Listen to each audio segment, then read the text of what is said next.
Good day, and welcome back to another stream of Clair Obscur, Expedition 33. And today we're gonna get very close to the end of the second act of the game. And yeah, then we're heading into endgame territory with the final act of the game, which is also supposed to be the shortest. And yeah, I anticipate some major story beats to happen today. I mean, just thinking back to the end of Act 1, you know, what happened there.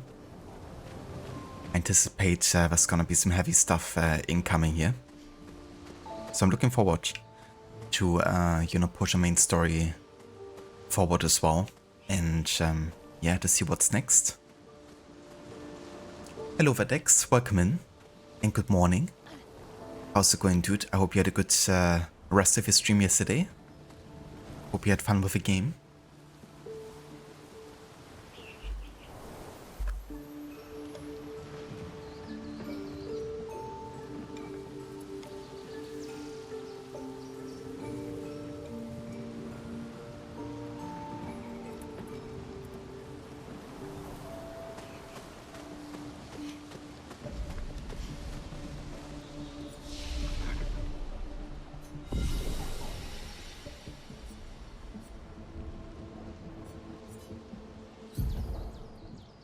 Okay. Let's upgrade this for now.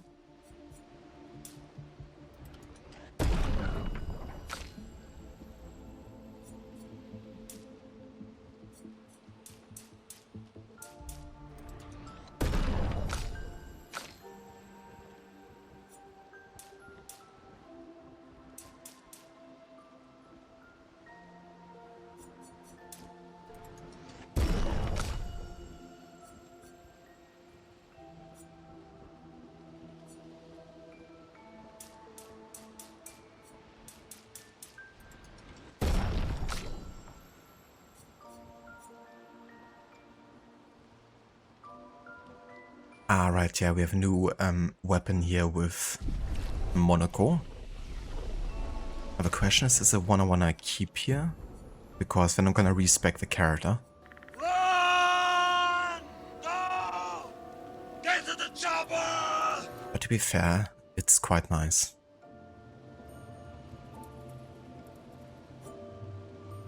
Yeah, I think I'm gonna use this.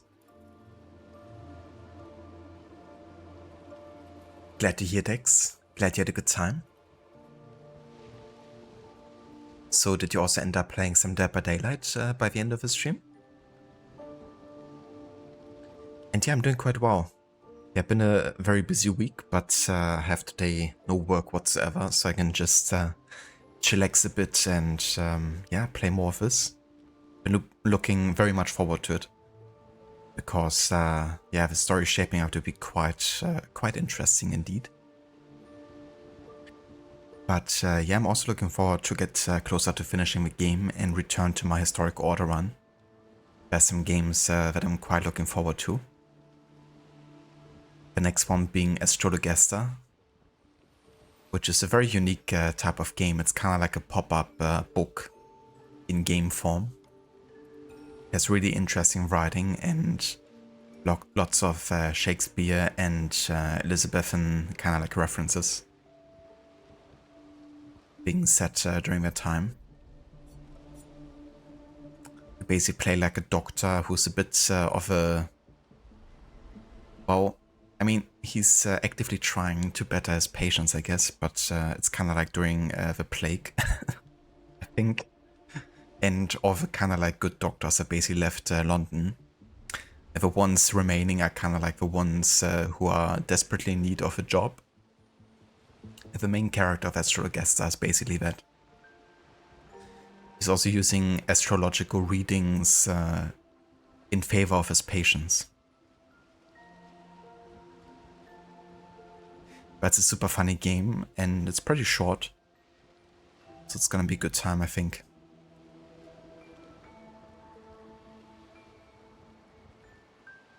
Hello there, Dr. Darling, welcome in. The Clair's obscured, so I will unobscure it in your own playthrough. I unobscure me own playthrough.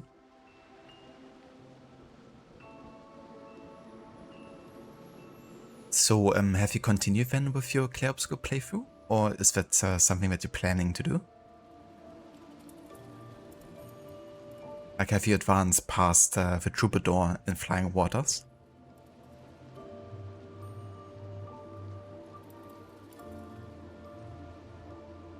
Takes a few rounds of Dungeon Box and then a few Dead by Daylight runs. Ah, very nice. That sounds like a fun time.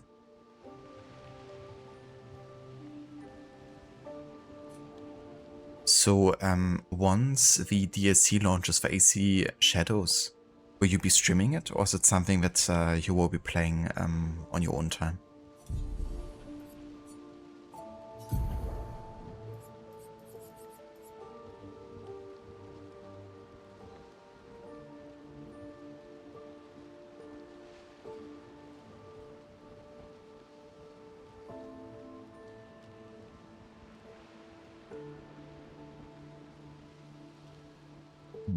I mean, the health bonus here is pretty good, I would say.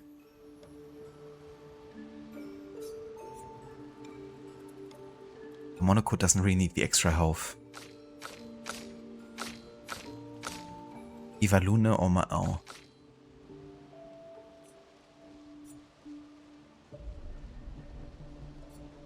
Instead of SOS Rush, maybe.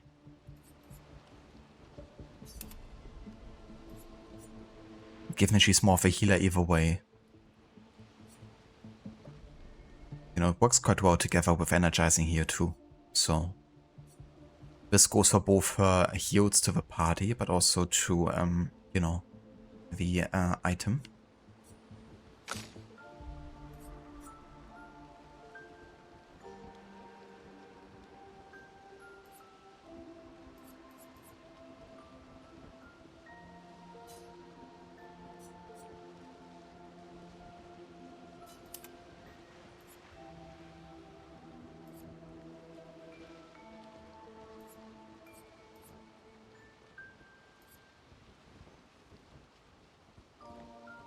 This actually isn't too bad.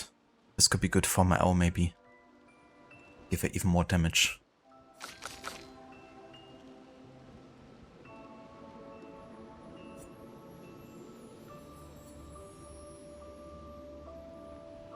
To be fair, her current Luminas are kinda like a necessity. For the build that we're using at least.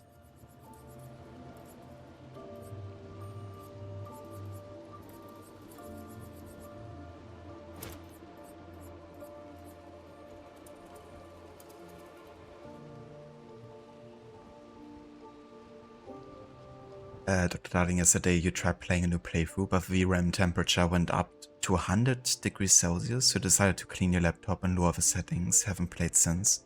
Jesus, dude. That's definitely too much.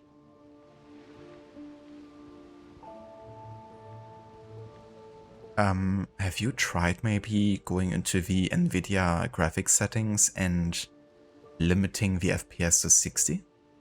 Like hard locking it to 60? Because if it's reaching 80 to 100, then maybe at 60, you know, requiring less power, it might also lead to less, you know, temperature.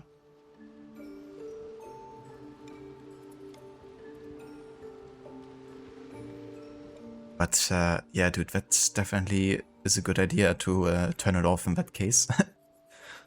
Wouldn't want to have like permanent damage to your parts, or, you know, have the entire system just shut down.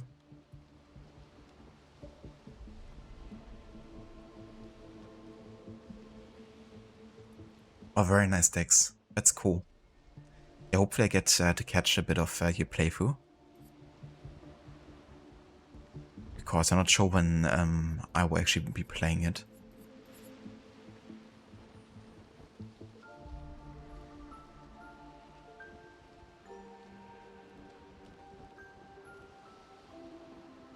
Oh yeah? I didn't know that MGS3 was based on the Unreal Engine 5.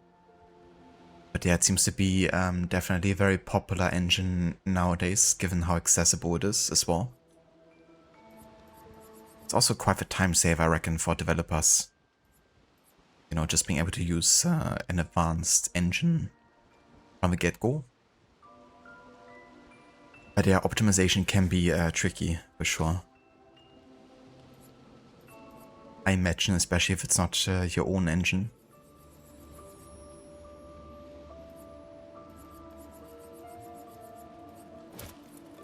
I mean, I have alumina points here, so might as well get these.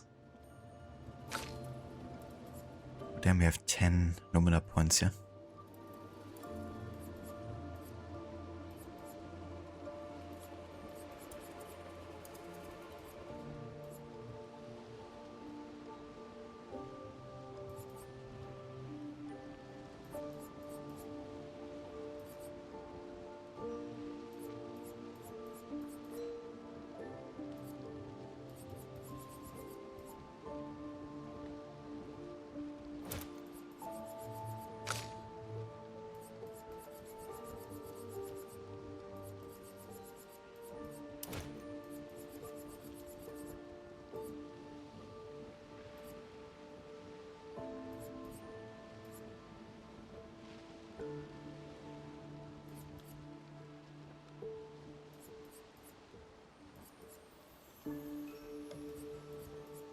So many opportunities.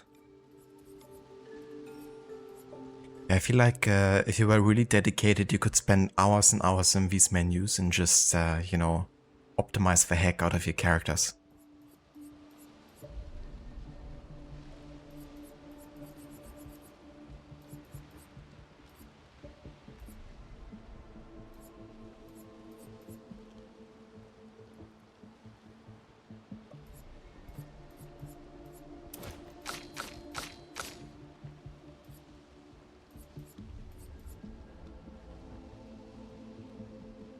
Hello, Vaave. Welcome in.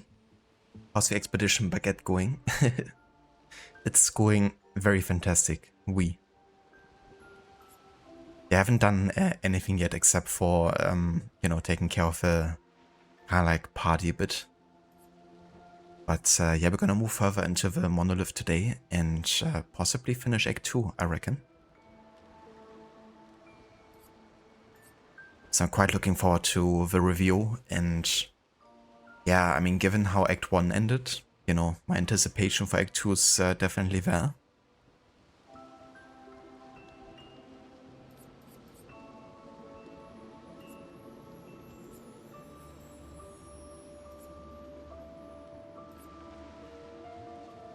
So given that we have a weapon that kind of like benefits from free aiming, marking shots could be quite good. Any other ability that,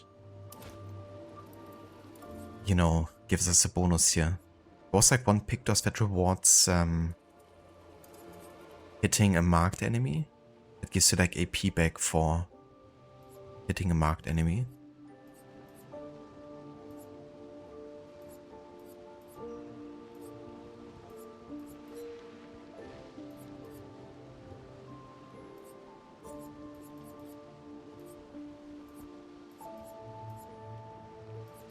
Just gotta find the one. I mean, it must be something with like energizing.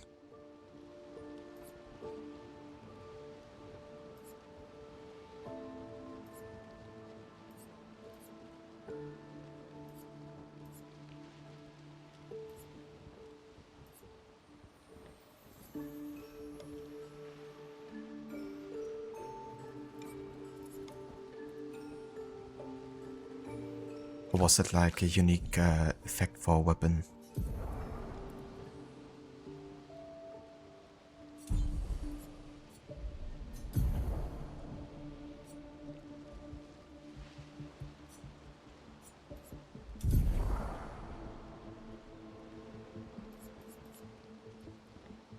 Maybe it was actually the applying a status effect that gave me AP back. And I only thought it was AP on hitting a marked enemy. Guess so. Well, either way, it's gonna do.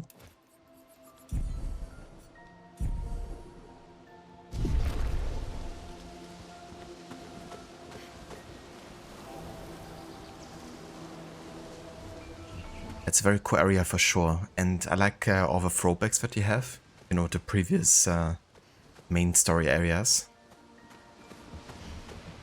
So it's pretty cool in that regard too.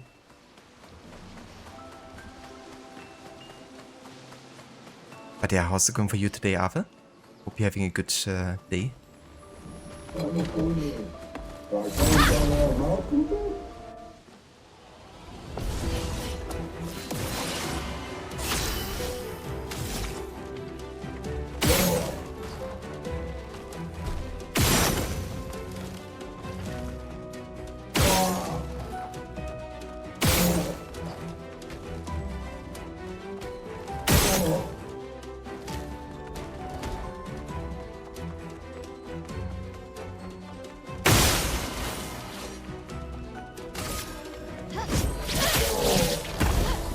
Coming.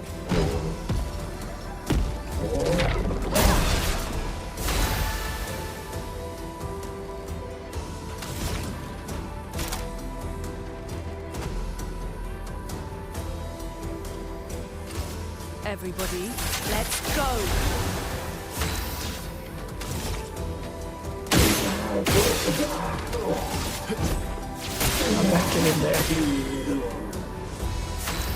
How did that get in there? Dude, I literally heard that yesterday when I was watching the third Spider-Man movie, because I've been watching the trilogy again. So yesterday I watched the Bully Maguire movie. Hello there, Mr. Goody, welcome in.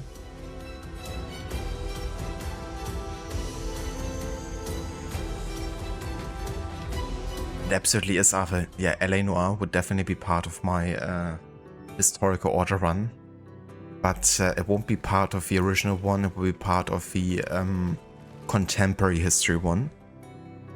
Given that it's post 1945, isn't it? Yeah, it's actually just past the cutoff point. So it's gonna be like the second game we're gonna be playing, I think, as part of the contemporary history run. The first game would be Mafia 3.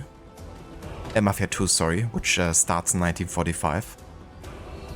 And then the second game would be LA Noire. So definitely plan on playing it. But it would be just after having finished the historical order run. Because that one ends with the end of Act 2. End of Act 2. Thinking about Clair Obscur here. End of the Second World War, I mean. Hopefully there's not gonna be Act 3. In that sense. But it definitely struck me as a very interesting, historically focused game, for sure.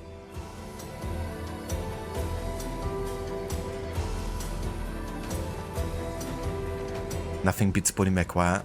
Definitely doesn't. He's a legend. Good riddance.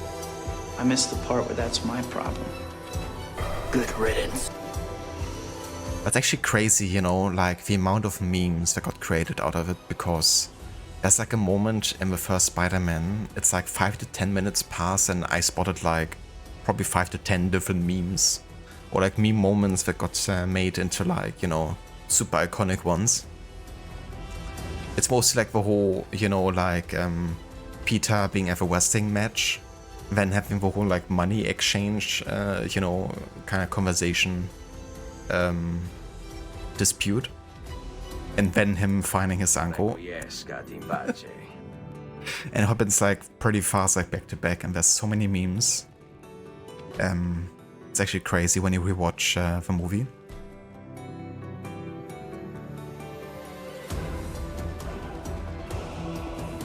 Yeah, for sure. It's gonna be a very interesting time for history. How'd that get in there? And I mean, a super important one too. In general, just how many changes society has undergone in the 20th century is kind of crazy to think about. Buffoon! In comparison to like, you know, previous decades.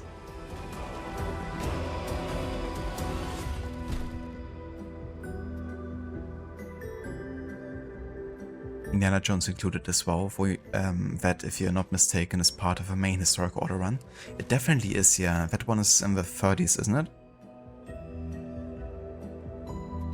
Like 1936 to 37 is what I have written down.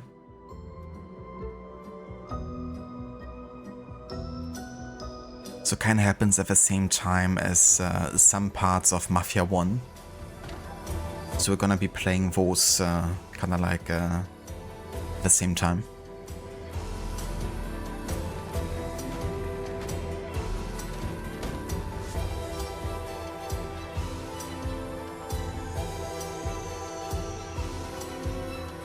You're doing good. Got to work 2 hours early today, which is nice. Just got home after being to the store. Very nice, Arthur. That's great to hear. Let the weekend commence. Oh yeah. More time for LA Noire.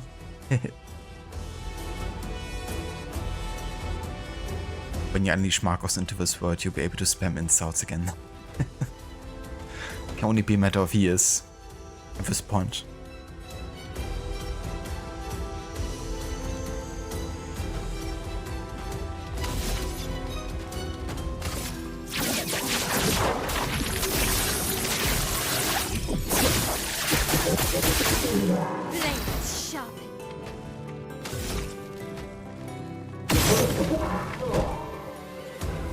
Show your arm, dude.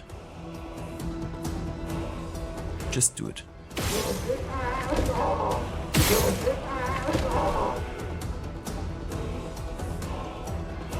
Show it to me.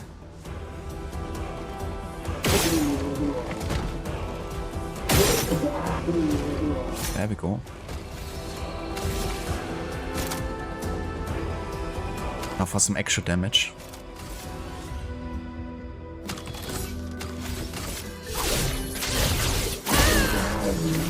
Take cover!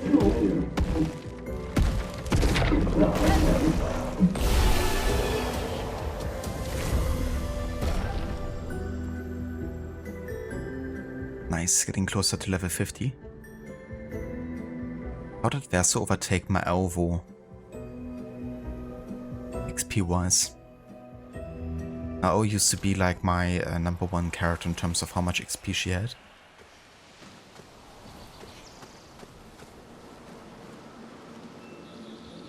It's like Lord of the Rings, every moment is a meme. Yeah.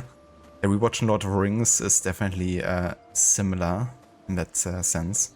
If you're like familiar with all of the memes.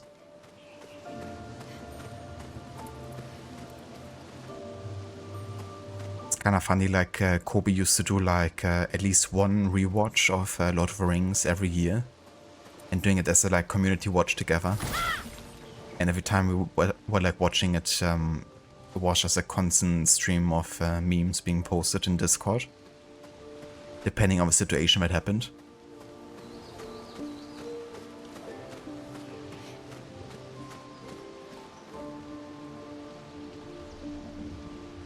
Right before the Second World War, so yeah, sounds about right. Yeah.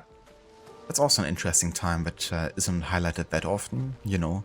The time in between the First and Second World War. Usually games tend to focus more on those times, understandably. Wait, I already fought the ultimate sucker part the last time. I thought it was like a boss. He's definitely treated as a boss in a sense. Honestly, I don't want to fight him again right now. Since he already gotten quite far. I just went back to reflect, kind of like save last time.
Yeah, the sucker part is always gotta drag you down.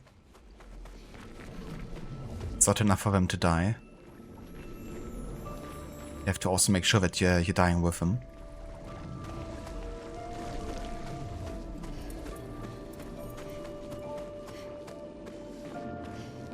I wonder if that thing is actually hidden behind here. Because they haven't found a way to actually deal with those like bluish roots or whatever they are.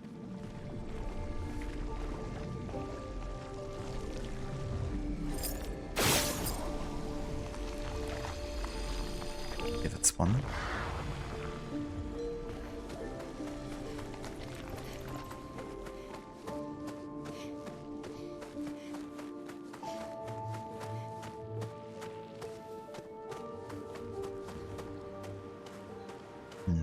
Where are the others?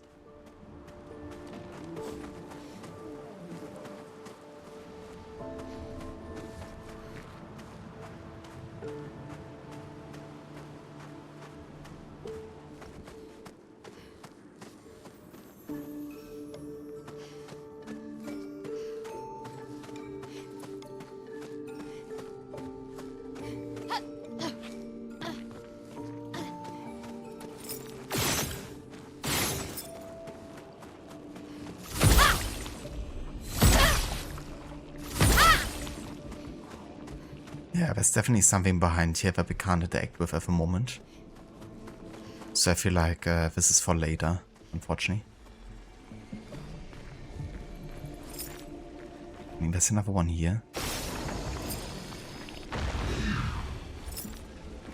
But I'm quite sure that the last one is behind the root.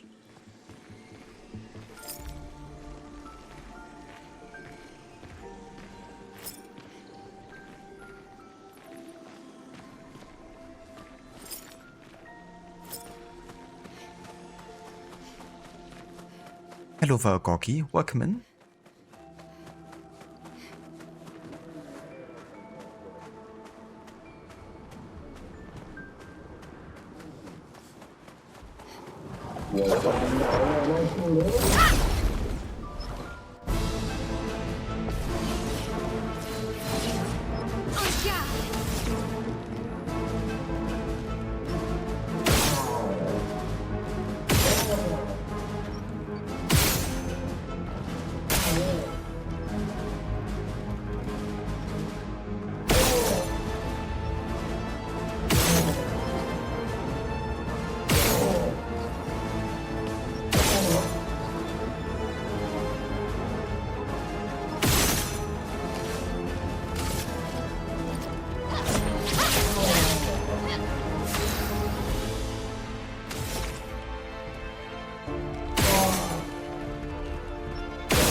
She hits the freaking weak point.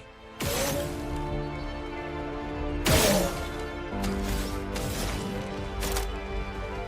Fook?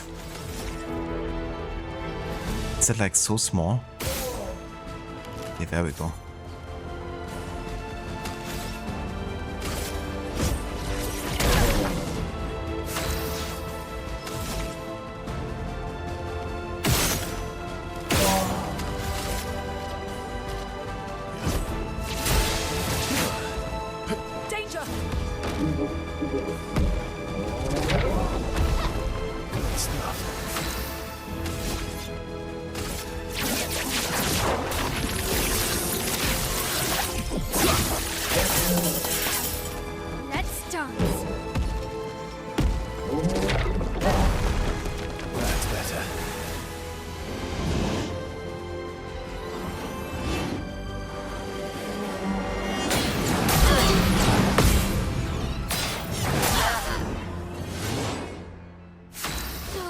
Good. Yeah, that kind of hurt a bit.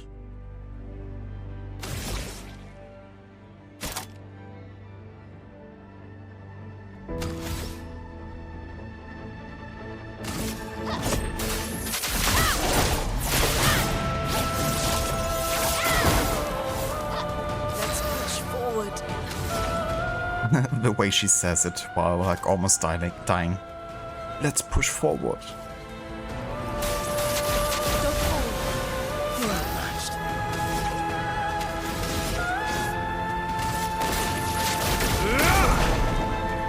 Ready to strike. Alright, I'm silenced. I can't actually use my like skills.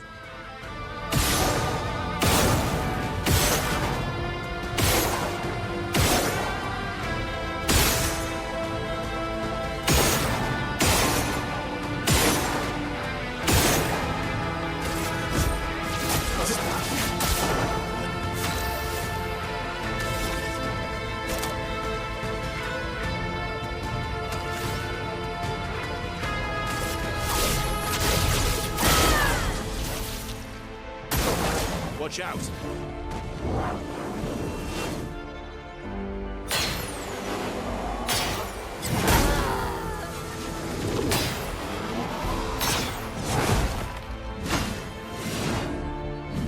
Let us stain them. A brilliant light. Let's finish this.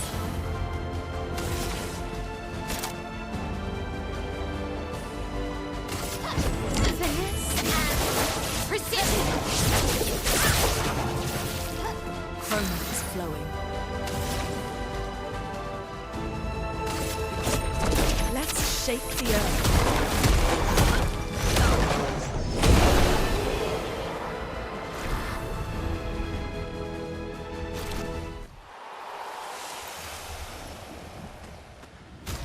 Okay, I think it's time to have a party maybe. Whoa, actually we're kinda good.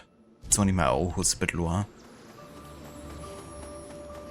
That's still fine. Oh, I see lamps and immediately getting set back to a lamp master.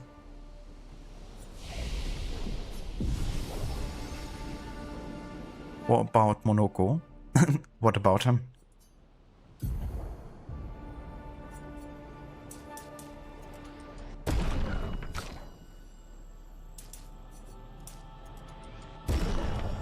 Hookah is level 44. That is true. But he was also quite behind when we got him. I mean, the XP is kind of like distributed evenly between the party members, right? Even the ones who are not fighting.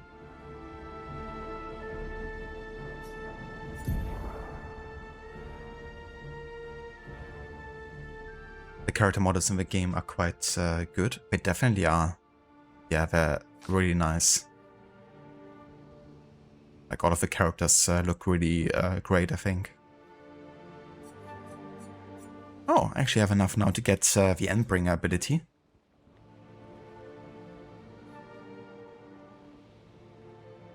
Deals extreme single target physical damage, 6 hits, increased damage if a target is stunned, and can reapply stun. I mean, this is really good. I wanna definitely use this. Would also be very good for a boss fight indeed. Getting to apply, you know, even more stuns.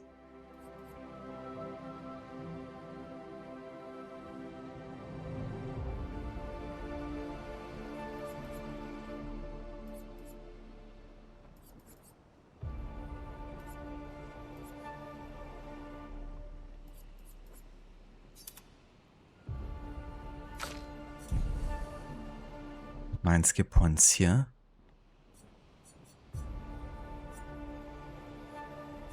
Still gonna wait, I think. We could get the Hour Sacrifice ability. Deals extreme dark damage to our enemies. Absorbs allies' health and enemies' foretell to the increased damage. You know, the question is how much of the allies' health it's actually absorbing. Because that could backfire quite easily.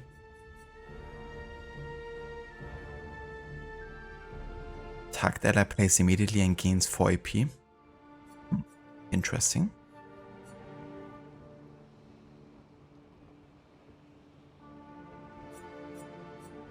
But I think I'm gonna wait until we have enough to get Dark Wave here, actually.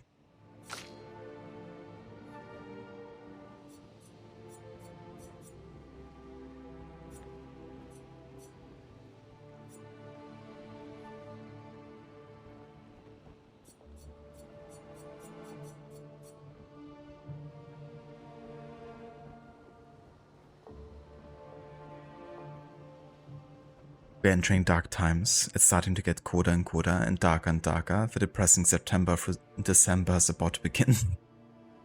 Yeah, and it's even more severe for you in Sweden, right?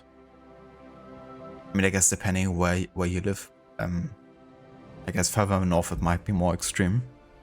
With kind of like how bright and dark it is in summer and winter. But I remember being in Sweden in summertime and it was like midsummer pretty much. And it, you know, wasn't really getting dark during night for like a few days. Like at 2 AM was still like almost as bright as like 6 PM or something. Or like my usual 6 PM, I guess.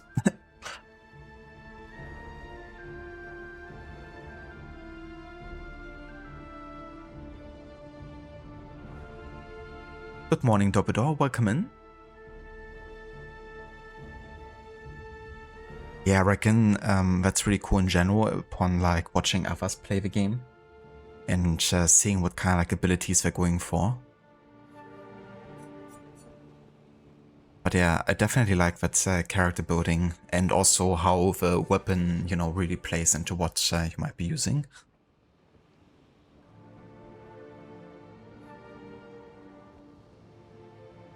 It's worse for people in Svalbard, but they have to deal with polar bears, so darkness and cold ain't the biggest problems. Yeah, I think I would take the darkness over polar bears myself as well.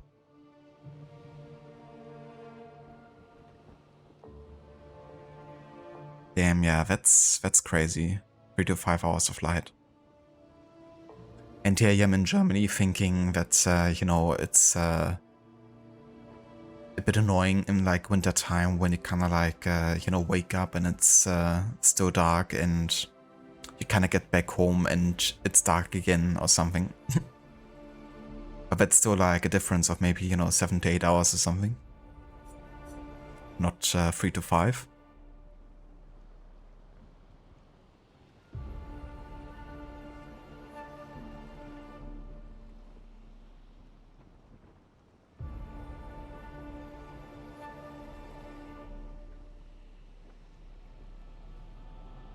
It is, yeah. It's still August, but soon enough it's gonna be September. Embrace the darkness, indeed.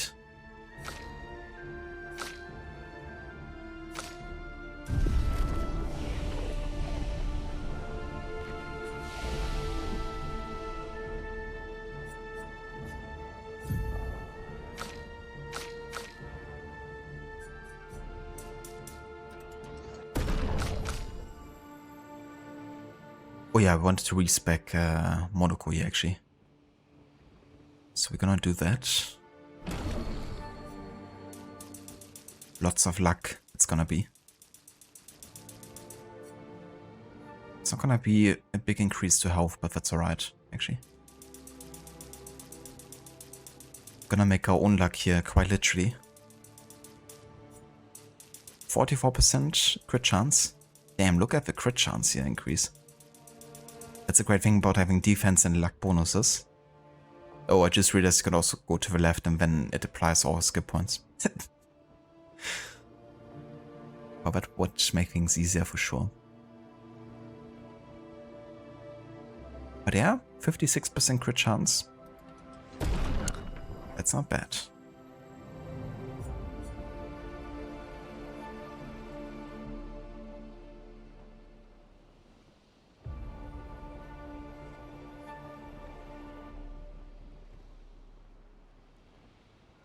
We did right about to begin, not has begun. In September through December, depression is quite a Swedish thing.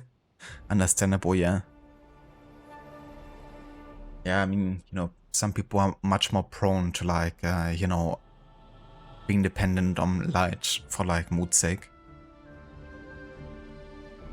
I mean, for some people suffering from depression, you know, they have like special light bulbs sometimes that they can use in the mornings to kind of like, you know, bring their kind of like body up, you know, to a certain phase that's kind of like needed to be in a good, set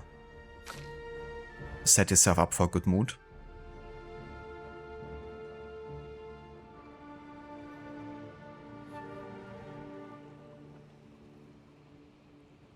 Where's the head? Yeah, it's right there. Can't you see it?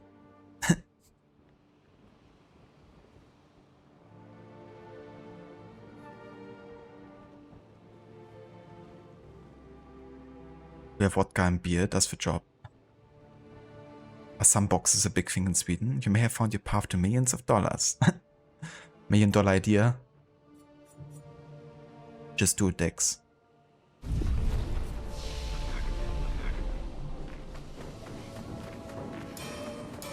Oh no, the lamps again. Don't bring the lamp master back, I dare you.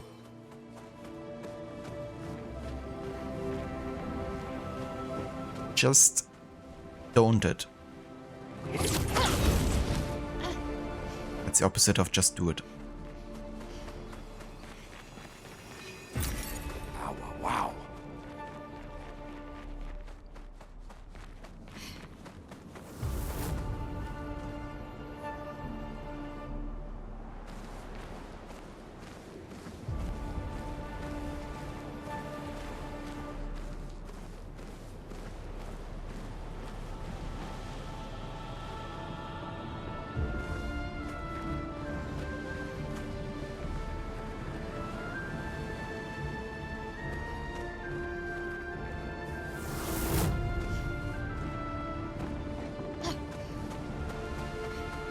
Who is she fighting? Her husband?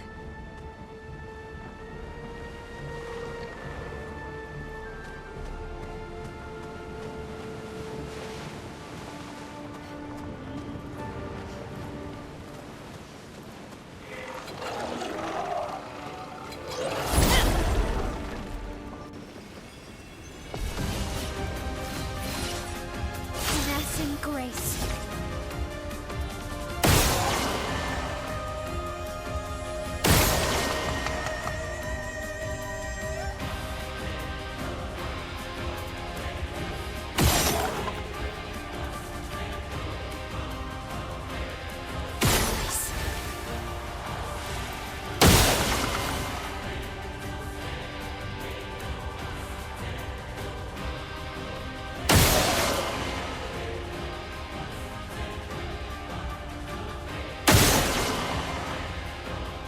It's a lot of shields. But we're just absorbing them, which is pretty cool. I like that ability with my audio.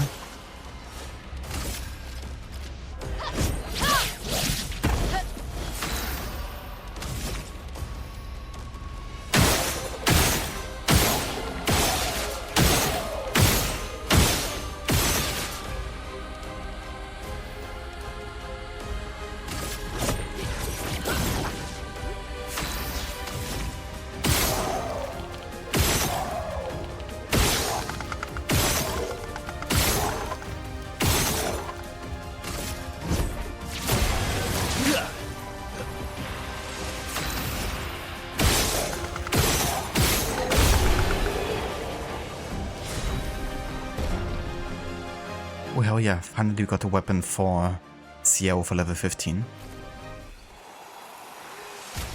Because it's kind of waiting for it to happen eventually.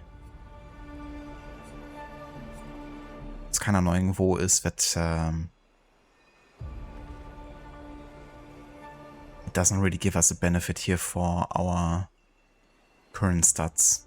And it also doubles the damage taken, which on Expert is, yeah. I mean, it's a really great weapon otherwise.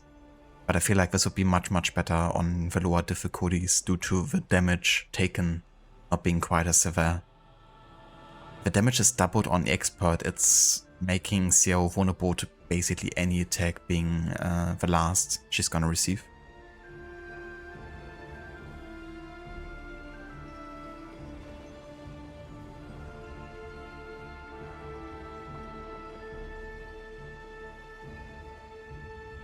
It's those little boxes with the blobs that emit the same type of light as the sun, supposed to be critical in fighting seasonal affective disorder.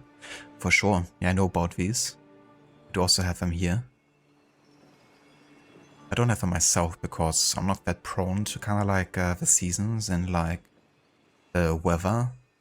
Like I don't mind if we have like a week of rain or something. But definitely know some people that, you know, are and have those kind of things.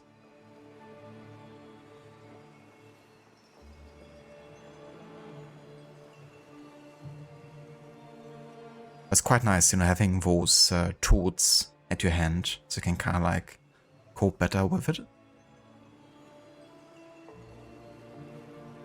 So I'm gonna not change for now, but if we come across another flag, I might actually respec her character into that weapon. Even if it means taking double damage, I'm just gonna take the risk, I think.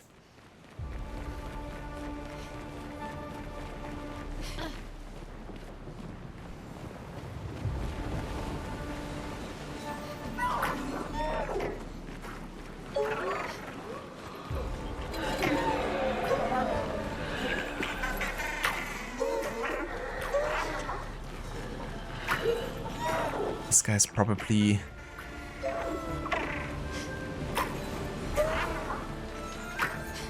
going to flee super quickly again. Like I always do. Where's he going? Okay, never mind. I think he's not going there until we fought these enemies, maybe.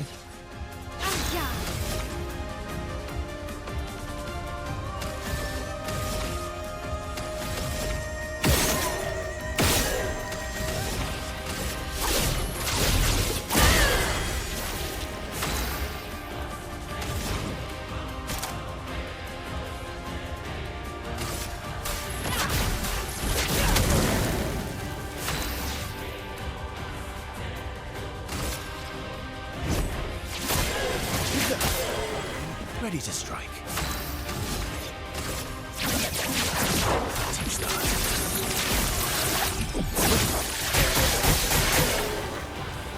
Okay.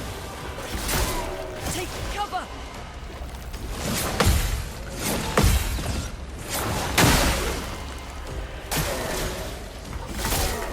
Let's dance.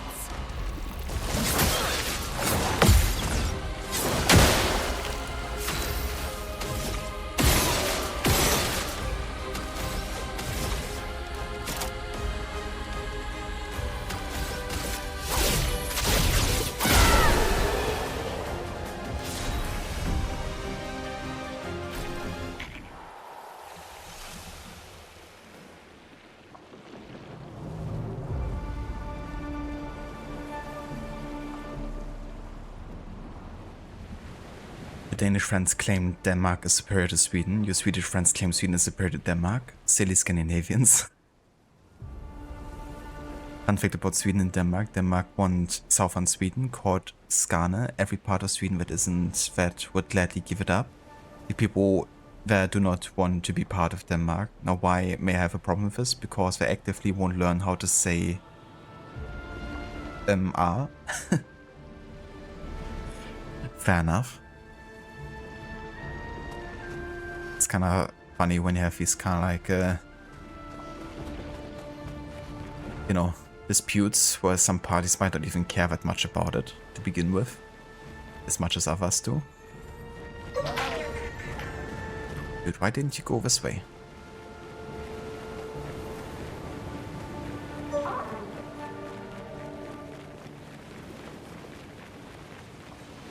Of course, and now he's not going further. So I had to like trap him here on purpose. But even then, he might, you know, escape super fast. We're gonna do some more time, then we're gonna return.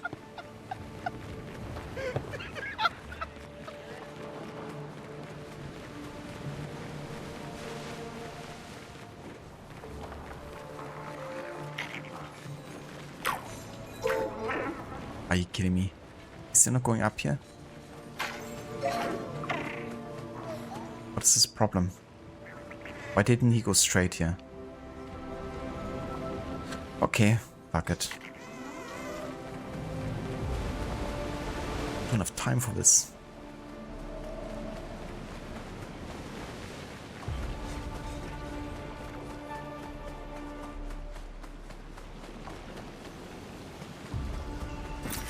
Nice.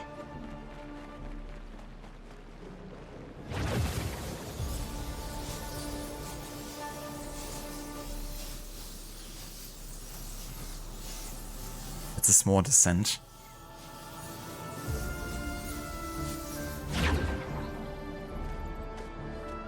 Oh.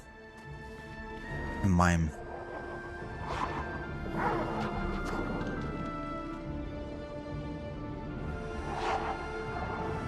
Oh yeah, for sure, Dex. Can definitely recommend. I've only been to Denmark, Norway, and Sweden. So I haven't been like to Finland, for example, but I really enjoyed it every time I was there.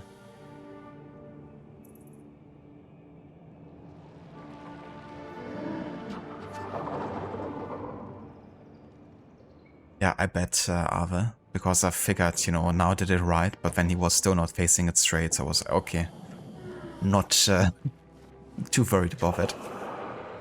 Especially if, you know, it's gonna disappear super quickly either way.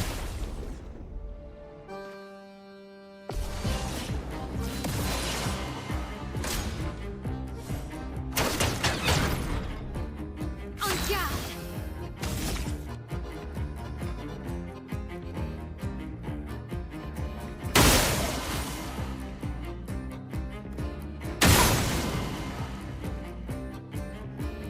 I mean, getting so many shields with my ult would be quite nice, actually.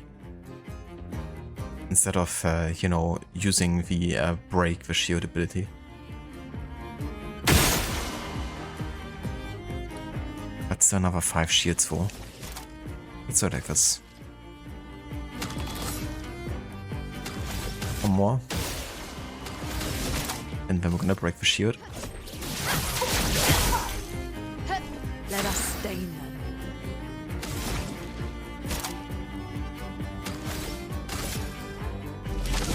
Toughness of earth. Danger. Jesus. Damage.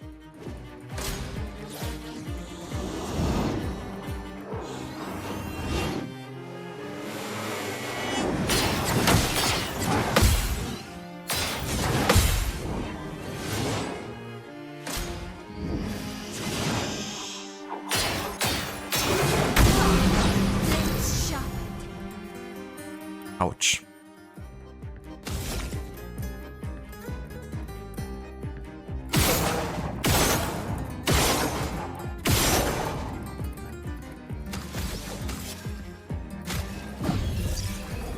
Let's push forward.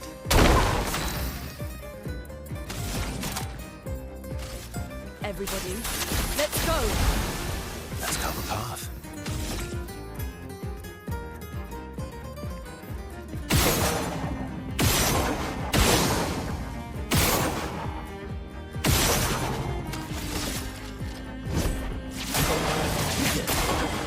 Ready to strike.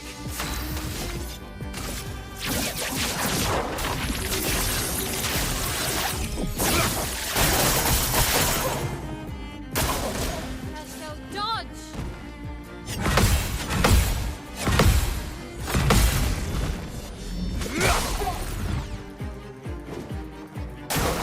On me.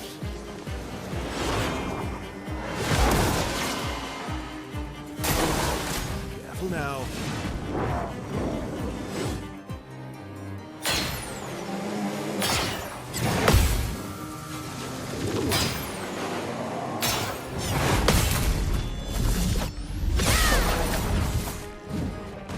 Incoming.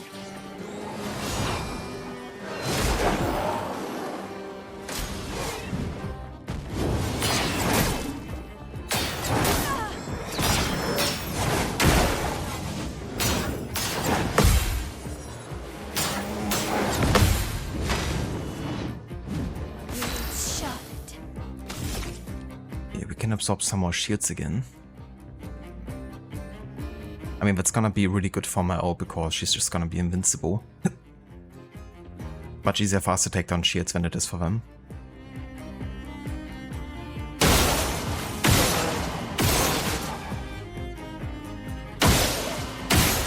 Look at this. 9 shields. OP much?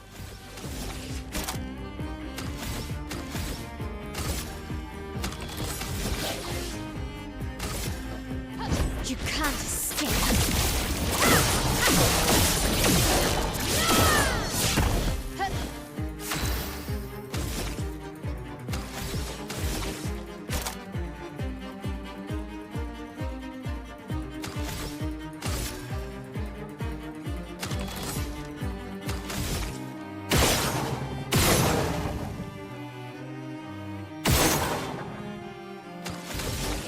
Blade, cut through the flames. No margin for error.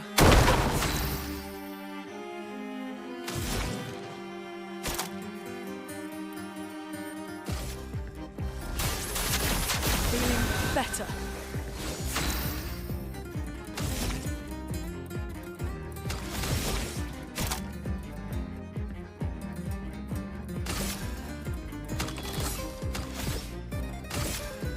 Flames, rain. That's better.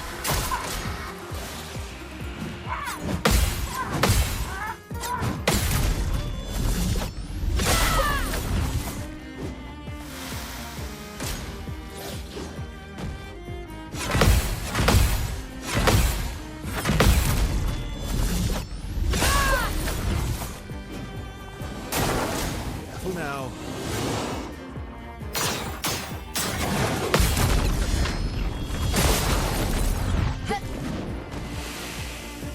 Okay.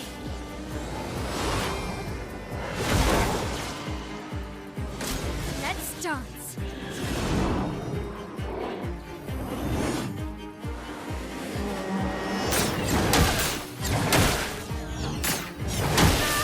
Jesus. A storm is coming. This one I find a bit tricky to predict. But it's fine.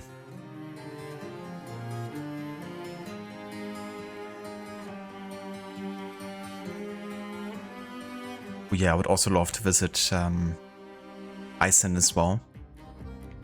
But right now it seems that tourism is really taking overhand there right now.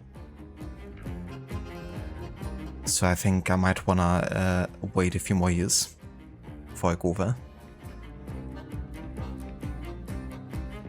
That makes sense after, yeah. You know, being like that close to another country.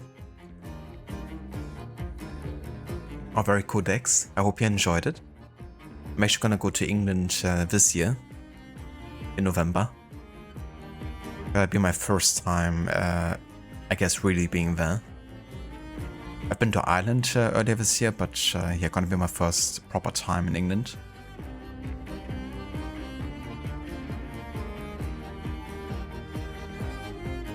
Want to go back to Iceland for a longer period of time soon.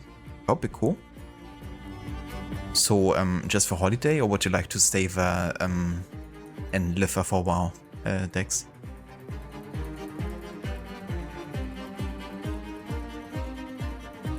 Iceland has such nice people. Mouse snatching those shields. It's very satisfying to be able to do that. Make her just survive, you know. I mean, shields are like such a great guarantee of not taking any damage. On enemies annoying, on yourself it's just super overpowered. It's not like they have like a way of, you know, ranged fast attacking you a bunch of times.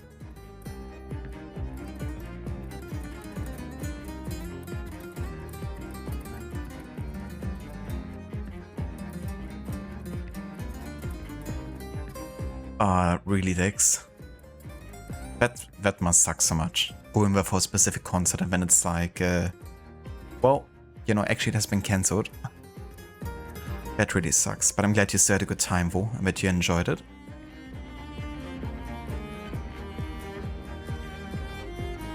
Hello there, it is. Welcome in, and good day. Expedition 33 versus Clair, Obscur, and Miami Boy. Yeah, definitely interesting fighting Clair here, I would say. My turn.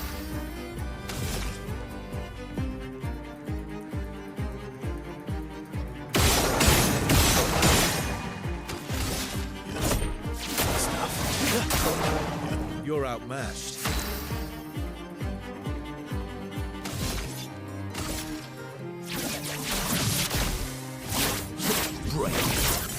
Oh fuck, he nullifies that. Whoops, I forgot. Hey, more shields we can snatch.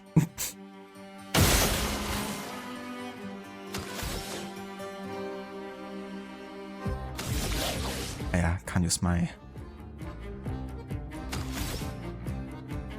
skills here. Well, in that case, we're gonna snatch more.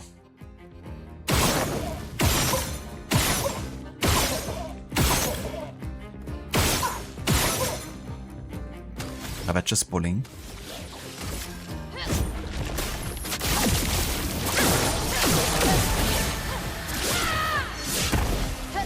That's better.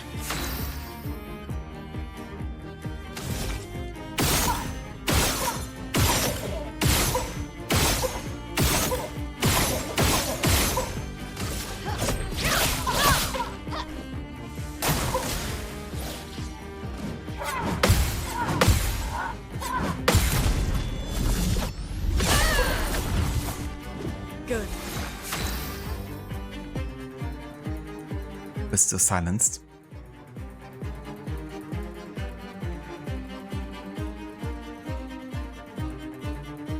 England gonna jump a few points.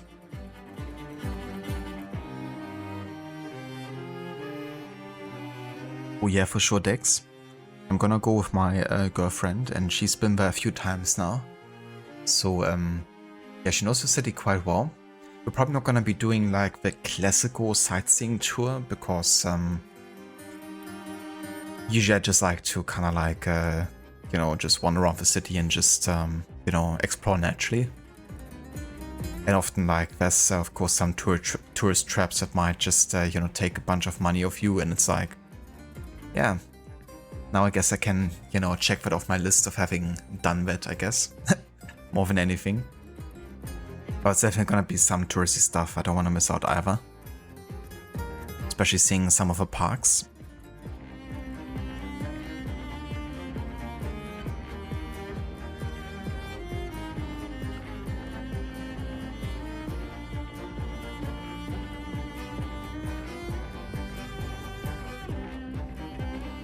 Oh, that's definitely fair as well, it is.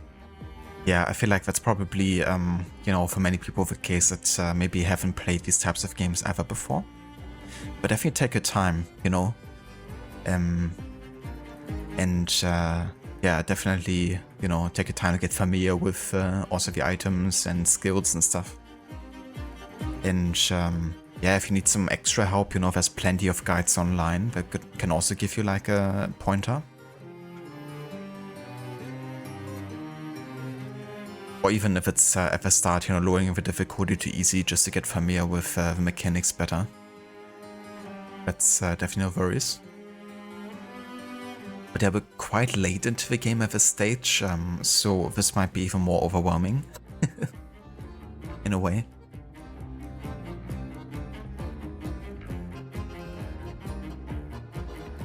But I hope you enjoy the game overall so far.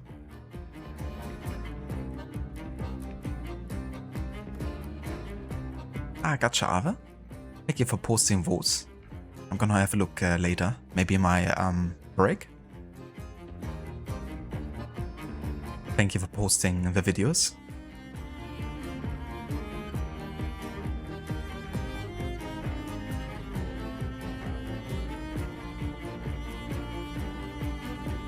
Oh, cheers, it is. Thank you for the recommendations as well.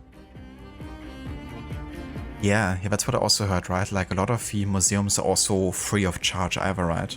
But just like, you can go in there if you want. And I love museums, so we're probably gonna do a bit of that as well, actually.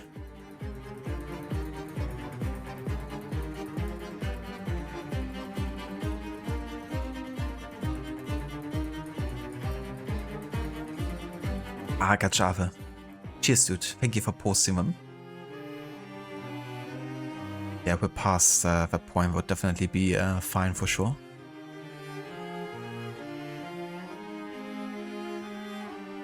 Yeah, the mime character was also a bit tricky for me at the start. Getting to kind of like figure out the timing, especially since some of the attacks are kind of like translucent. So they're more difficult to really like predict and see. And also that music and the way they look. That's also enough to haunt you.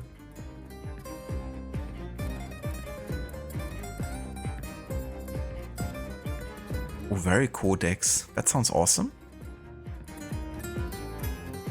I wouldn't mind cruising the Caribbean either. We're gonna do that soon though, in one of the historical games we're playing. AC Black Flag. But yeah, not in real life though. But that's cool, but it's gonna be the first time, you know, also seeing in South America.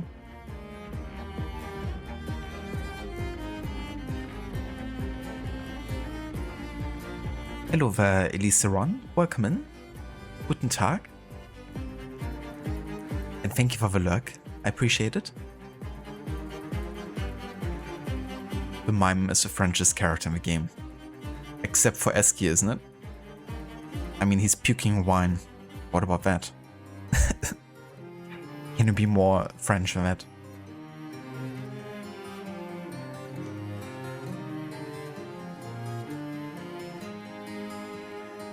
Yeah, Black Flag is such a good time.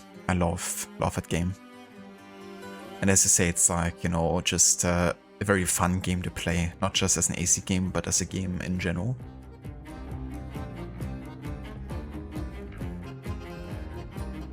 Esky would be Amita's favorite as well. I have a feeling, yeah, that might be the case.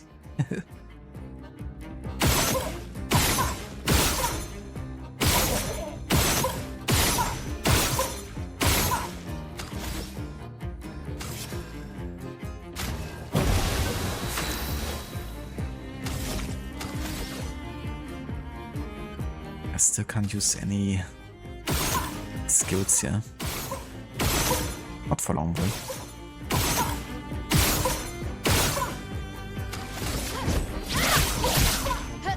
Ready to strike. I would have lived.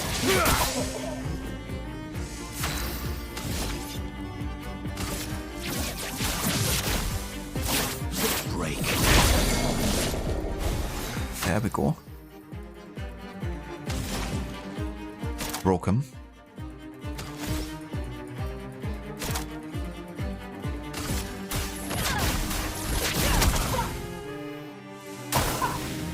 Let's spill some ink.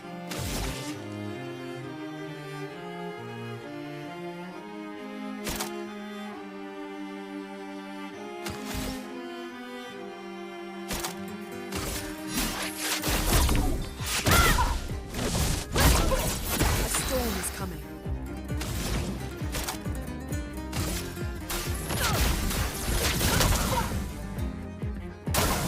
Take cover.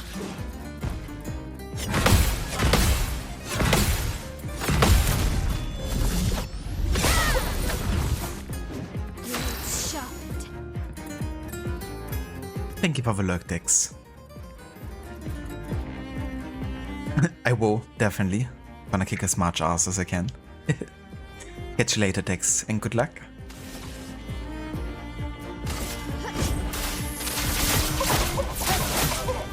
This will hurt.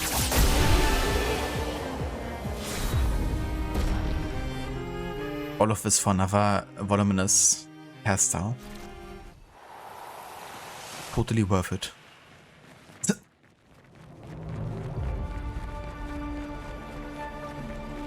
But yeah, I mean, you know what you're getting into when fighting a mime.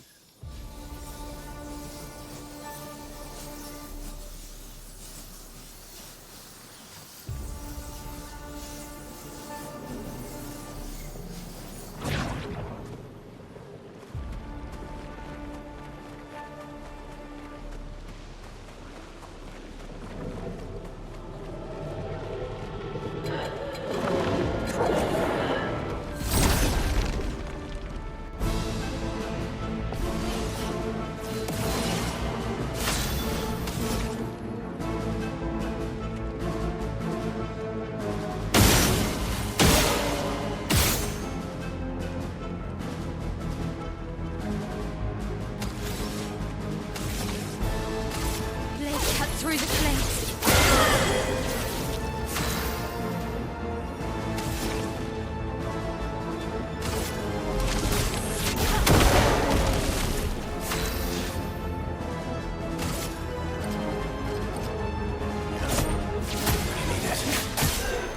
Let's carve a path.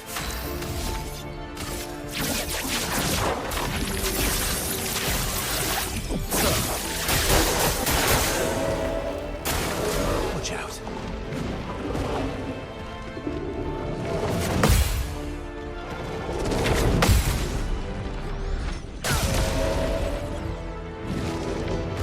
On me.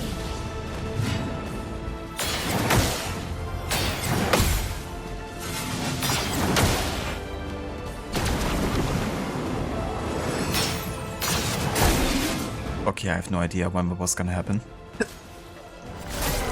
Careful, Mael.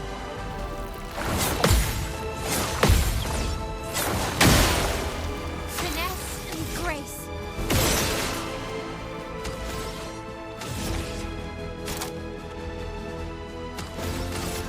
Blade, cut through the flames.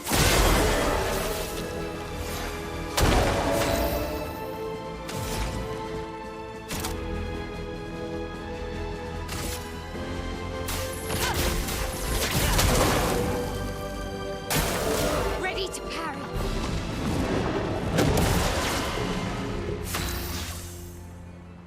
Ready to parry? How about you parry a shield?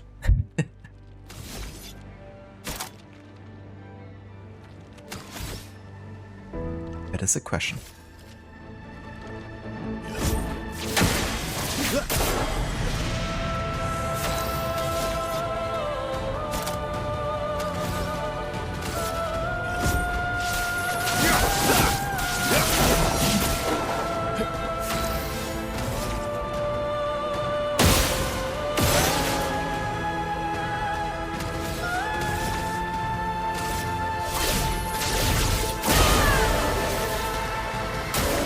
I'll do it.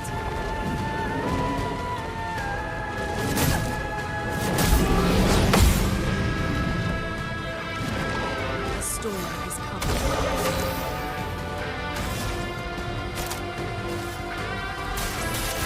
Okay. The dance begins.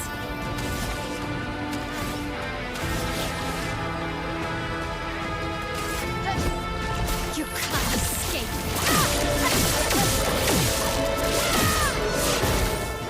Time to hit big. This will hurt.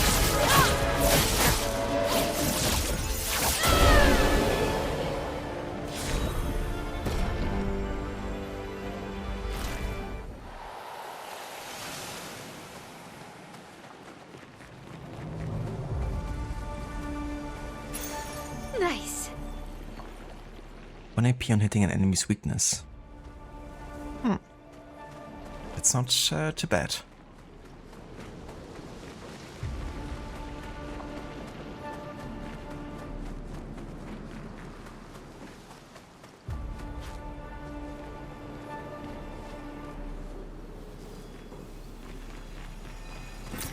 Good stuff.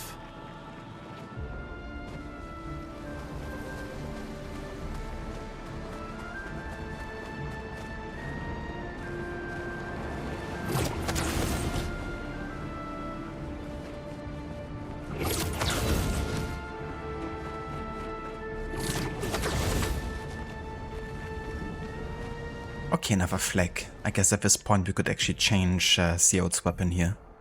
And we're gonna do it even though it makes her take double the amount of damage.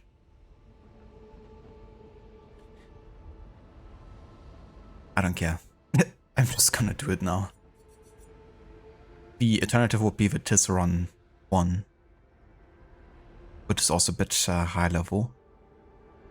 Extend Twilight by 1 turn on using a Moon skill, plus 50% Twilight damage, increases on using a Sun skill. I mean, this one isn't too bad either, and it's like a much lower risk, I guess. Because, yeah, like taking down the amount of damage on Expert. Not sure how smart it is. At the same time, it's like... whatever. I'm just gonna do it now.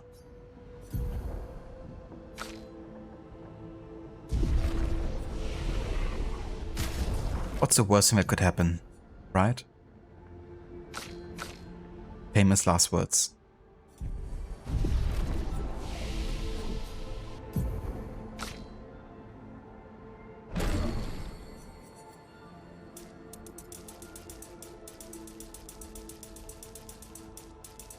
Ah, so you can't get more than 99 points.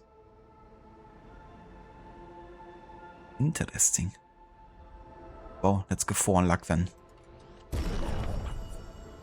Feeling lucky.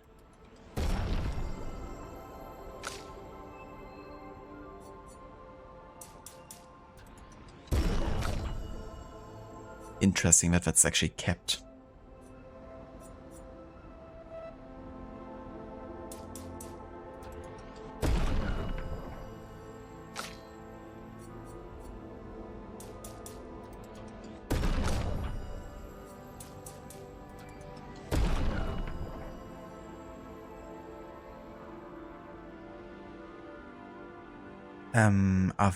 You know, it's quite a dumb question, but is it curious? At the start of the game you weren't quite sure what to think of the story. You said it wasn't your type of story or something like that.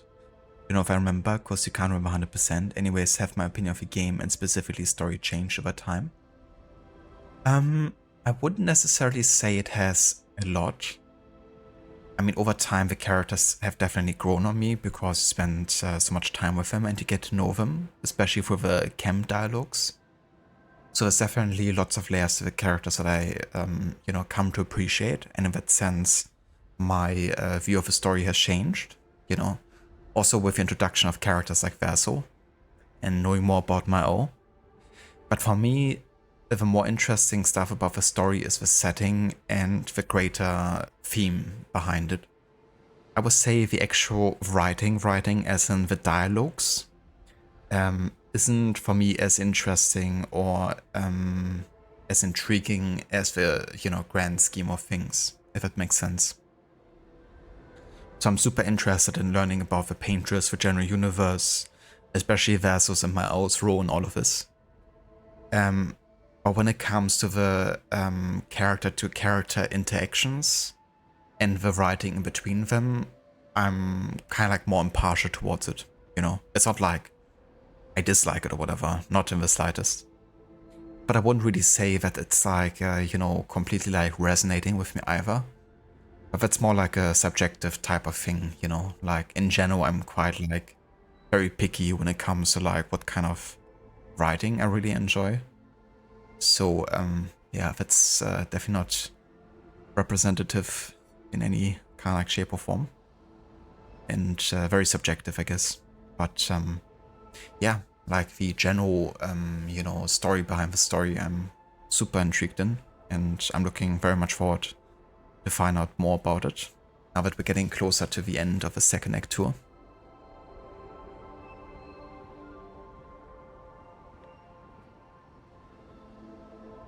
The Eskio wine scene is really the Frenchiest scene. The mime is more like a cliche, you didn't see one in your whole life. Yeah. Yeah, and it also catches you completely off guard, you know, the whole like Eskio wine scene. Like, dear. That was definitely something.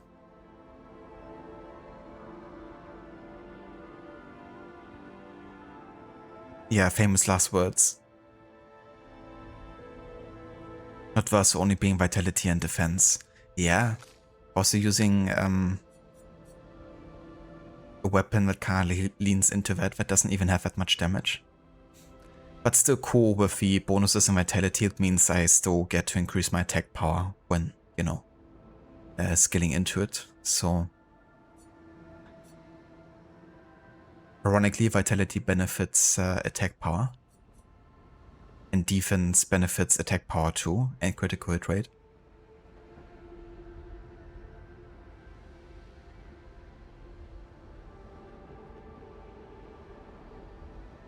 Hello Vermita, bonjour.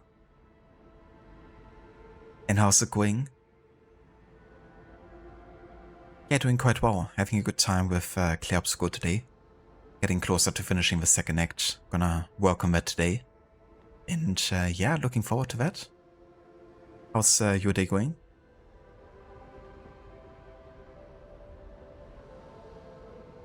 Is there a game that's comparable to me, or is there a game that comes to mind where I thought the dialogue between characters is more engaging?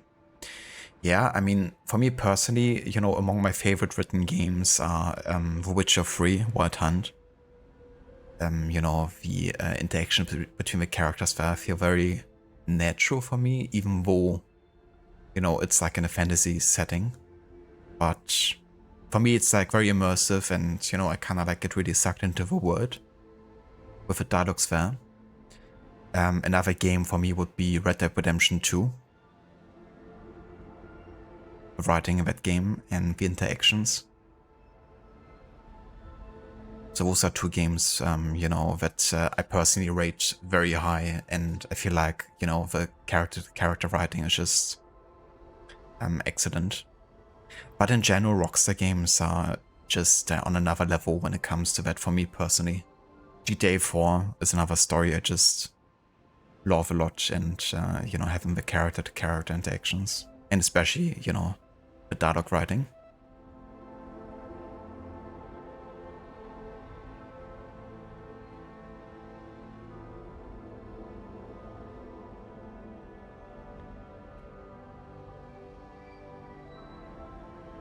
Doing well, just had lunch. Very nice, Amita.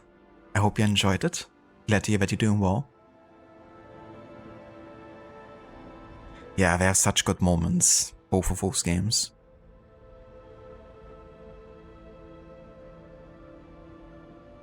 And I mean, like, one of my favorite games of all time to this day is still Assassin's Creed 2.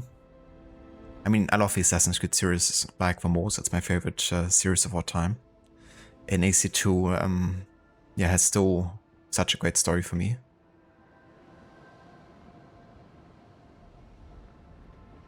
AC Odyssey, yeah. That game shall be left uncommented. It's not worth my time.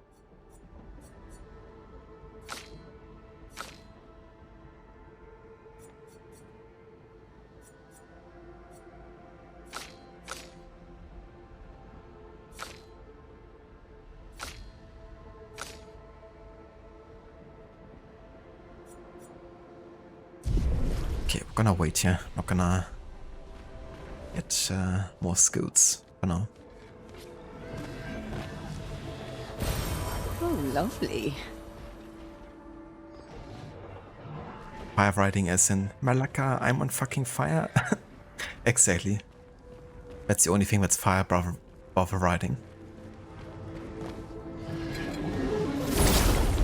Oh, I didn't realize there was an enemy. Thought it was a statue.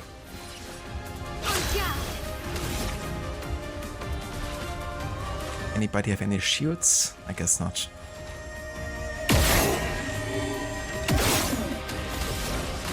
Blade cuts through the flames.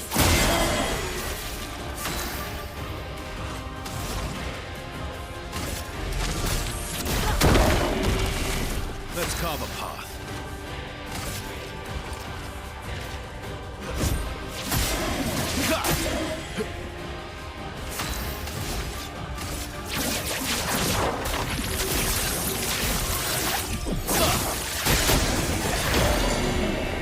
Jesus. Damage.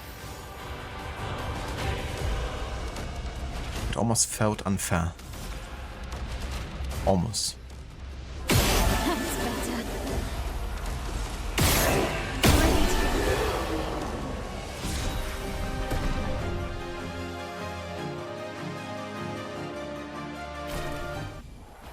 Oh, hell yeah.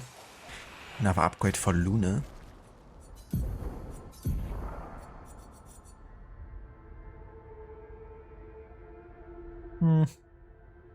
Okay, actually not that interesting.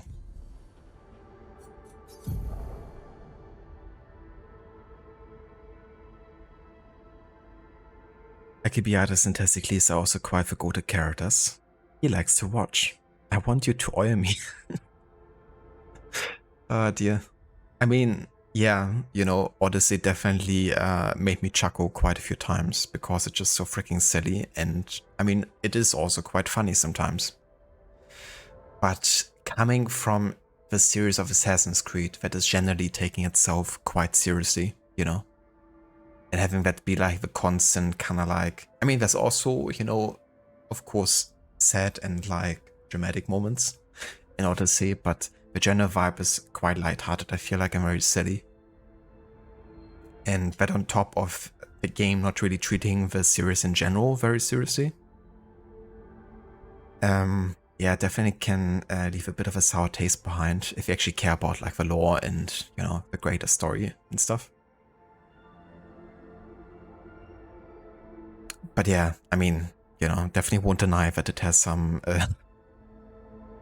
you know, pretty silly and funny moments for sure. And it's also sometimes quite addictive with the gameplay loop, you know. I feel like in general, like Quebec does a pretty good job creating like a gameplay loop that keeps you engaged in a way. Like I felt that same way with Shadows actually. I mean, it does get stale and kind of like repetitive after a while. But they still manage to kind of like keep you want to, you know, going and explore further and yeah.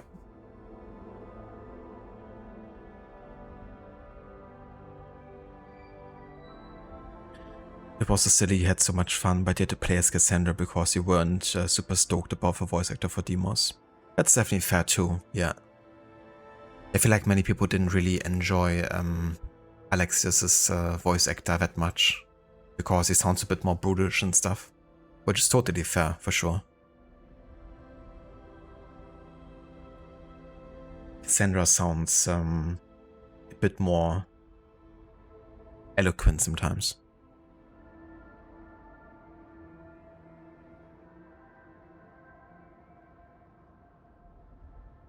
Yeah, for sure, Ava. That's how I also feel about the game, you know, and usually I end up having the best time with Odyssey if I just approach it like that, you know. Not really as like part of like the series, as a game that treats itself very seriously, just as like a silly, you know, mercenary sim in ancient Greece. And if you kind of like roll with that, then it can be quite fun to play.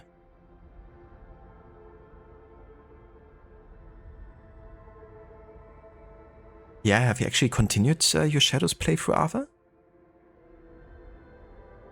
I think since the last time I streamed, we haven't really talked about Shadows that much.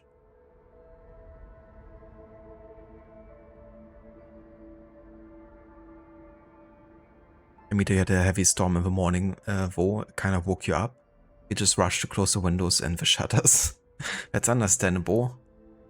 That's with me and the laundry. If I kind of like dry it on the balcony and all of a sudden like a heavy storm comes in, it's like, fuck. Gotta get my laundry in before it flies away.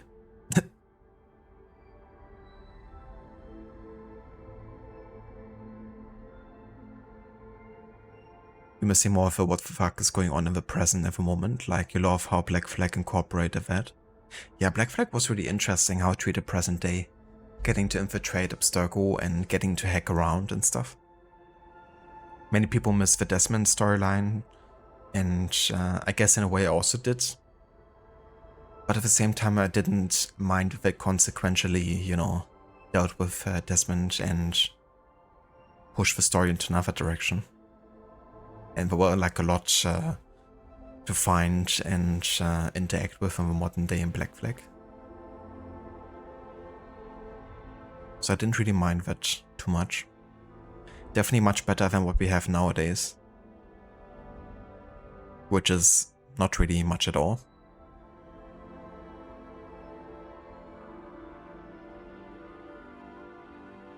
Odyssey and Shadows should have been spin-offs in your opinion. Yeah, Odyssey to me definitely feels like one. Shadows time-wise is tricky because it's so, you know, close to the other games. There must be some connections, but after having played Shadows and seeing the connections to, you know, the Assassins and the Templars, it feels to me that it's so far pushed to the side again that it does feel more like a spin-off in general. And it's further, I feel like, amplified by the fact that they create their own kind of like, you know, League of Hidden Blades, whatever they call it. Which doesn't really seem like it's, you know, the actual Assassin's Brotherhood as we know it. So yeah, unfortunately, again, they follow that kind of like, you know, the characters just do their own thing, and the affiliation to the actual Assassins is very loose. I mean, even in Syndicate, where we have an actual like assassin board being present, they don't really or barely get involved whatsoever with what Jacob or Evie are doing. It's just Jacob, Evie and Henry, 3 assassins, and the gang. Even though there should be quite a lot of assassins at the time, and like, you know, we learn about there being the assassin council and stuff, but they never get involved whatsoever, just like pushed to the side.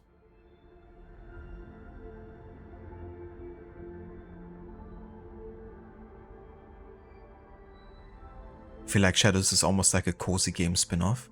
Yeah, it's definitely one of those games where they want you to shut off your brain a bit and, you know, just play. Which feels like a similar approach to Odyssey in a way, I guess. And yeah, from a gameplay perspective, it works for sure. I mean, I really enjoy playing Shadows from a gameplay perspective. Really like the new additions to combat and stealth. But yeah, the story was, I don't know, I felt like a bit pointless, really.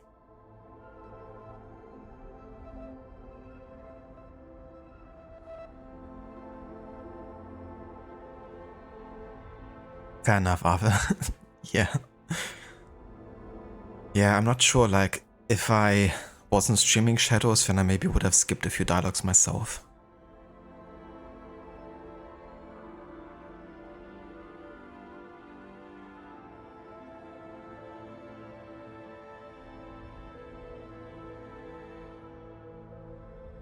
Fair enough, Arthur. Yeah. I can definitely put into perspective, you know, playing like a later game and then being reminded, oh yeah, Shadows actually had this and that. That's how I kind of felt with, sorry, Valhalla, I mean. That's how I felt about the side content in Valhalla, you know. Like many people actually bash Valhalla for, you know, being such a big game and there's so much to do and stuff. But I really honestly appreciate the amount of variation of the side content. From like the mini stories that are kind of like silly and like a comedy relief most of the time, to like all the boss fights and like puzzles and, you know. In Shadows, it's much more repetitive than that and much more mind-numbing, I feel, you know. And it's mostly like the kind of like knowledge locations that really take it out. You know, it's like, okay, collect these 3 collectibles. Press these buttons when we tell you to press these buttons. But I definitely felt much more engaged with Valhalla's open world, I guess, in terms of side activities. But what I really liked in Shadows 4 in terms of exploration and interaction with the game world was the focus. Like bringing back the focus and making it so you can actually uncover quests and collectibles easily within the game. And that coupled with a scout and non-guided playthrough was actually really good. I'd definitely recommend playing it like that. It makes I feel like the game world very engaging.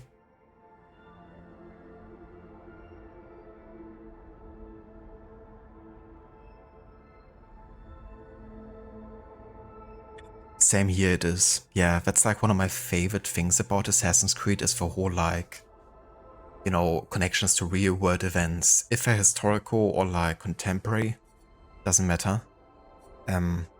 But yeah, kind of having this conspiracy element to it, and it also pushed them to actually be more historically accurate in a way, because I wanted to create a world that feels realistic, believable enough, but at the same time mysterious enough that you would be like, yeah, you know, this is like so plausible that it actually immerses you inside the game world, you know.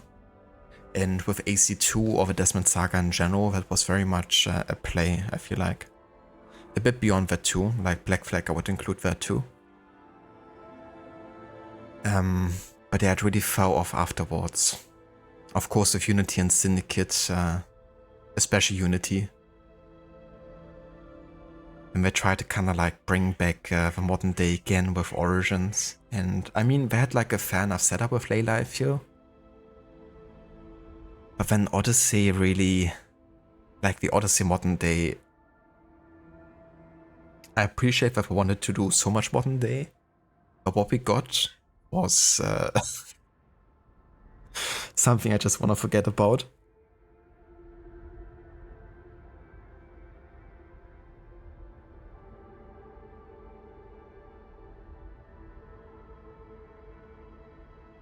You also heard there are no pieces of Eden in Shadows.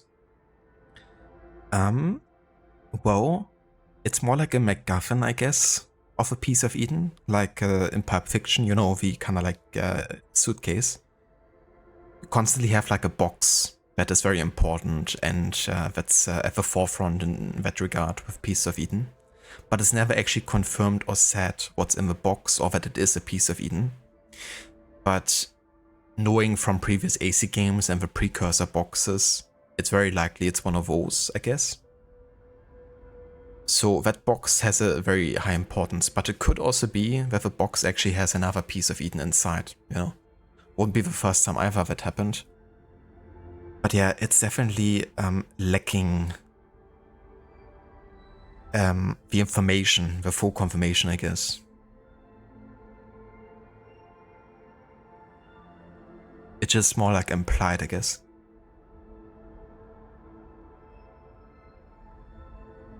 Yeah, I mean, technically there's one piece of Eden. Yeah, you know, Valhalla being overseen by Darby McDevitt, and I remember, you know, Valhalla had not the easiest launch back then, right? Because there were like multiple things happening. The game director got fired for the, you know, allegations against him, rightfully so.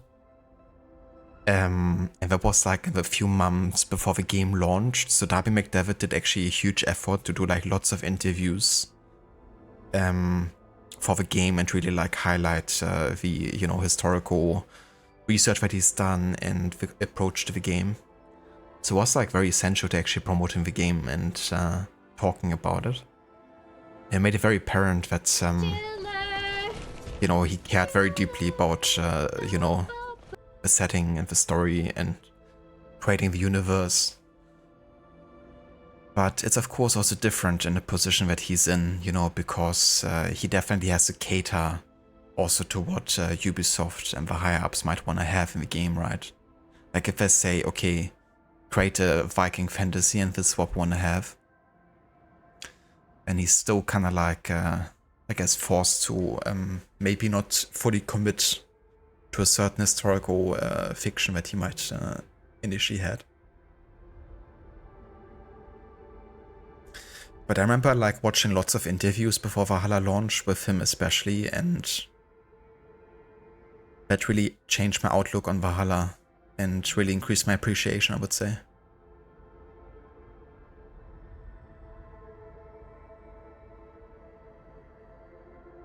Welcome back, Dex. That's true. Yeah, you could turn on Japanese dialogue. Turn off the subtitles. It's like, I don't know what's gonna happen, but at least I don't have to mind it now.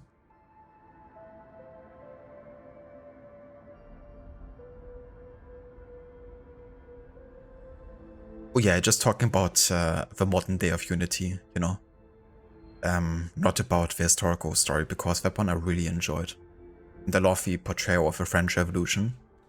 It's still one of my favorite settings in the AC series. And I mean, we're also getting closer to that setting too, in the historic order run.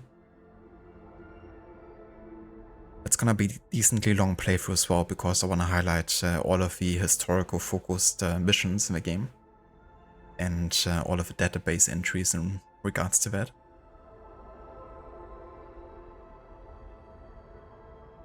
Yeah, there's at least one piece of Eden, at least implied piece of Eden in Shadows.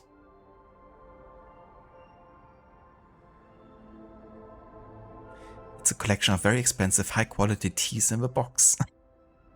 It's the ISO tea box. Hello Vashilla, welcome in dude. And good day, how's it going? It's going pretty good over here. Getting closer to the end of Act 2. And then there's only one act left, which is also supposed to be the shortest. So getting, yeah, closer to the end game. How's your day going? That's totally fair, 2 decks. Yeah, honestly, Valhalla is also among my favorite soundtracks in the series. Hands down. But it helps that Jesper Kyd, you know, the composer of AC1, 2, Brotherhood, parts of Revelations, that he came back for the first time. And I absolutely adore his soundtracks. And then him coupled with Sarah Schachner, who previously had worked on games like Unity. She did the entirety of Origins, which is another one of my absolute favorite soundtracks. And what many people don't know, she also worked on Black Flag. She was actually in charge of performing a lot of the violin that you can hear in Black Flag and doing some of the composition too. At least as far as my research went. So she's also been with the series for a decent amount of time. And having these two come together, and it's really cool too, because Sarah Schachner had a deep appreciation for Jesper Kyd's work. In fact, some of the Origins rhythms and soundtracks are actually inspired by some of the rhythms used in AC2. For example, that carrier chase mission where you're heading to Venice together with Leonardo da Vinci has like a very iconic kind of like rhythm and soundtrack when they're getting chased, and that's a very common kind of like style that you can hear in Origins again for like more intense and combat music, which Sarah Schachner did like as a reference to AC2. And having them two come together to create that soundtrack was, yeah, amazing. Was like a dream come true for me. And of course you can't forget Einar Selvik for the vocal part. Another legend of like Norse music.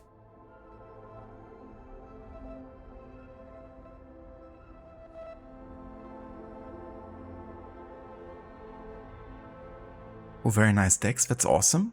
That you got the Platinum in Unity. Yeah, that game still holds up so well. It's like still one of the most photorealistic looking games ever. And in retrospective, you know, you can definitely tell why it was such a crash at launch. Because not every system was prepared for that. To kind of like handle that.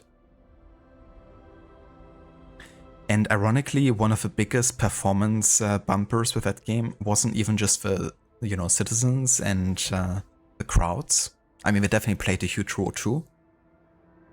But it was actually the fact that you had so many interiors.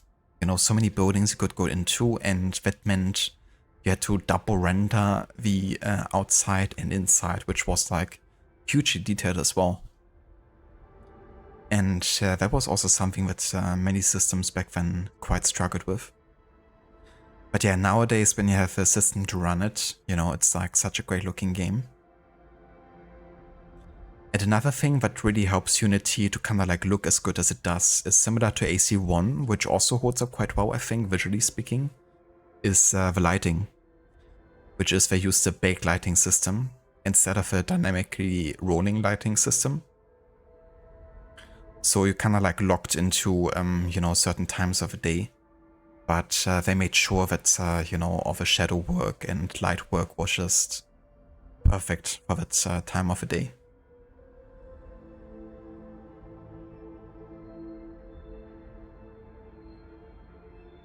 Oh yeah, Schiller, that's great to hear. And same here, dude. Yeah, looking forward to a week of football. I probably won't be watching like all the games, but definitely a decent amount of them. Definitely gonna tune in for the kickoff with Bayern tonight.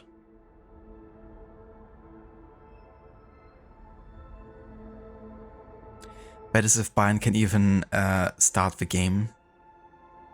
Because in the final training session, another 5 people got injured and then they don't have enough to actually have like a starting 11. But it's actually kind of funny, like how small the, you know, the team is at the moment.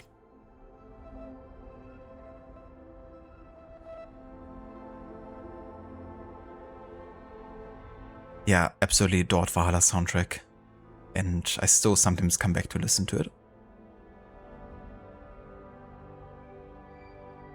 And fun fact, there's also quite a lot of unreleased soundtrack pieces for Valhalla. Especially when it comes to the kind of like high profile combat ones. So if you're intrigued to actually listen to those, I have those uploaded on my channel. I'm gonna post that playlist actually.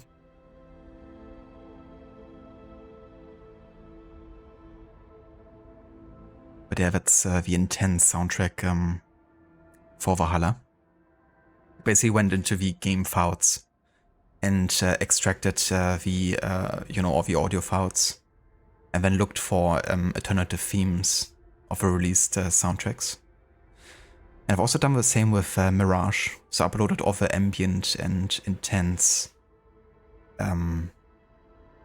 pieces for Mirage. I wanted to do the same thing for Shadows actually, because I reckon for Shadows there's also quite the demand for it at the moment. But unfortunately they changed the file structure for Shadows. So what you have to do now is basically go into Hex Editor and merge each file individually. And yeah, that's a bit much. Given that there's like thousands of files, you know. So I'm kind of waiting until maybe a tool gets released to make that like automated.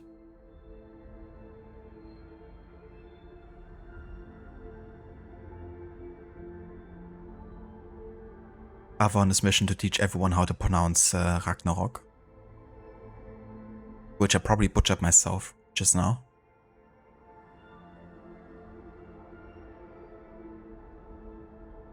Yeah, Origins is amazing too. For me, my favorite soundtracks are probably still AC2 and Origins. But Valhalla might actually be my third one.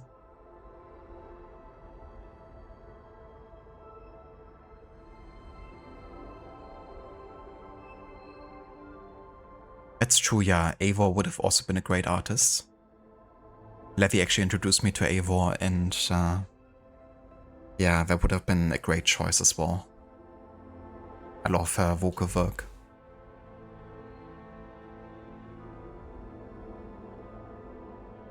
Cheers, Tix. Yeah, thank you for checking it out. Got a couple like AC music related stuff there on the channel. Also a couple music mixes as well. But yeah, a while ago I started uploading the unreleased soundtracks as nobody else had done it. For Mirage and for Valhalla at least.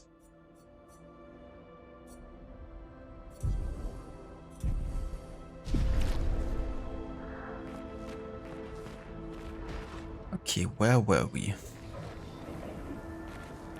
I have no idea.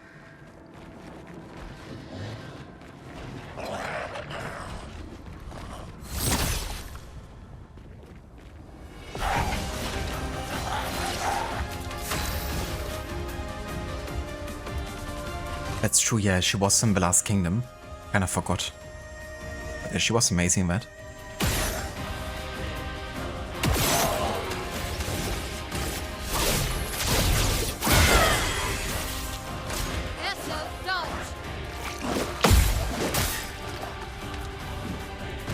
Bring it on.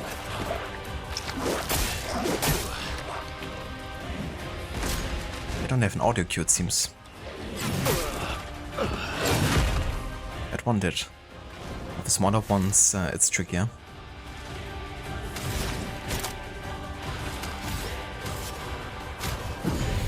Let's carve a path.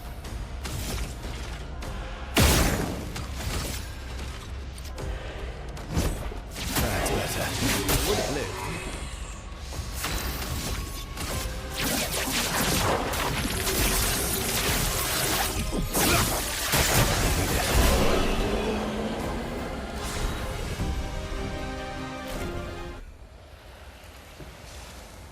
So now I'm getting all the CO upgrades, huh? Interesting. Could it have given me that earlier? Consume 1 moon charge on turn start and recover 20% of each ally's health. I mean, pretty good, I guess, but gonna go with a risky weapon here for now.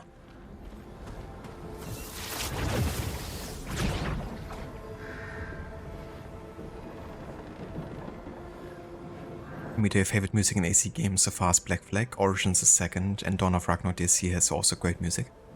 Yeah, but Dawn of Ragnarok DLC I haven't really listened to yet, but I think it's done by Elitsa Alexandrova, if I'm not mistaken. She worked on most of the games for Ubisoft Sofia, the studio behind Dawn of Ragnarok. The guys that also brought us Assassin's Creed Rogue, but also the Curse of Aferos DLC. And I think Elitsa worked on... Yeah, she worked on both Rogue and Curse, and I think also on Dawn.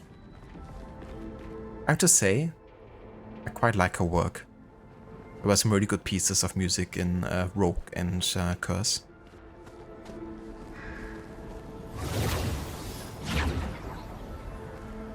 But given that I haven't actually played the Dawn of Ragnarok DLC yet, I haven't really listened to the soundtrack before.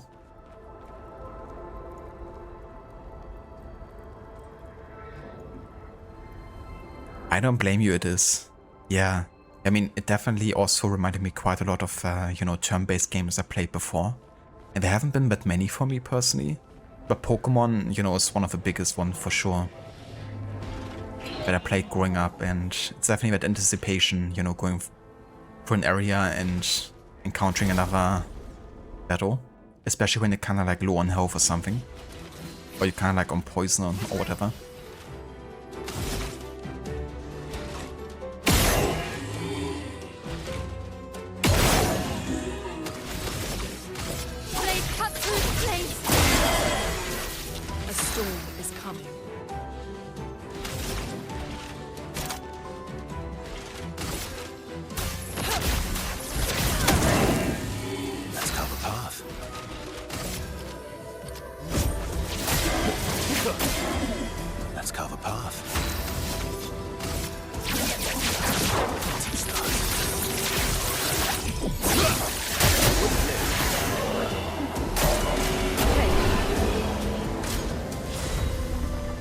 Calculated.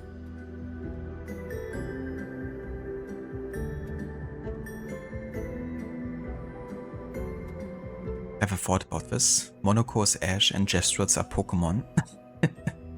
Yeah, I mean, when we got the introduction to Monaco and his tutorial and the way he worked, I was kind of like, gotta catch them all with the legs and feet. Definitely reminded me of that, you know, as well. Ah, that's true, yeah. It did win the Assassin's Creed Vlaha award. It's still a shame that the main soundtrack didn't, but I'm still glad that the game overall was, you know, getting appreciated like that. Yeah, I purposefully skipped Dawn of Ragnarok every time so far. I'm gonna eventually maybe play it, but yeah, the last times I didn't really focus on that side of the soundtrack of the game either. I mean, my last run was the historical one, so it was natural not to include Dawn of Ragnarok into that one.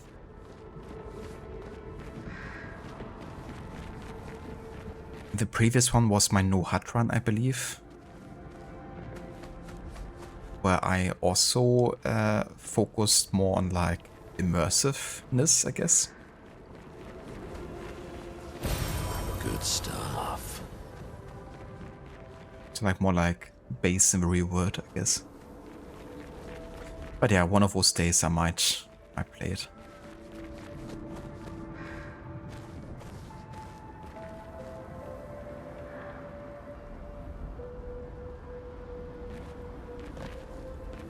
That's pretty amazing, Amita, that she did win that.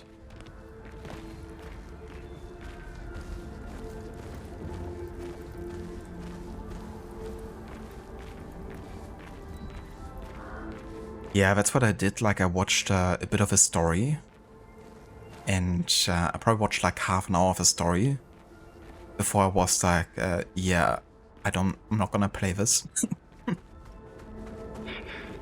It's a bit of a shame because I fell away with, unfortunately, a lot of the Ubisoft Sophia games. That I really enjoy the gameplay, you know, and I had fun with it, but the story was not that good. And even with Curse of the Pharaohs, I feel like it's quite a few levels underneath the main game and hidden ones, story-wise. It has some really cool moments, of course, you know, but I feel like most of those are kind of like gameplay focused. And yeah, Rogue. I mean, Rogue we talked a lot about. That story is also not really one of my favorites.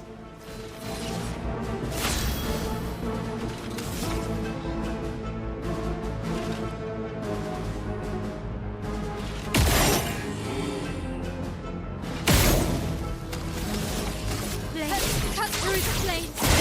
I make my own luck. I make my own luck.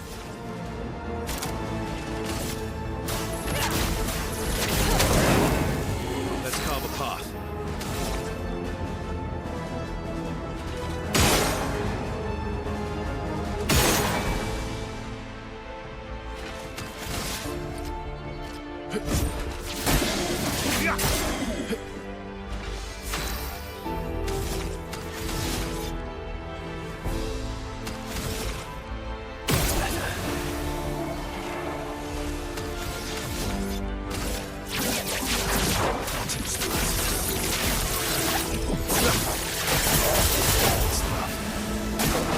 Okay.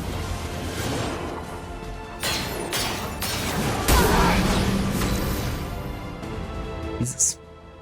Damage much?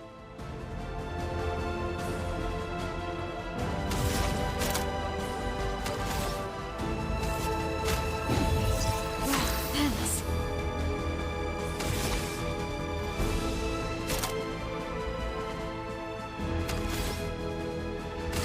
Blade, cut through the flames.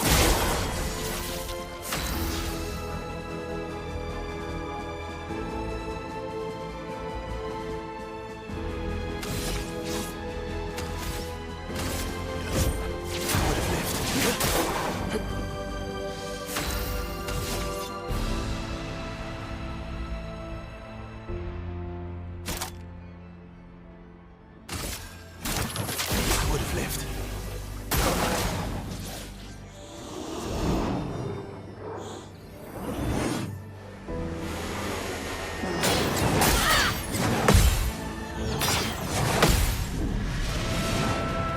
Now's our chance. Everybody, let's go. Let's spill some ink.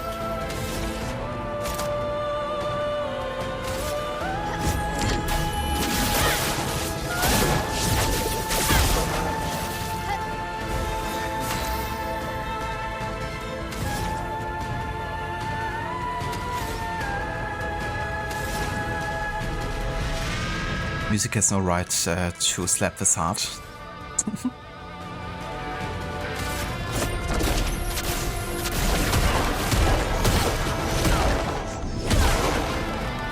Cut him down.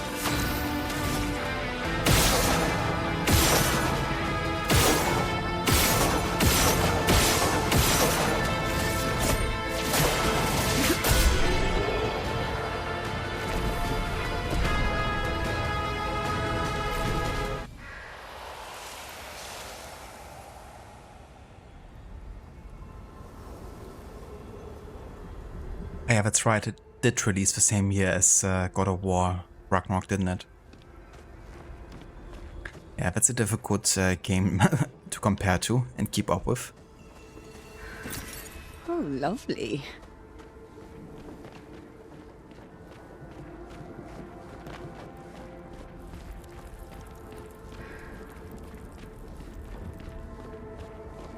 Yeah, fair enough, Amita.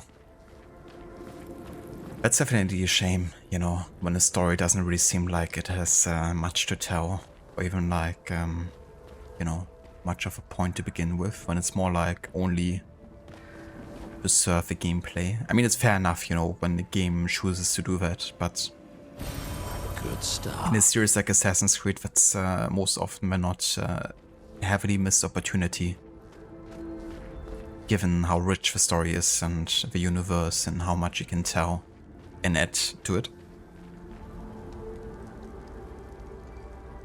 You love the perfect parry with one attack.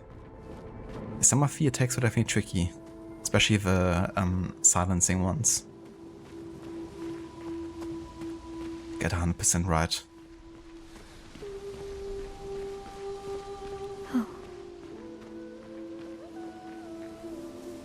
Grave? Gustav's... What's mit Gustav's arm again?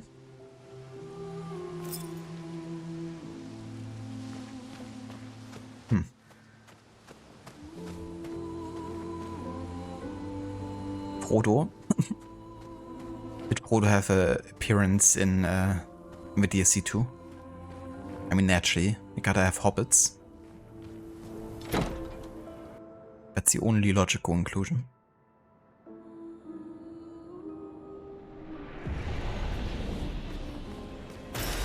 Useful.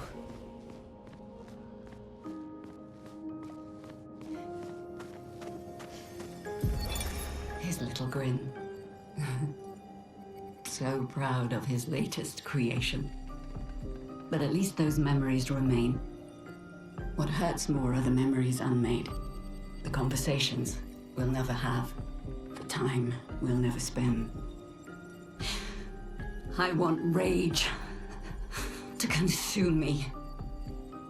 Anything to fill the hollow. But rage won't come. And I just float in an endless nothingness. The person I cannot be around is Alicia. Her pain is a broken mirror. The shards reflecting back tenfold, and every moment with her the cuts deepen and I feel myself unraveling. I know what he'll say.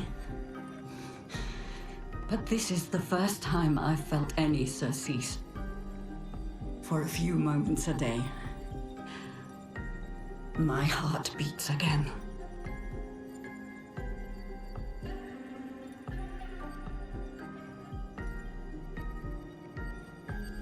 I'd actually Google surcease because I've never seen the word before.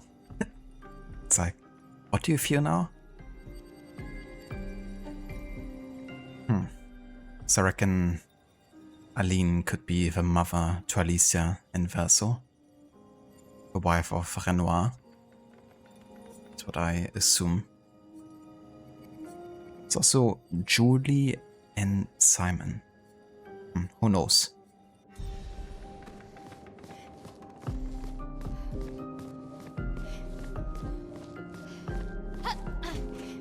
Yeah, the way she talks about Alicia's pain. So this is likely after she received the burning injuries.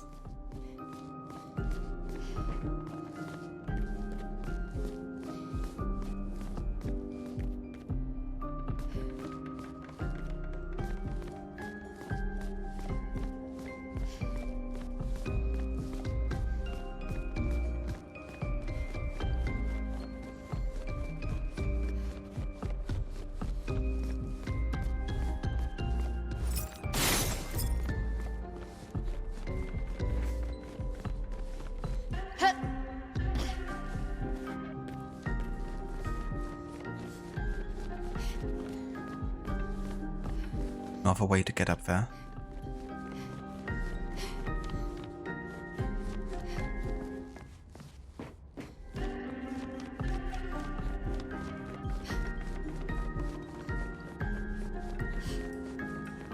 Alright then, let's get out of here again.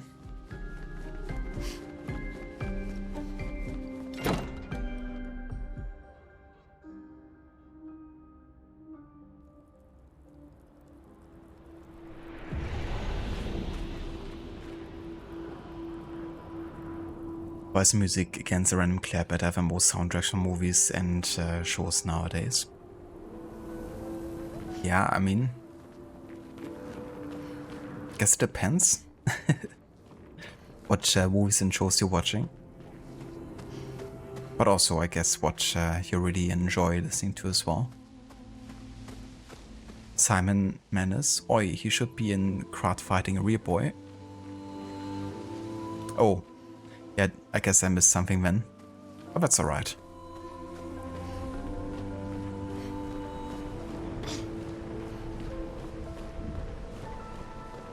I reckon I missed quite a few locations in the manor.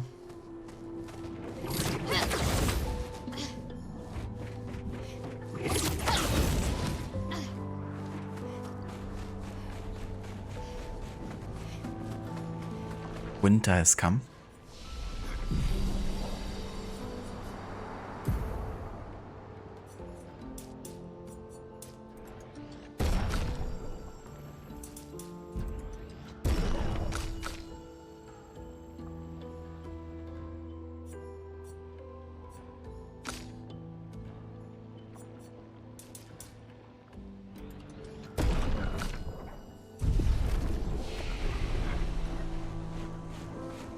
Yeah, the Monolith is definitely pretty interesting area in terms of like how it mirrors your journey a little bit in like a short form.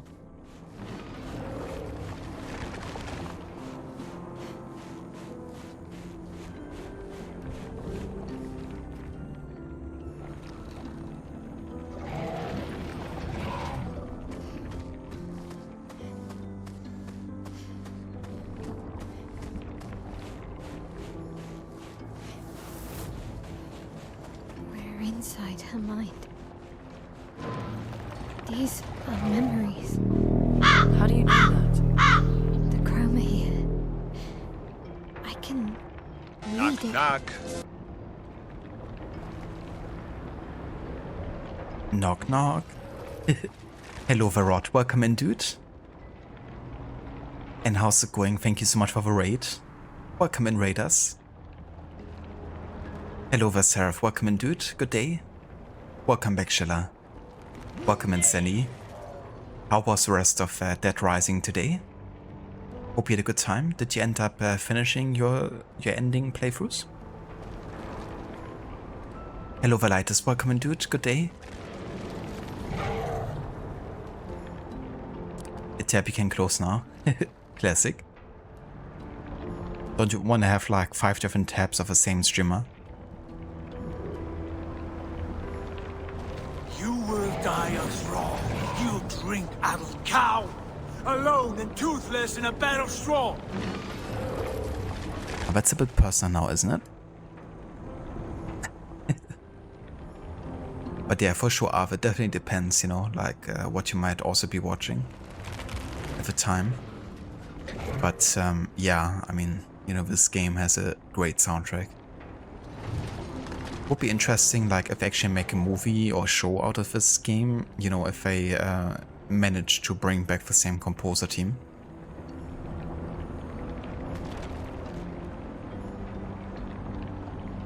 Because I heard there's rumors about that being potentially greenlit. Good day or afternoon. Yeah, pretty much same. It's 3:30 PM here at the moment. How's it going, Seraph? Here's an insight for you as well. You heathenish fork-tongued Dane. Head full of knowledge ain't no use when your head's full of lead. Like Arthur says.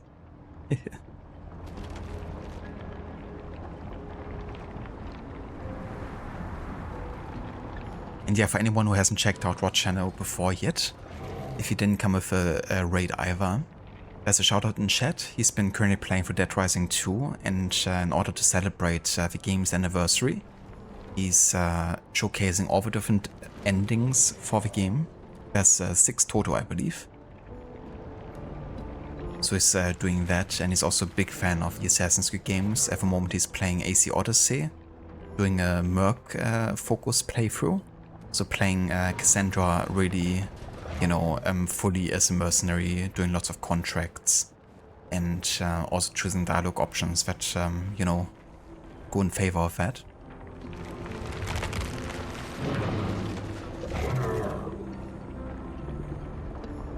Drink a cow? Wait, what?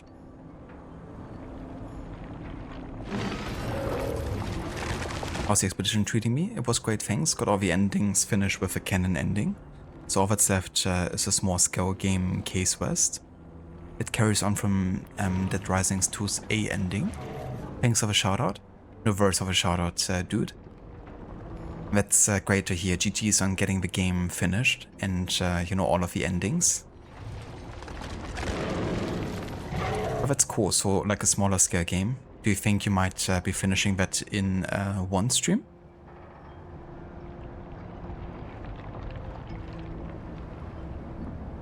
And yeah, the expedition is going good. We are very close now to the end of the second act.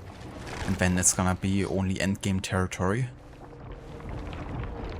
So yeah, we're working our way closer to the end of the game. It will probably still take me you know, a few more streams, but we're getting there. Thank you for the lurk, Ave. And you too, Sarah, thank you.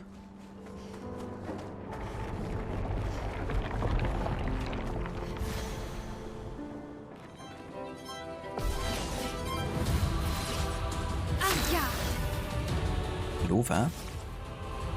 Here's the tomb of Osiris, motionless like Osiris. What is that blue coming like fog here? His limbs like Osiris. Assassino! Assassino. Blade cut through the flames. A storm. This is Sparta! This guy's tanky.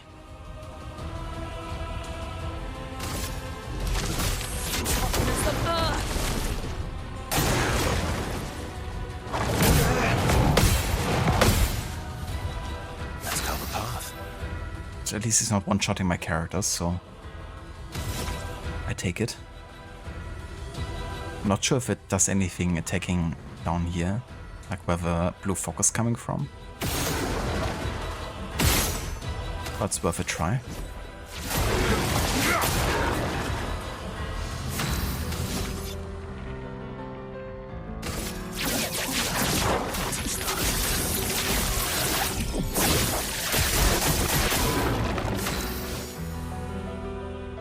Damage.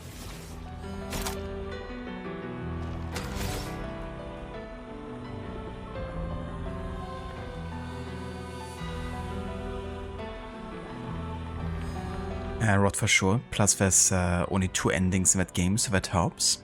Nice progress. The expedition is almost at an end. Almost. That is until Expedition 32 comes along. And all of my characters just perish because I actually failed. Imagine that's the ending for this game. It's like you do the expedition and actually it's just like all the expeditions before. We just fail.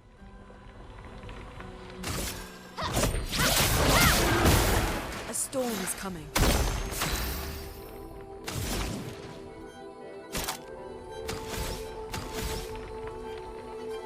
Okay, let's give Luna some AP.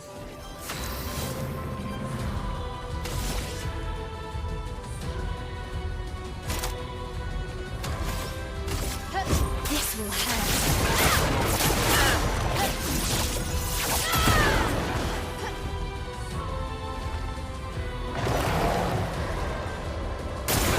Watch out.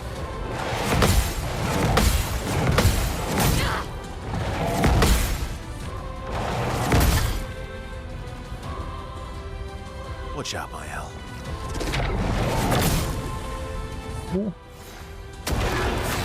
Don't freeze me.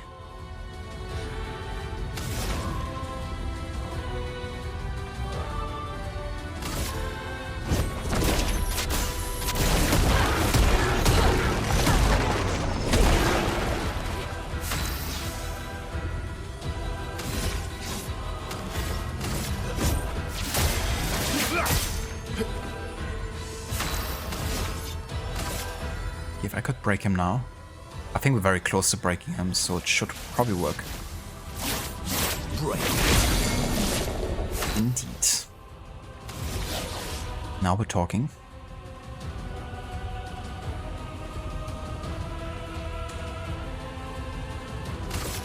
You can't escape.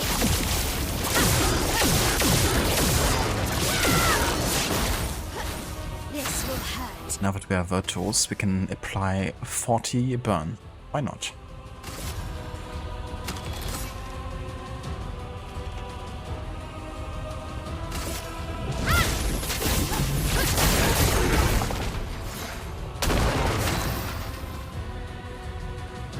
Actually, it was only 20, but still pretty good. I don't think we would have dealt more damage either way due to the damage cap there. The Expedition of Pharaoh. Yeah, who knows? You know, might actually develop in that direction.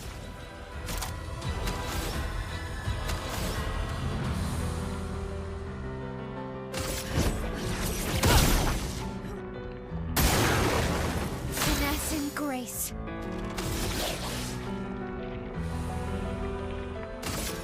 You can't escape.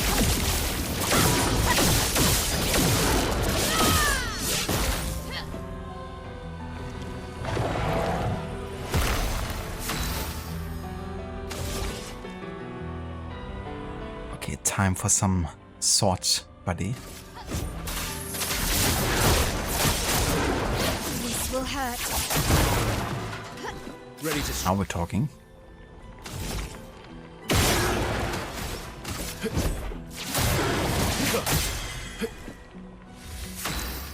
Let's finish this.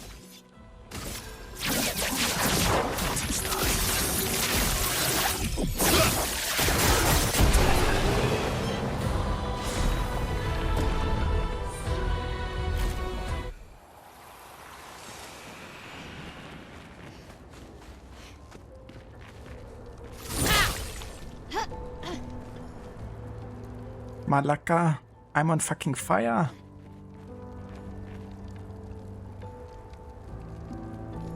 They look like they're about to drop the hottest winter album.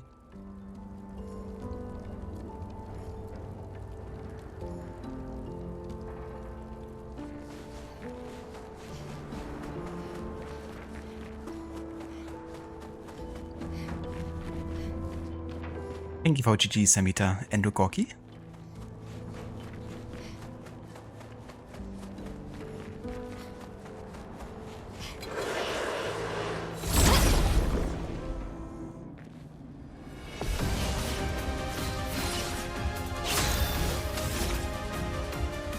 These guys look interesting.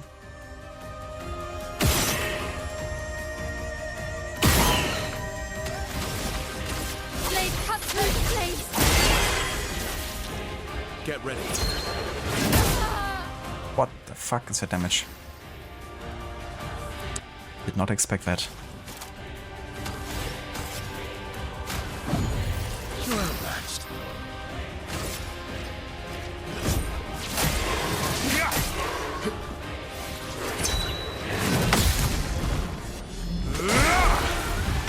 Cut him down. Touch that.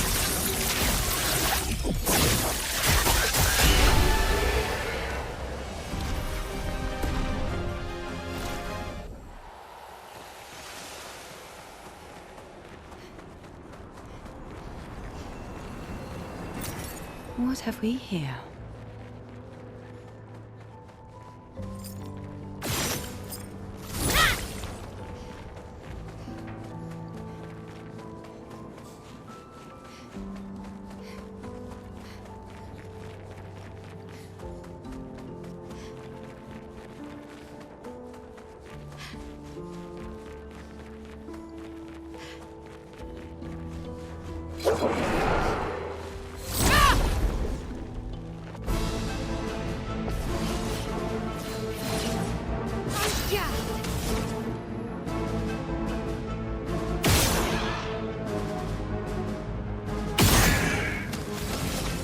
Blade cut through the flames.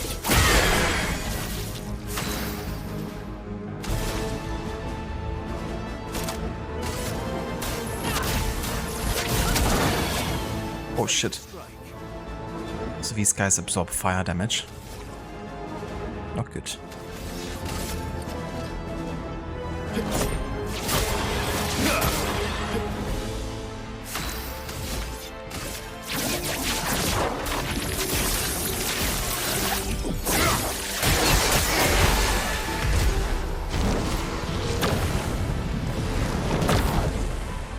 Watch out, my Al.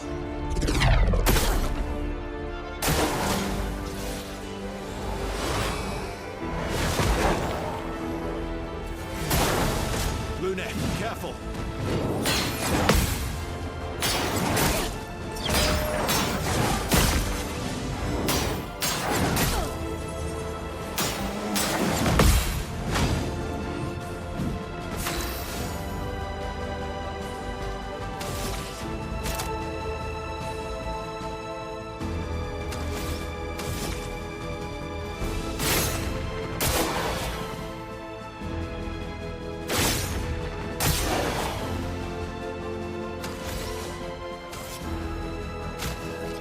Ready to go. Let us stain them.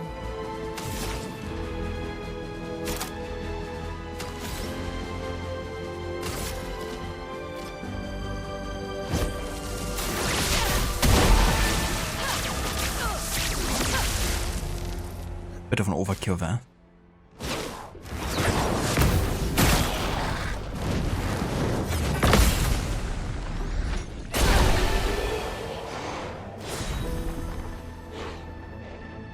Oh, nice. A new weapon for Luna, it seems like. Fittingly with fire damage.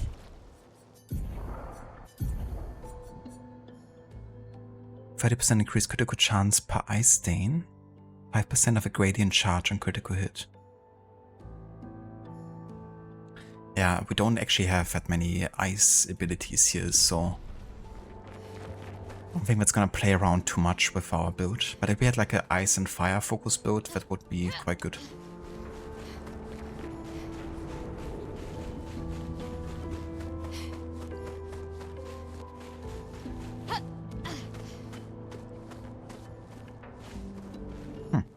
Can't even play the piano here. Unexpected.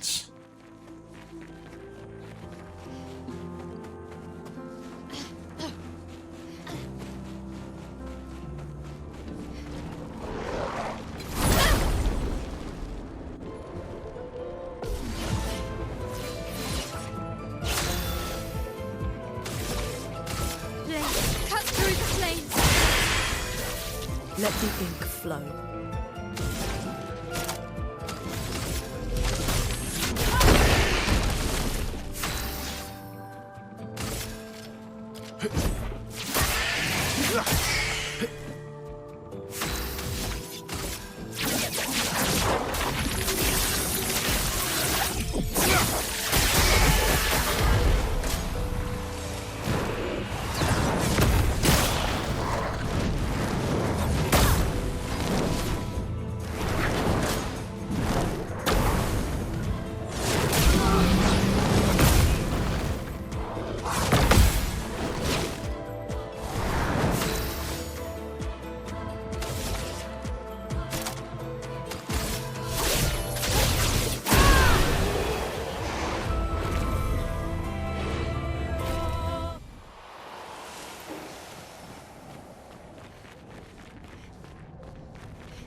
welcome to my train station. Where do you want to go? Where can you take us? From here, your next destination is Lumiere, my hometown. Wait, we can return to Lumiere?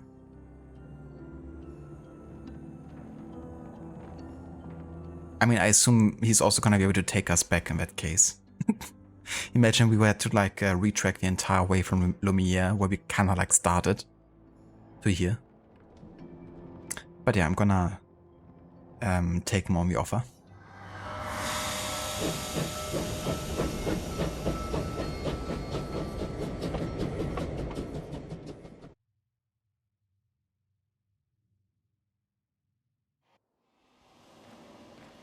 Oh. Actually back in Lumiere. Now we can return back to Monolith as well.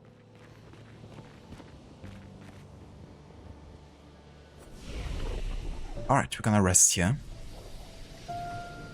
And this is also going to be where we'll go ahead and take a break for now. But we're not yet done for today, of course. We're gonna play a bit longer when I return, but it will be a longer break though, because I'm gonna take the doggo out on a walk and all that. So it's gonna be at least half an hour for break. So yeah, if you wanna, you know, get something to drink or eat or, you know, do something else in the meantime, then now would definitely be a good time, because we are going to be away for a bit longer. But when we return, we're gonna keep on going and still try to finish the second act today still.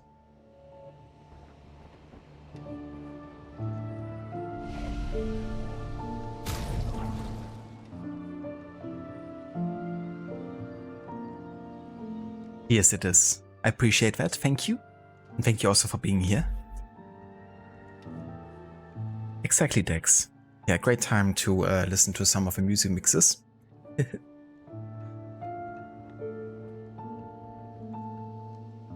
But yeah, I catch you guys in over more than a half an hour.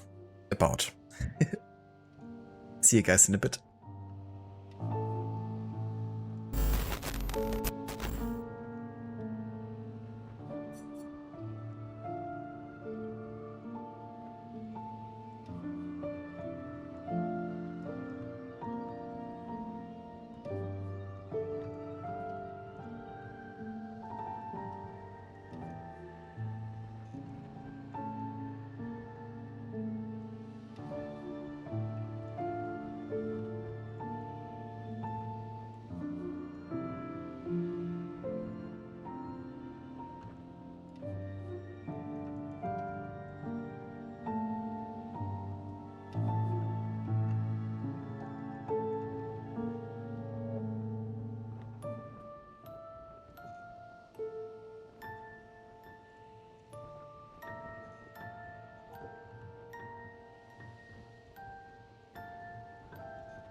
Welcome back to more of Clair Obscur, Expedition 33, with the last remaining bits of the second act here, and we just got back to Lumia.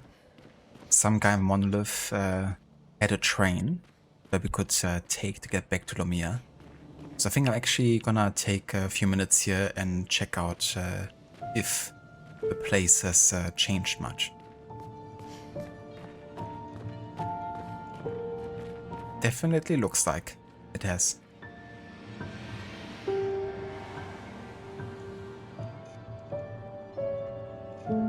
Thank you, Gorky. Welcome back as well to you.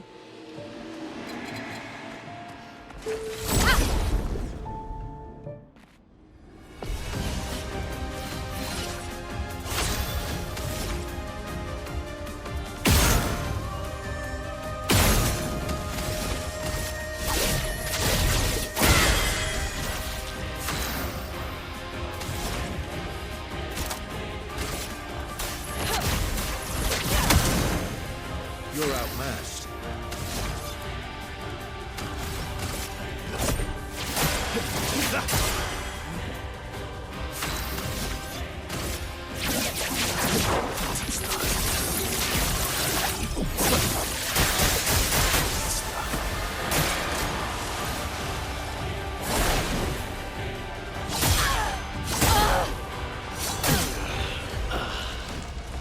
Jesus. It kinda destroyed me. Take your shot.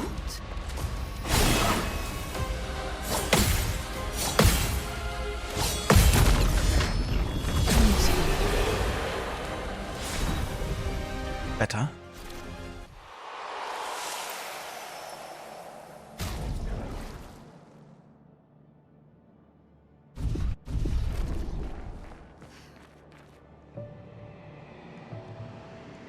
Thank you, Dex. Yeah, I had a good break. Had a good dog walk too.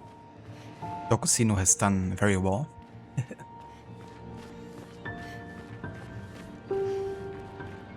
Exactly. Ready to come back and kick some ass again. Or, I guess in this case, get our ass kicked. Yeah, Death Plus. Not quite, but almost.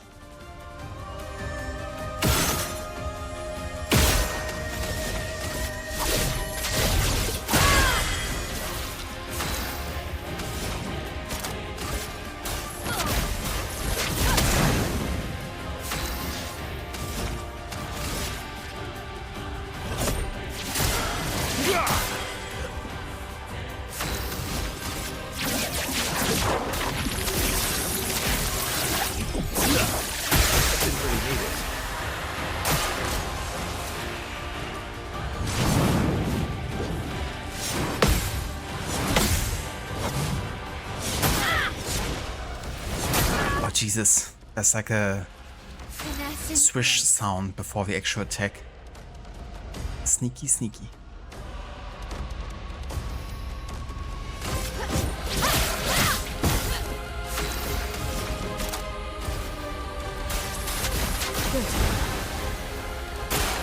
Ready to parry.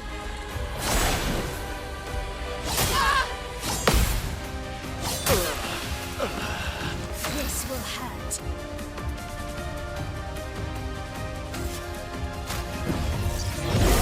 Sorry, I failed.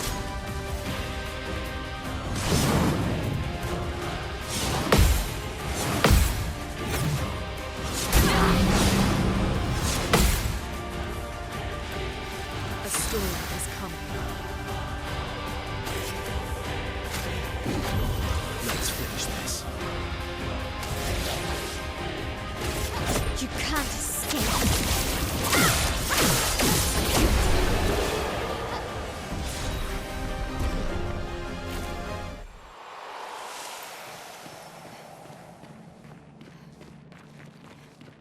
Yeah, these guys are hurting. So, where is everyone? Nice.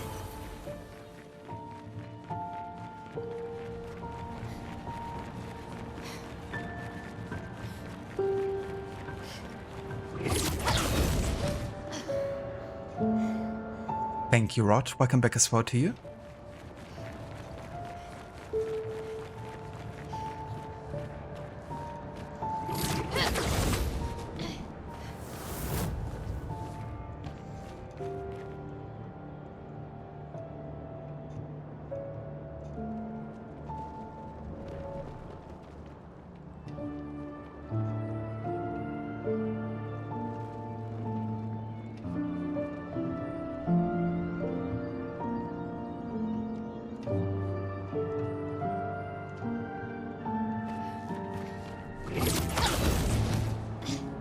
I don't understand. Verso? Are you okay? Yeah, fine. Let's keep moving. We're almost at the top.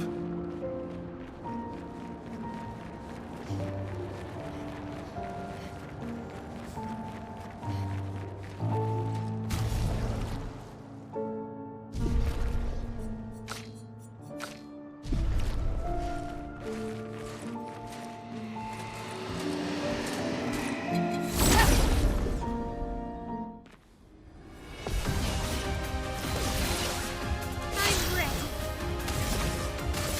Blade cut through its blades. You're outmatched. Let's carve a path.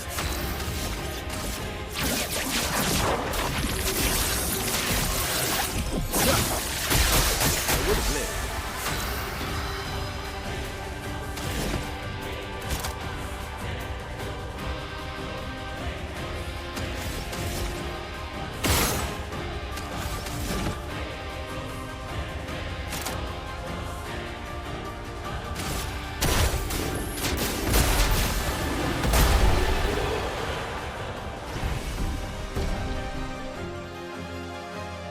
Not gonna lie, I think Monaco might actually be the most powerful character in the game or something.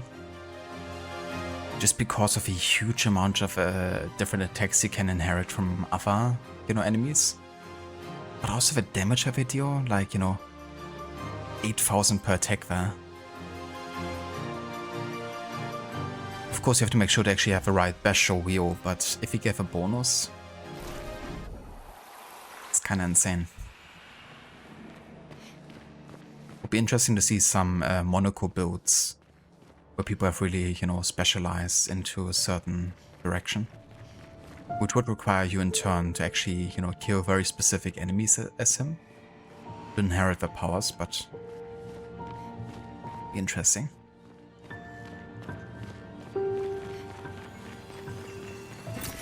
An advantage.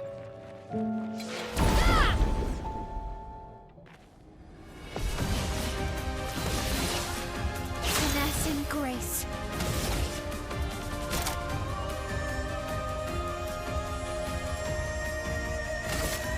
Finesse and precision.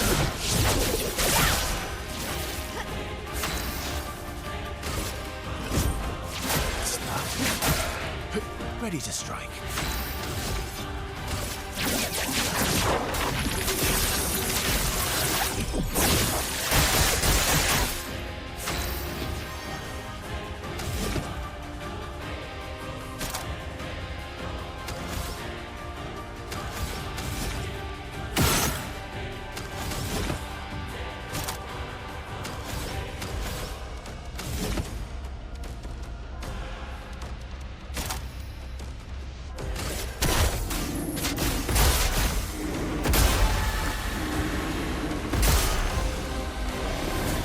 Okay.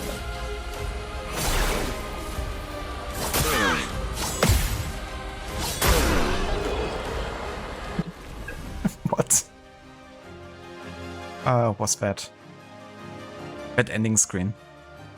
Like everyone died there, including the enemy. Amazing.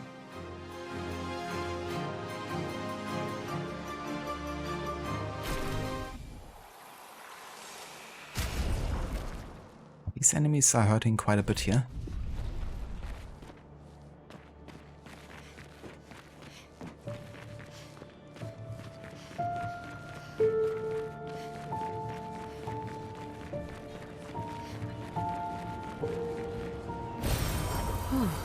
lovely.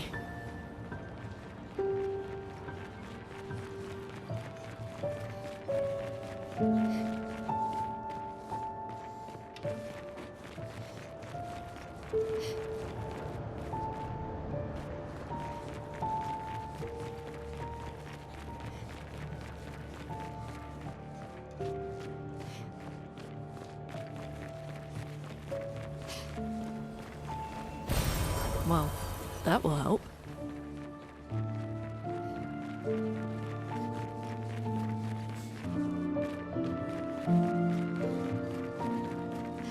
Ah yeah, the golden path rule.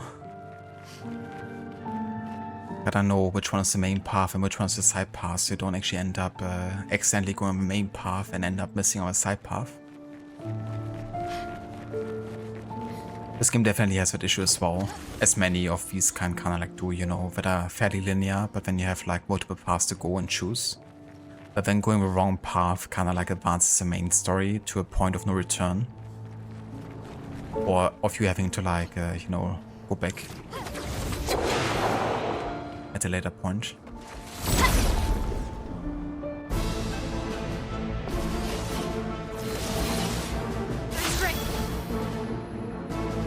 Thank you, Amita. Welcome back as well to you. Blade cut through the blade. My turn. Let's carve a path. Teach the rest. We need it.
Charlotte, 70.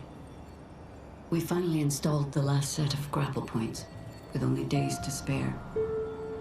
And for the first time, I feel real hope. This is our gift for all the expeditions to come. I am incredibly proud of our team. The interior of the Monolith is perhaps the harshest landscape we've encountered. The final set of grapple points were excruciatingly complex to place and required painstaking focus and skill. But we were bold. We were ambitious, and we refused to stop. There's no other group of people I'd rather be with, and it is an honor to die by their side. It is fitting that we greet our end together within the monolith that has loomed over us for so long. Though this Nevron has won the battle, the expeditions shall win the war. Tomorrow is here. We will honor their sacrifice by doing lots of teleporting. Nice. But it's kind of cool though, the idea, you know, that one expedition laid the way for the next one, you know. Like the early expeditions, they just had no hope of ever, you know, getting this far. And also defeating the Paintress, you know. And if we had to do all of what the previous expedition had done, we wouldn't have made it this far ever. So it's really like a collective effort of all the expeditions that have come before.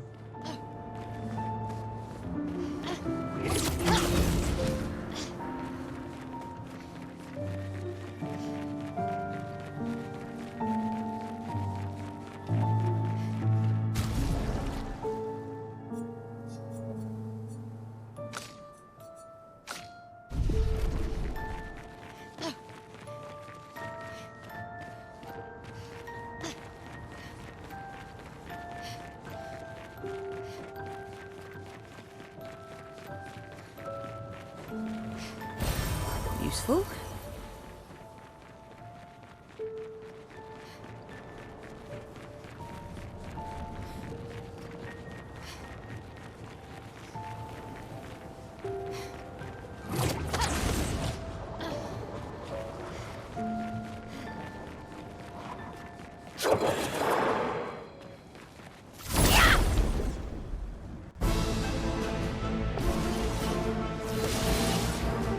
Clair Obscur? What? So it's a boss fight literally called Clair Obscur. Okay then.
Oh, fucking hell.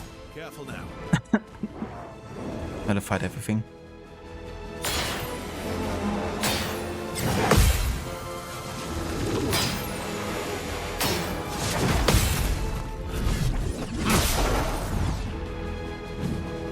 Just try it.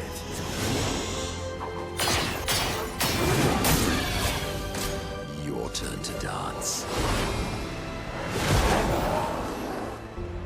Oh, really?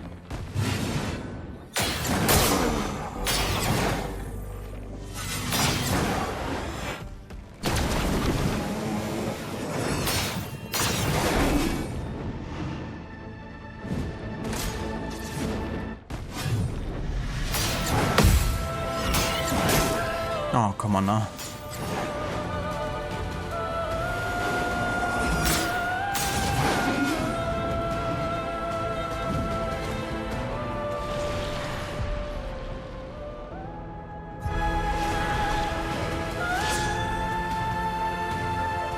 Okay.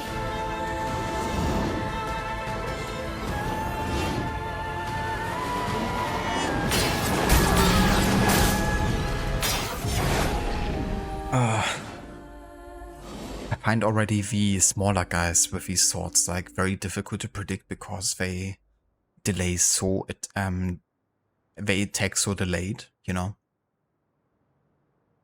And getting that exact moment right is quite tricky. I think I wanna not retry the battle and get a different starting party setup because I just switched to my two minor characters there, which wasn't really ideal either. But I also didn't think this was an actual boss fight here. But let me do a different party setup before we try this again.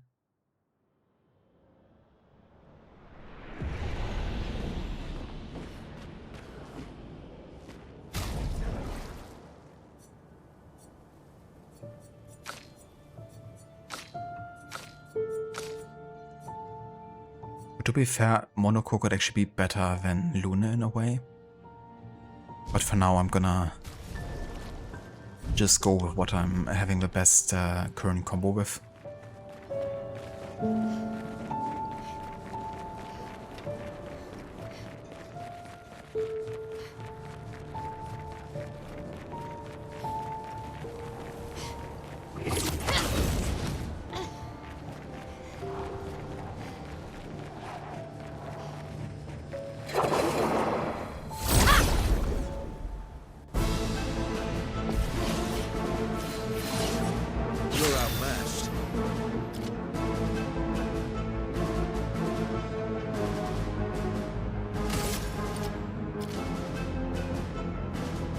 Okay, so this guy's kind of like a light type, so it absorbs all my light damage. This guy is either.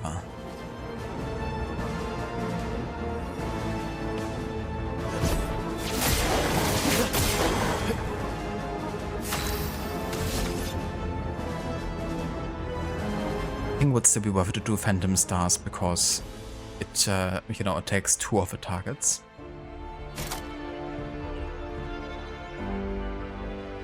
Or we could go for Endbringer on this one. Or this one, considering that he's not affected by light damage.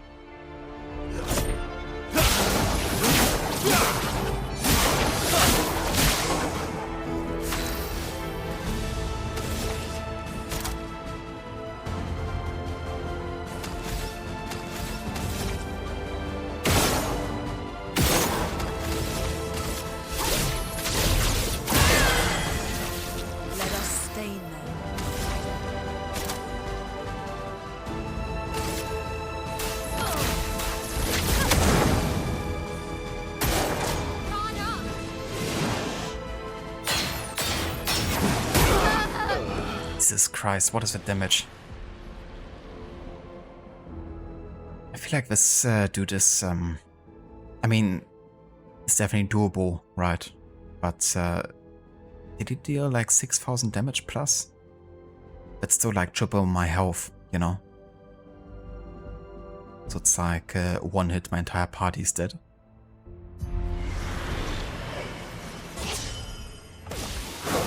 Eyes up, Minoko.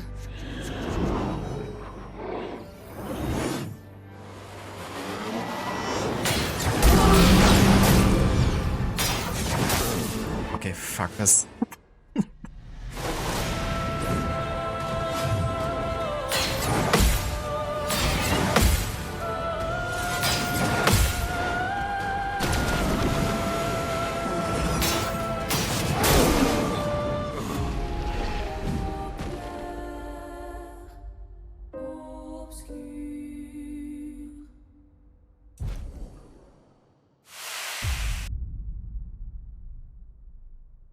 I'm not gonna do this for now.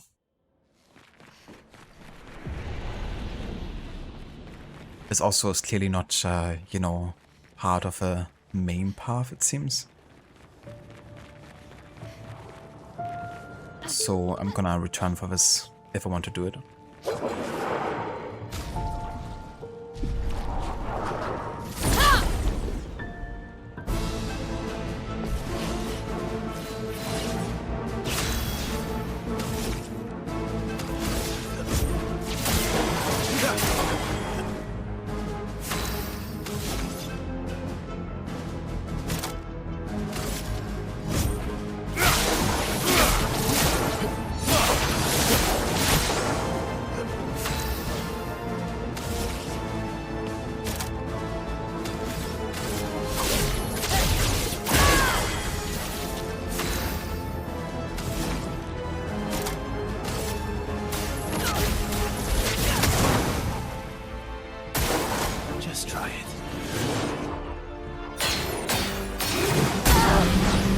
Jesus, these fucking attacks.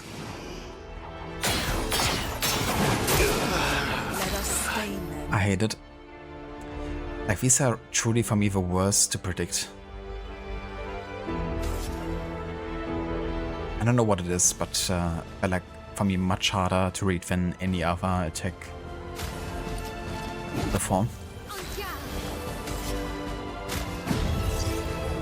Report once more. Please survive.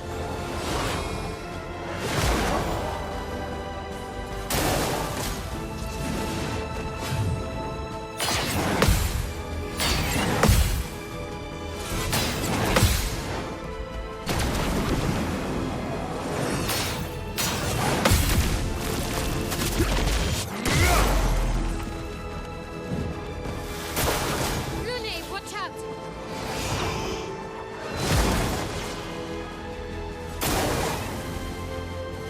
Watch out.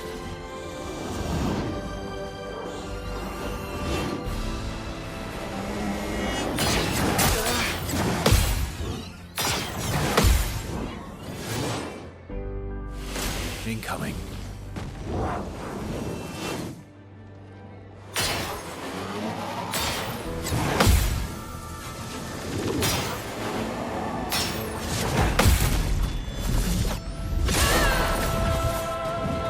manage. I'll try next time.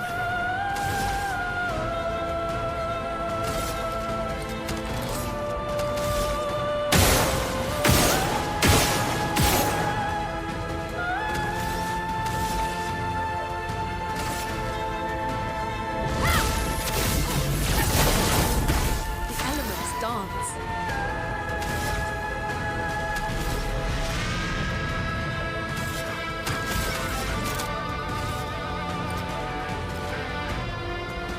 Everybody, let's go. On garde.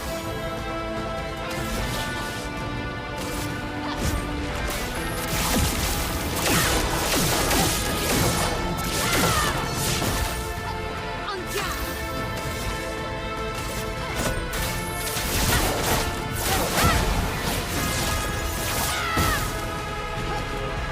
Ready to go.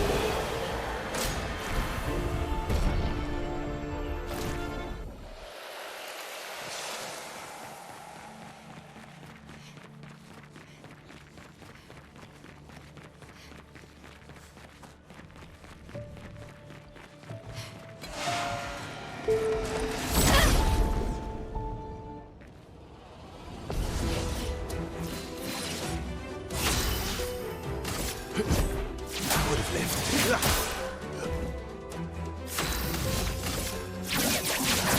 Hunting starts.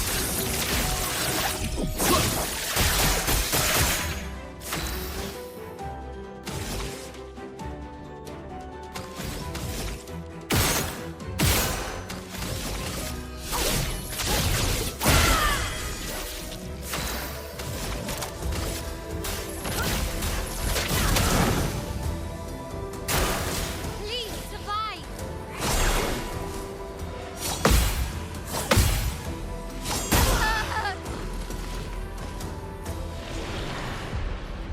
Jesus Christ. Like one hit and my entire team is just dead. That's ridiculous. Also wonder where that damage spike is coming from all of a sudden. Maybe it's like, yeah, you're entering like shit's real territory or something. Because miss the timing one time perfectly and your entire party's just dead.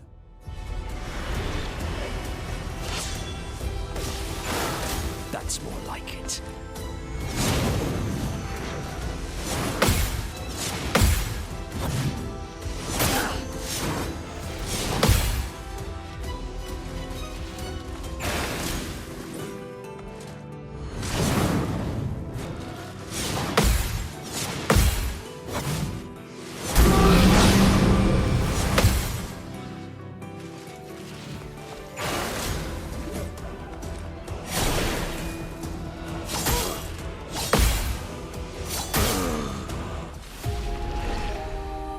Dude, it's the first time I think I died to regular enemies in this game.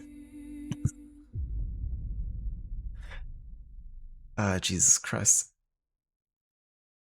But yeah, I mean, they do more damage than some bosses do. Just ridiculous. That's down the path. I would have lived.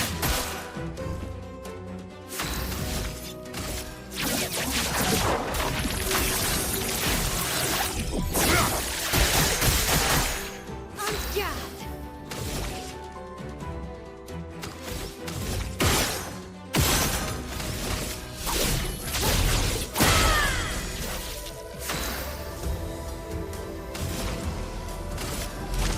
Toughness of earth. Guard up.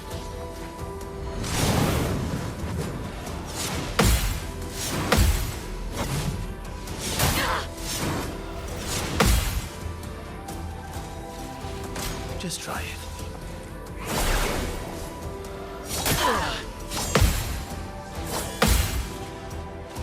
I'm not giving up.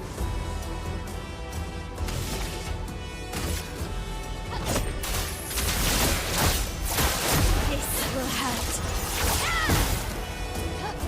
the ink flow.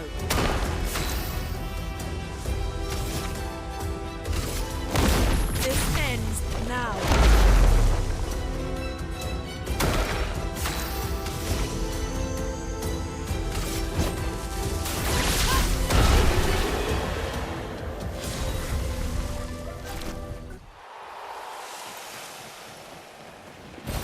An advantage. I'm also out of chroma elixirs, yeah?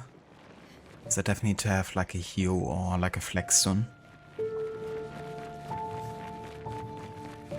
Things could get tricky otherwise.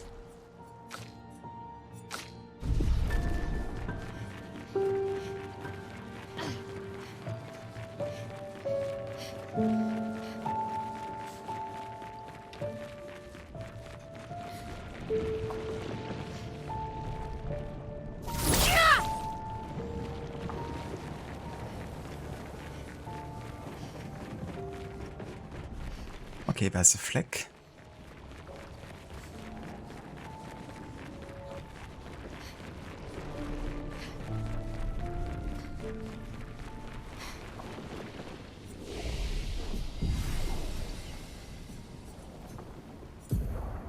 Let's have a look at Monaco here because he has some new ones.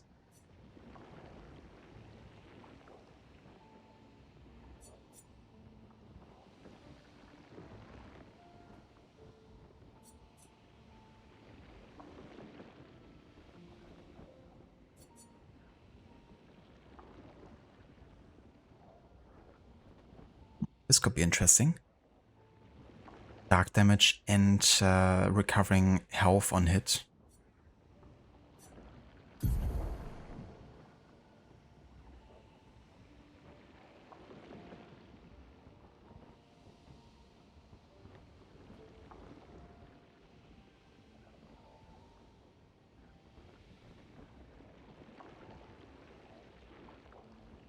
No worries, Amita. Catch you next time. Thank you for being here, dude.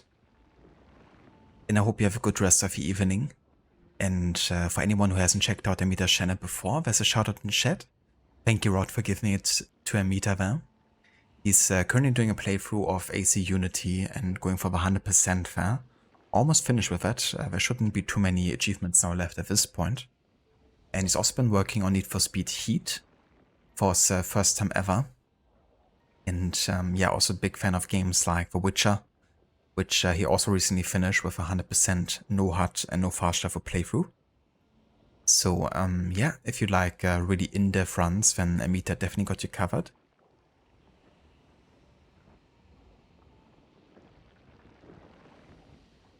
Catch you next time, Amita.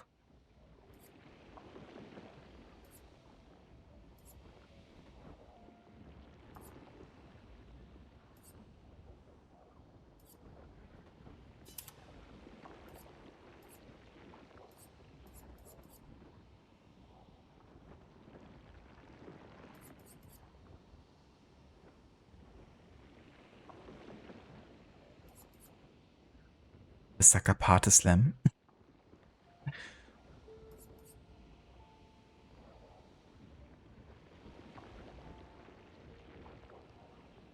I mean, the Obscur sword could be really good against like a single enemy. Maybe this instead of a sapling absorption actually. For more damage. We can heal ourselves for other means.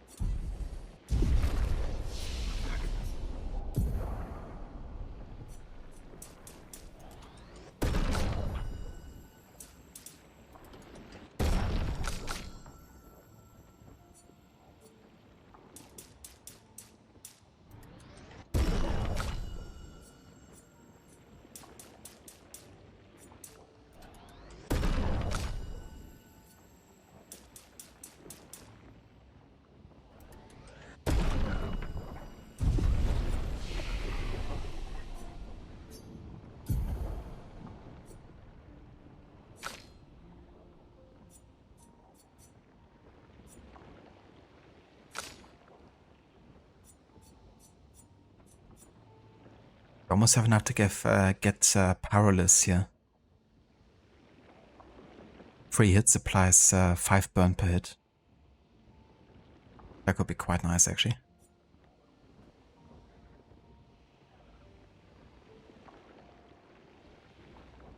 Payback could also be interesting, I feel like. But the prospect of having so much burn sounds really good.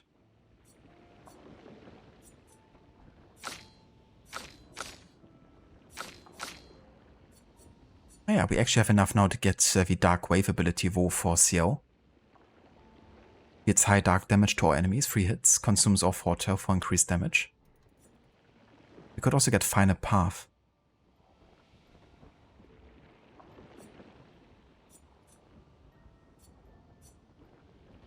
But I mean, like, having damage to the entire enemy party is really good. I'm gonna get this for now.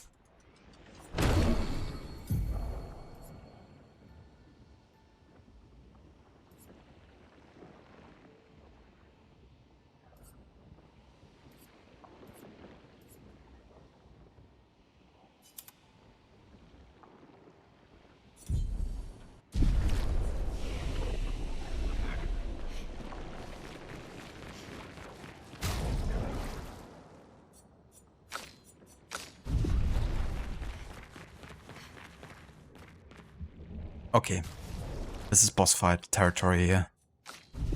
Never mind. Oh shit.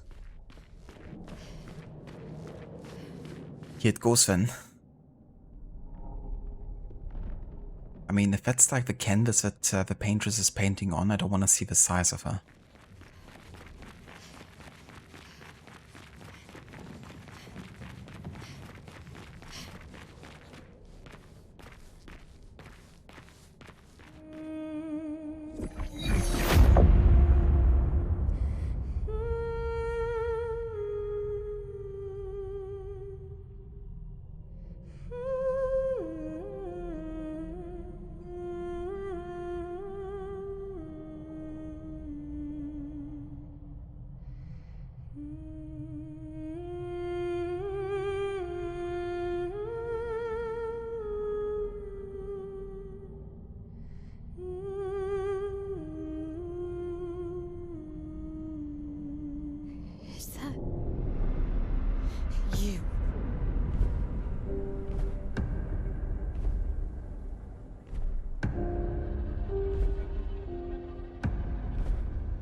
Taking her down. She's not the only one who grieves. The pain of losing you, she made me inherit it. Punishment, perhaps, for not being there when it mattered. I refuse to lose my son. That son was a stranger. But you're not. You're not. You lost me years ago, and I lost you. So you leave us no choice. Tell me, how are you different from her in doing this? I'm tired. So trust me. We are your family. Family is complicated.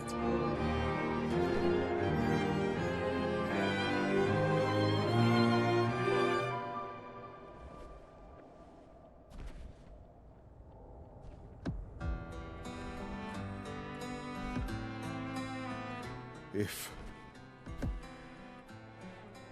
saving you means losing you, then so be it.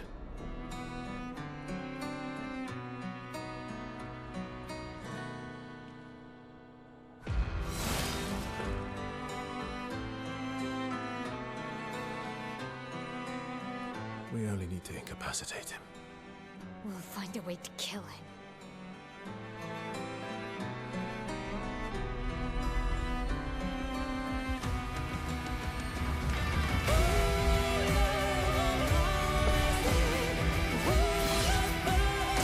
this or something. So little force.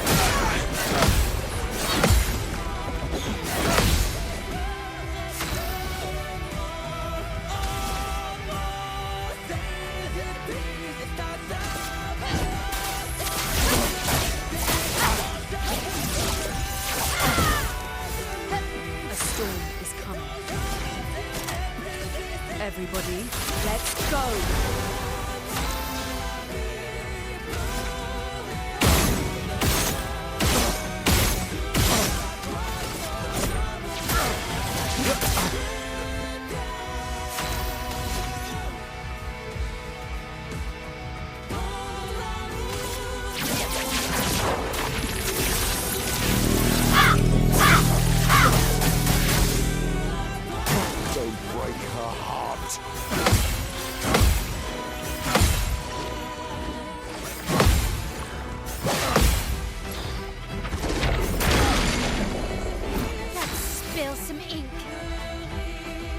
Oh, actually stunned me even though I parried like almost all of his attacks. Hello Vegasek, welcome in dude. Thank you so much for the raid. And how's it going? Did you play more Shadows today?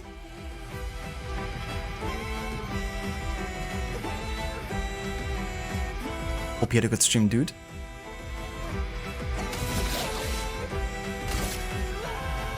You can't escape.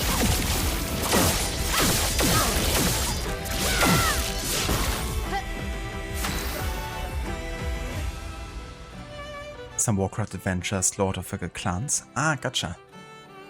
Well, I hope you had fun with it, dude. And for those of you who haven't checked out Gislec's channel before, there's a shout out in chat as well. He's playing a bunch of different games. At the moment he's also doing an AC Shadows run where he focuses more on Naoi as a character. And yeah, also played games like the newest Mafia and the Mafia series in general quite recently.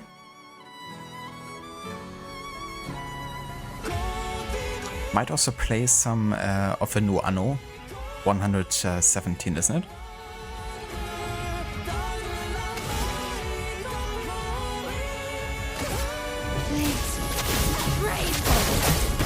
Let the ink flow.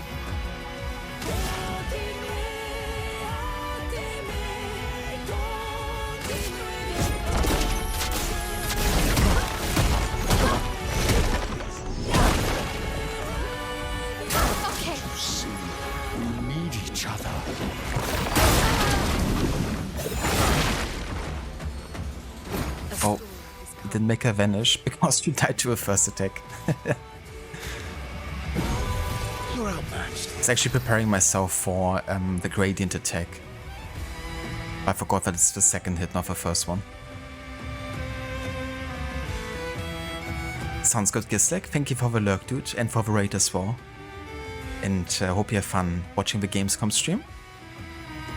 Thanks, dude. Yeah, this is first try.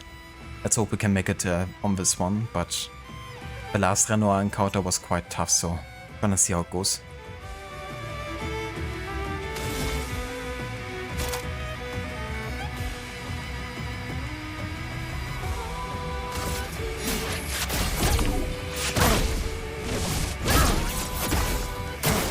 Take me all you want, as long as you're alive to do it.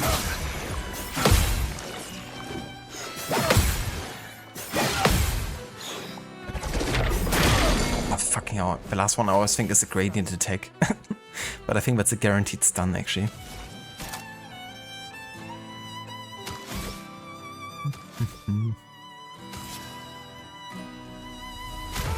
But we can actually get rid of a stun by healing Verso. At least he shouldn't be stunned anymore now. Right? Yeah, he's not stunned anymore. Nice.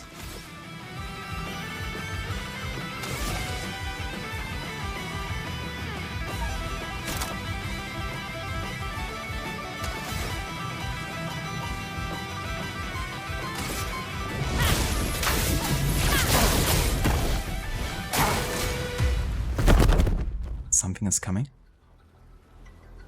Your sister deserves more. What the fuck?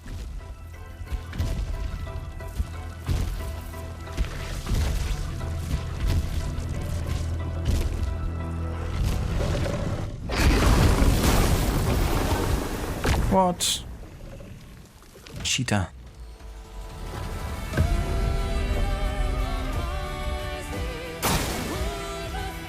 Do you remember what it was like before? Or what? Don't turn away from us.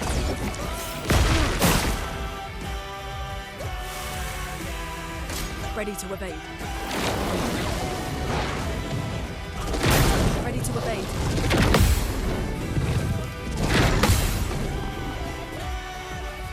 I'll do it. Come on now. Yeah. Sure, just have like 5 phases, you know, with attacks that just one-shot my team. Sure. That's the thing, you know, like I was like doing perfectly fine and then all of a sudden he has a phase where he just gets like 5 free attacks and you're supposed to know what's gonna happen first and then also parry or dodge every of those attacks. Seems legit.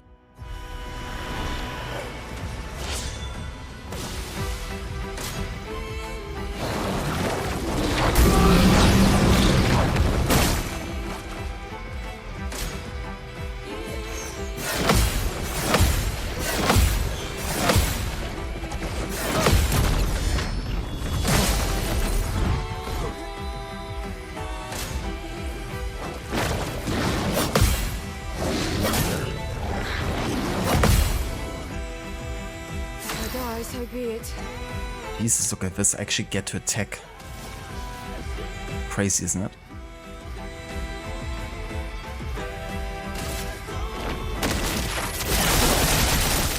No, never.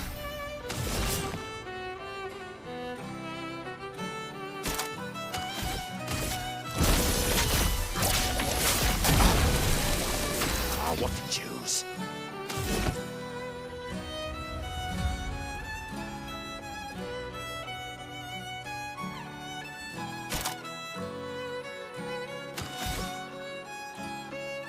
I need to heal myself.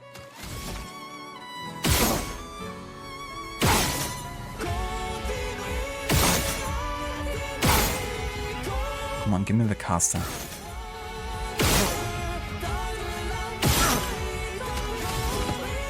Not getting any of it apparently.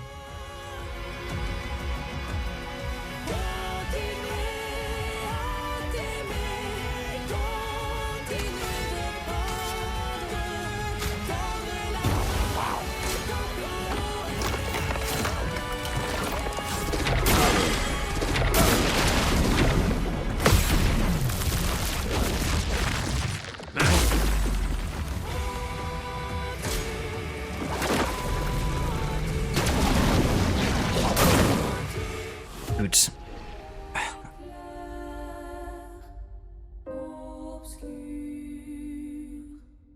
It's like, yeah, that's cool and all, but I have like no idea what attack is gonna happen and it's just gonna kill me if I don't. Yeah, I feel like this is gonna maybe take me 3 or more tries actually, just because there's so many different attacks you have to learn, especially with a new beast now that appeared all of a sudden, for whatever reason.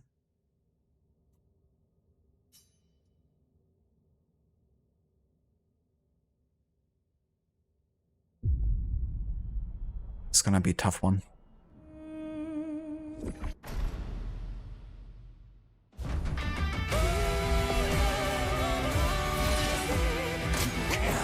So little for us.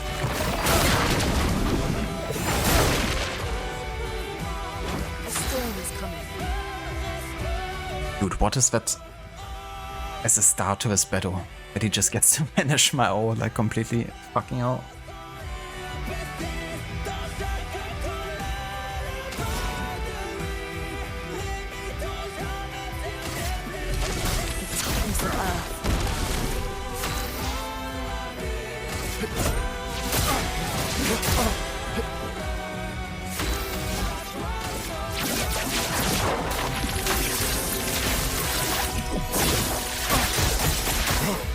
Don't break her heart.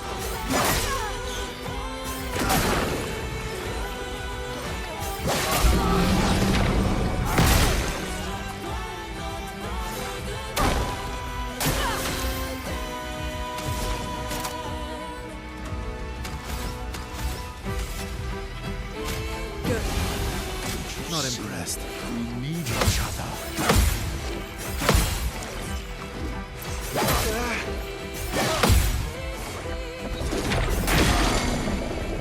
Chroma's flowing.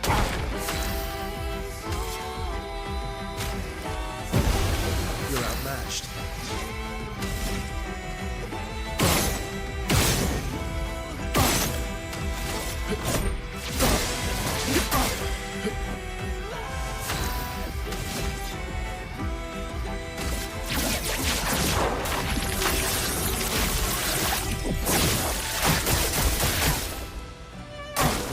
Bring it on. You want, as long as you're allowed to do it.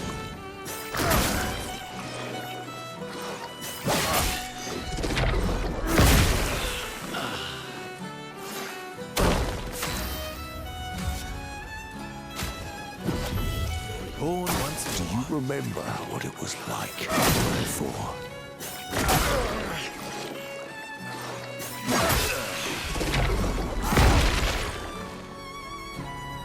Don't turn away from us.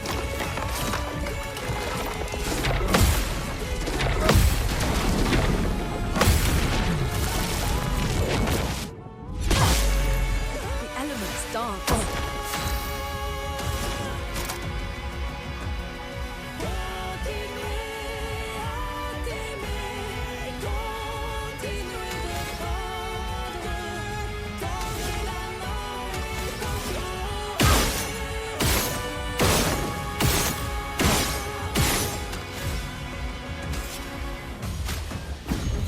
Here we go again.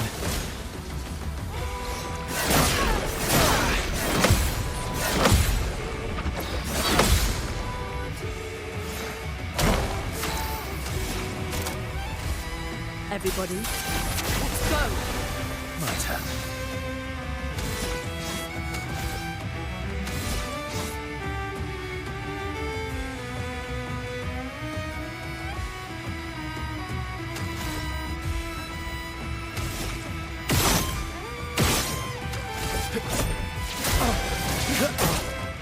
You're outmatched.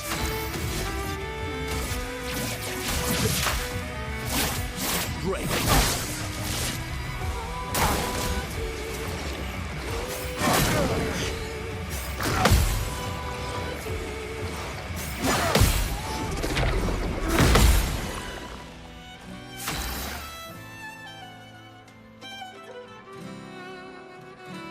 Hello there, Stanley. Welcome in.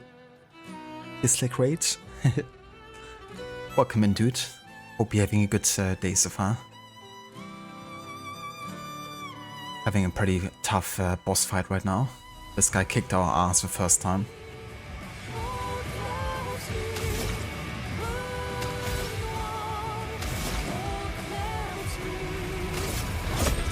Let's shake the earth.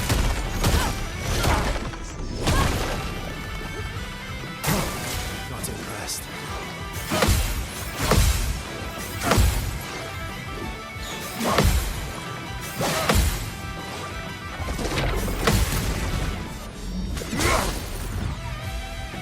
Let the ink flow.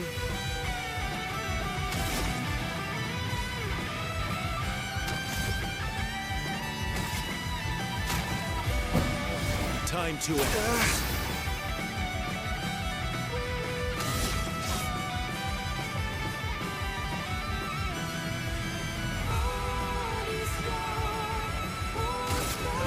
Witness your head. Cut him down.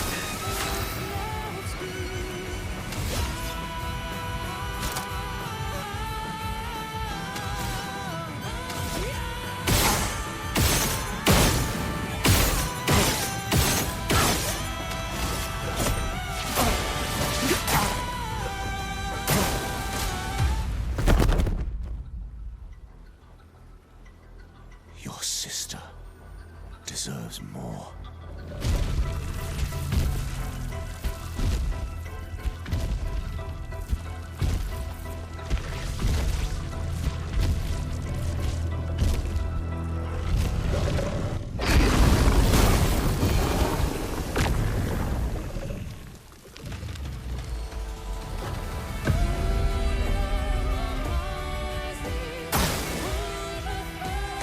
I'm ready.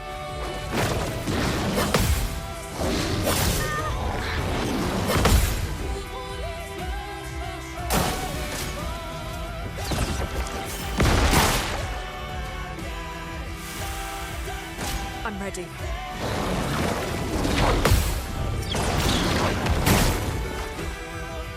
Romance flowing.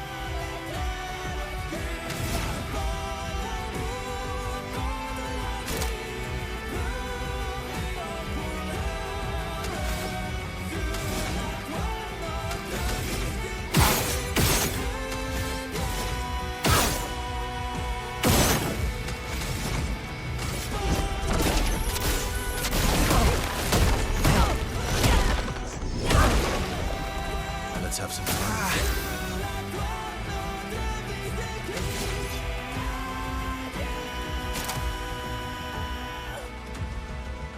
So why exactly is Verso on fire still? I don't get it.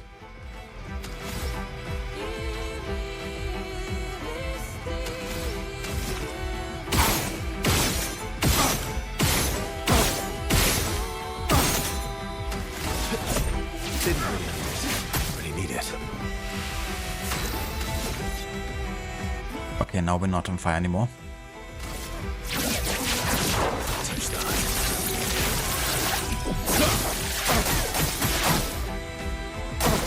I'm ready.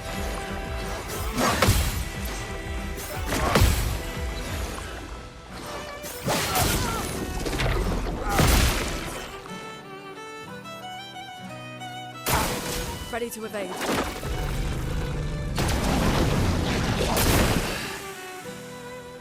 Ah, Jesus fucking hell.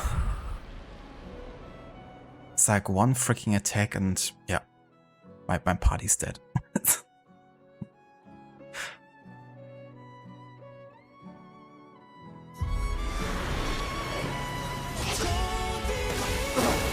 Oh, really?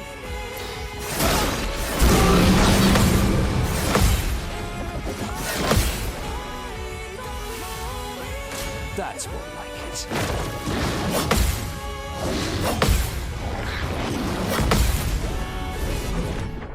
If I die, so be it.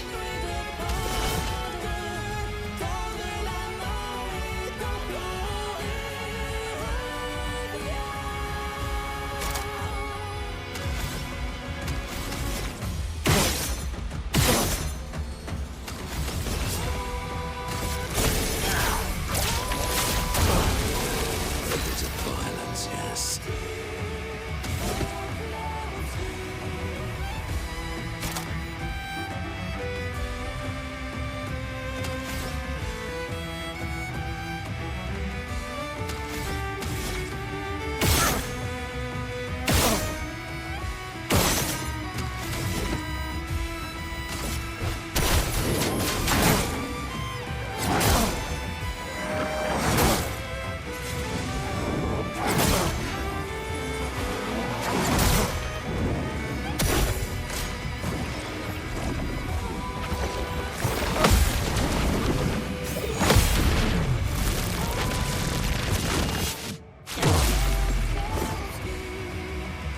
Why, yes, I'd love a dance.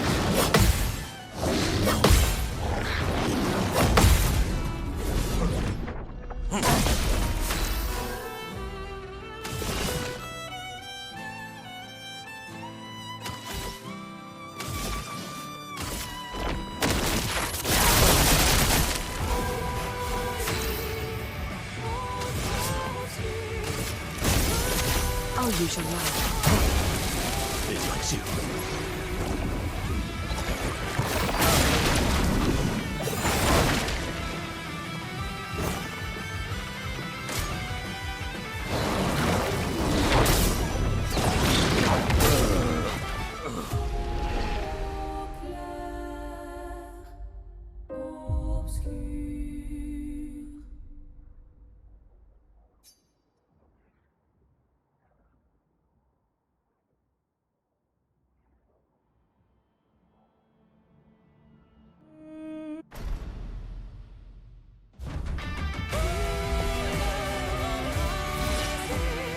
I'll do it. So little for us.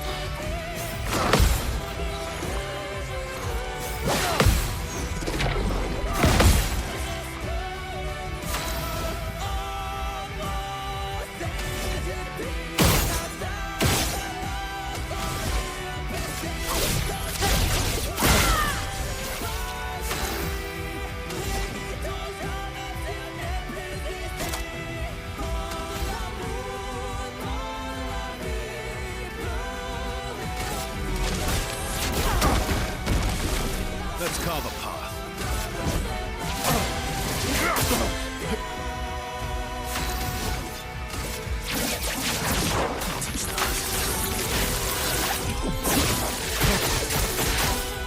Don't break her heart.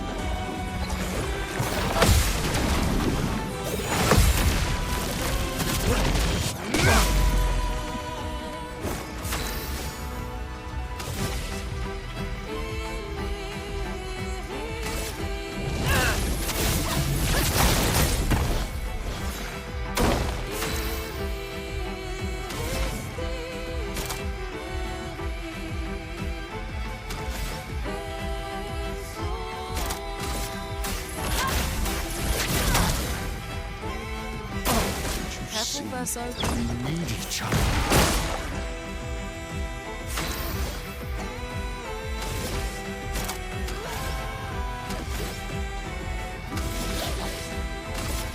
You can't escape.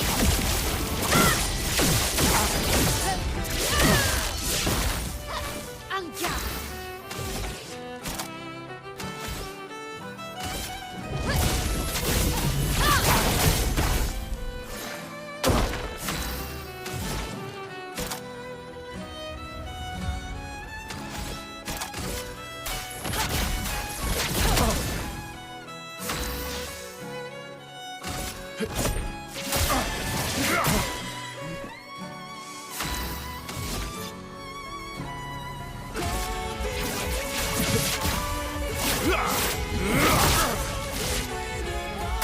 Hate me all you want, as long as you're alive to do it.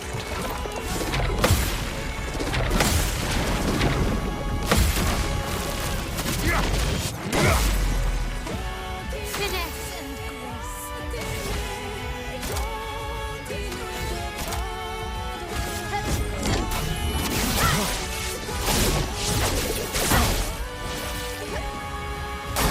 Do you remember what it was like before?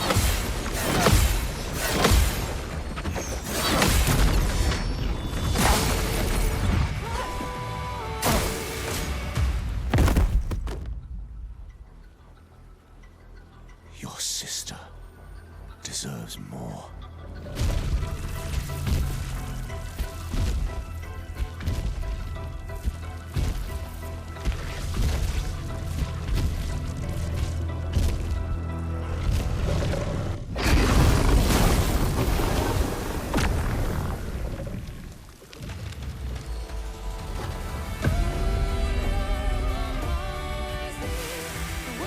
Don't turn away from us.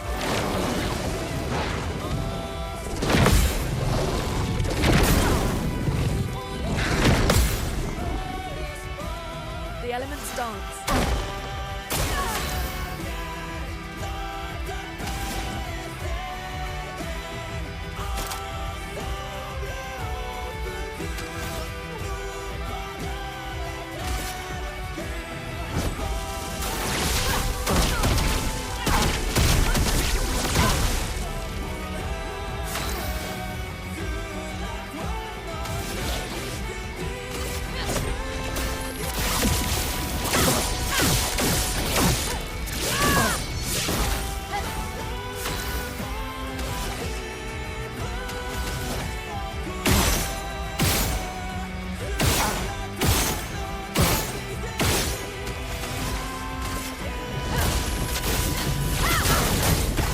Maximum damage.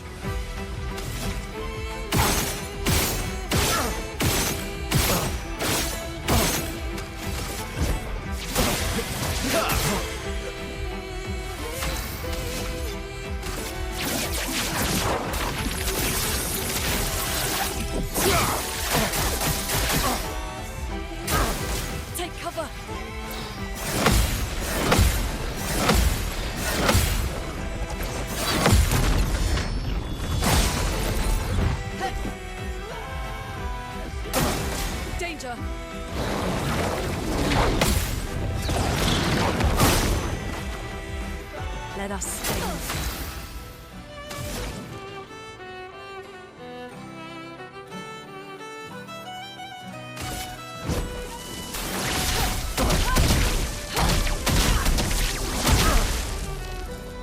Finesse and grace.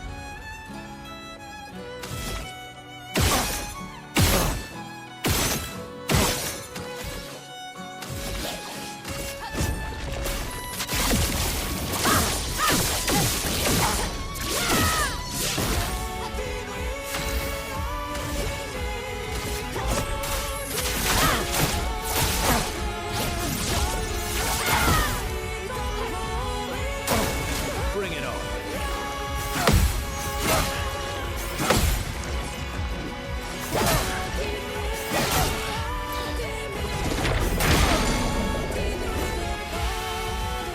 Oh well.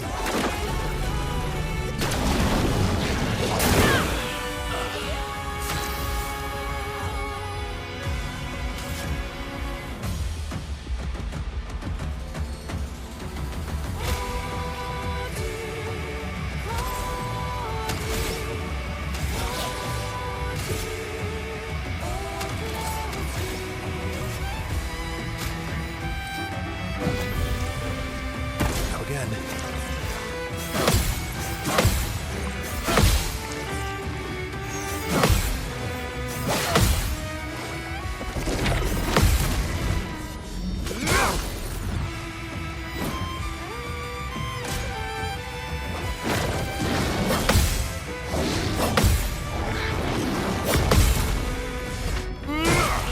Cut him down.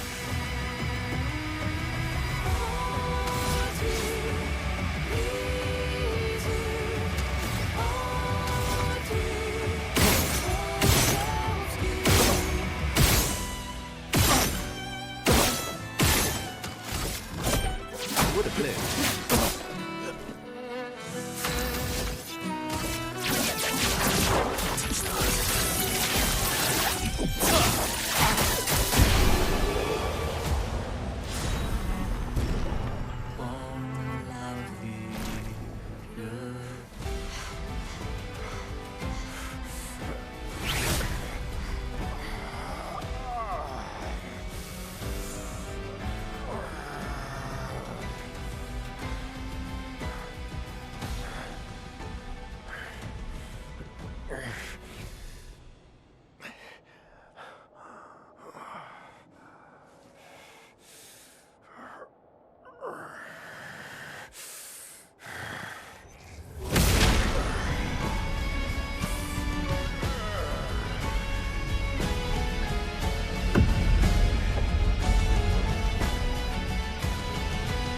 Remember who your real family is. It's not her. It's your sister, your mother, me. We are your family. You would condemn us all to die for what? Who do you really save with your sacrifice? Your sister and your mother? You're too drunk on your own illusions to understand. Then let us celebrate the second destruction of the Descendre family!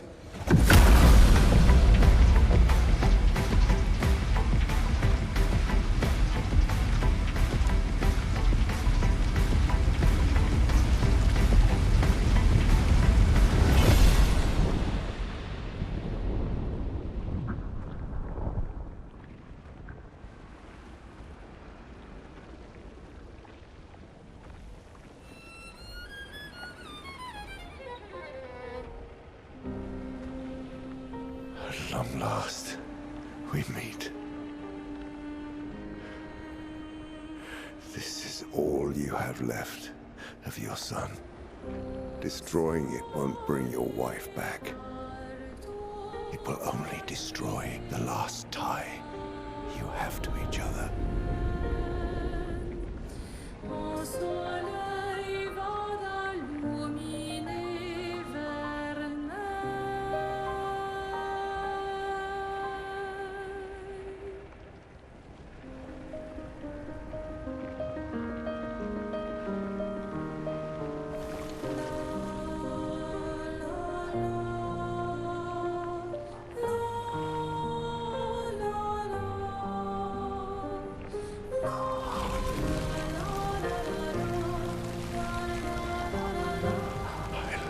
them, too.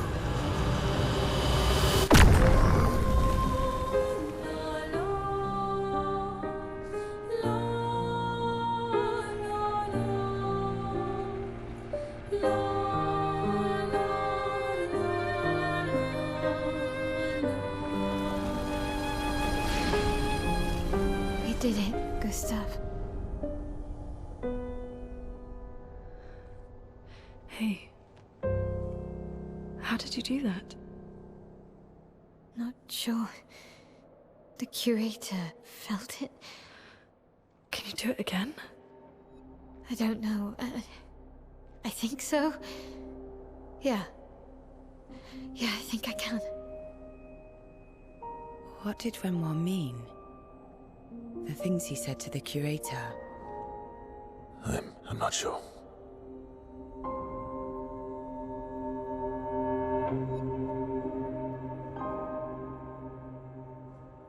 She's through there. Yeah.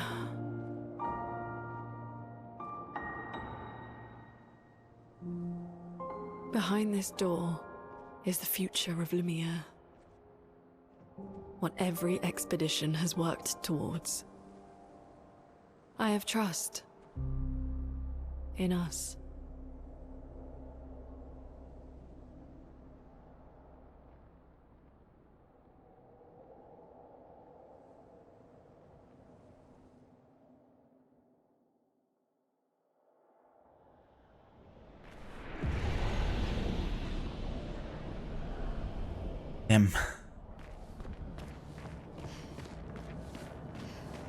Renoir is no more. But I had to kind of mute myself and really get into focus mode. And once I did, it actually went a lot better with the parry timing. I feel like when I'm getting into the kind of like complaining about it mode, I am not 100% focusing on the game. And then I'm even more prone to making mistakes, ironically. But yeah, this try went a lot better. But we're also a bit luckier, I feel like, with the attacks that also happened.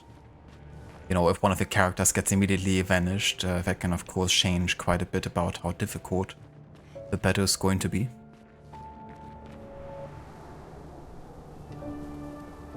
But yeah.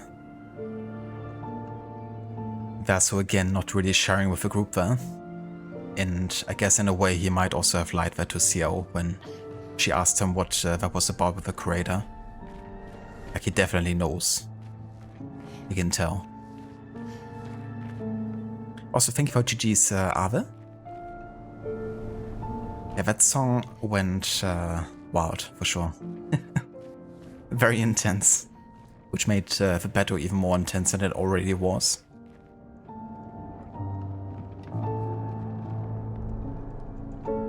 So that's the track then I played during the boss battle, Ave.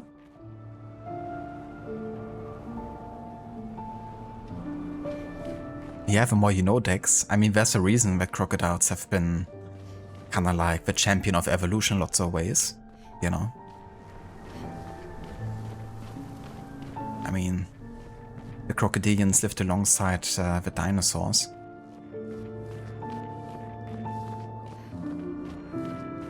And they actually survived.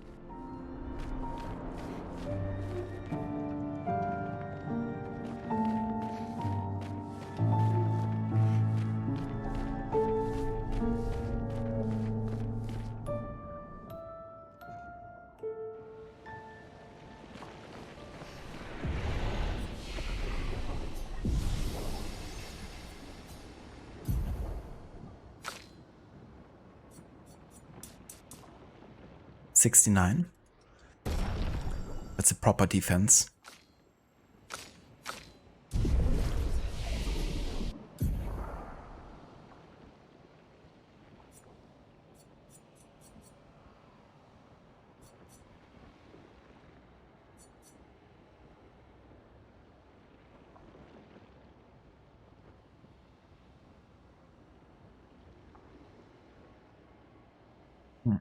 I mean, Stormcaller together with Earthquake or Terraquake could be quite nice, actually. Just like a constant stream of passive damage. And that would also stack together again because they receive lightning damage whenever they receive another damage. So whenever we're dealing Terraquake damage, we're also gonna deal additional Stormcaller damage. But think about it.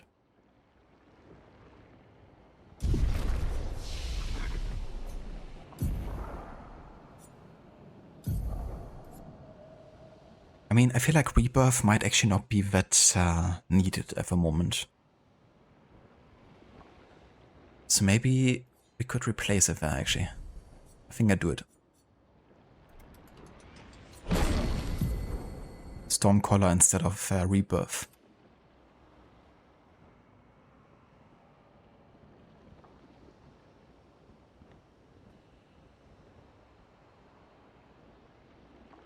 With advanced science and clone technology, we will bring the dodo birds back. Exactly.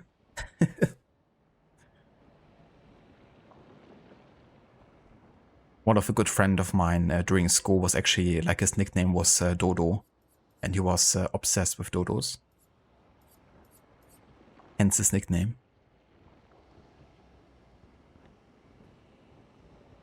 We were interviewing a witness in LA Noire and went, "Shit, I'm streaming." He might have reached him. And yeah, I did encounter the Clair Obscur boss, actually. But I decided to leave it for later. It kicked my ass like 2 times with attacks that just killed my entire party and dealt like 6,000 damage.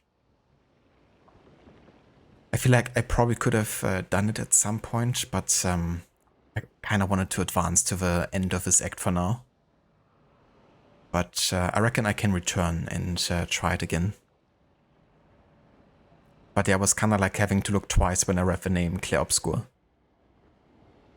But yeah, I didn't encounter that one, just decided to leave it for later.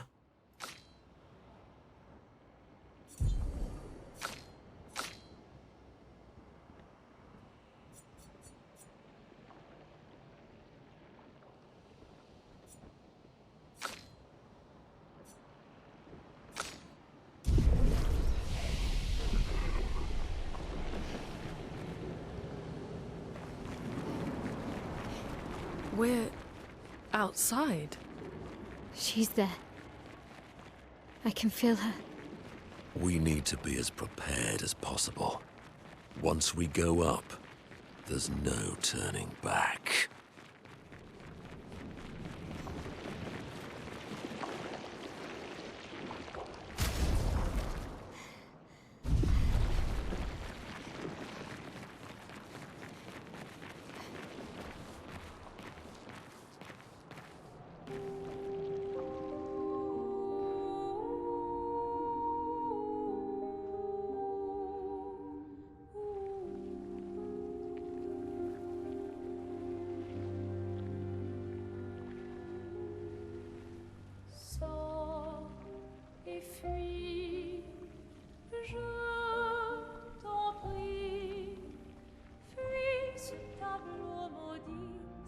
That's her.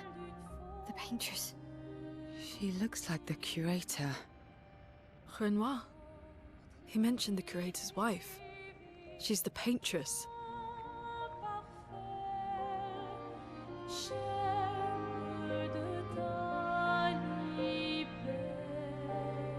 You've come back?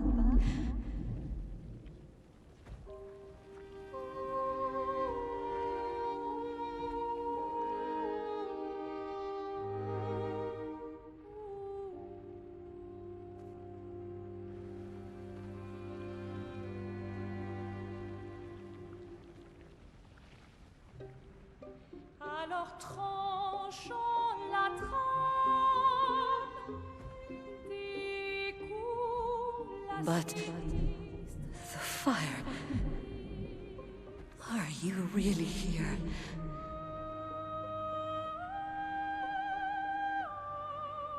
Or is he? Je t'en prie, fuis ce tableau maudit, cette toile d'une faute. Oh, is he playing tricks again? Alicia. Alicia? Your face. My face? What about my face? Are you going to burn it again? Alicia's your daughter. And I'll remind you of her. The daughter you lost.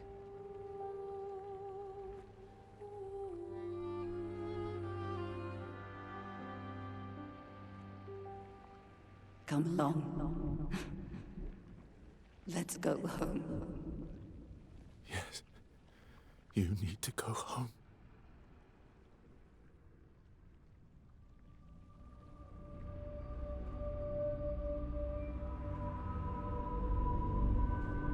This is another trick. She's not Alicia. You are not my Verso. No. Verso's dead.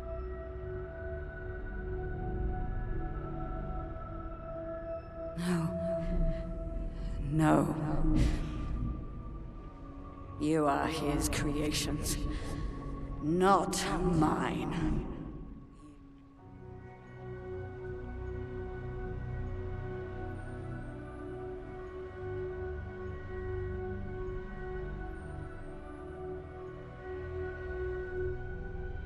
You will not take this canvas from me.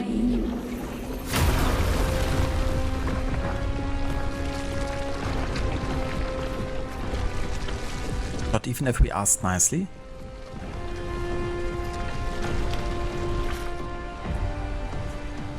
This is what we created the expeditions for. Tomorrow comes.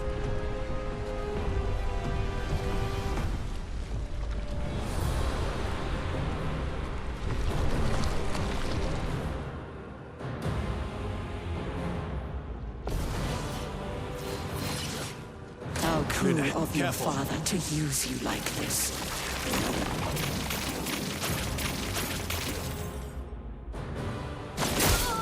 Bring it on. Luna, careful. Ready to evade. Finesse and grace.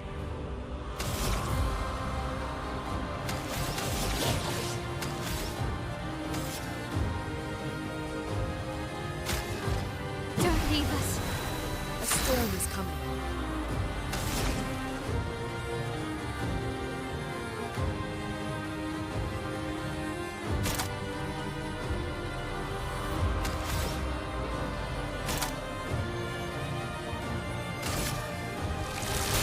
Thunder! Strike wind! Do you understand what you've done? You killed him!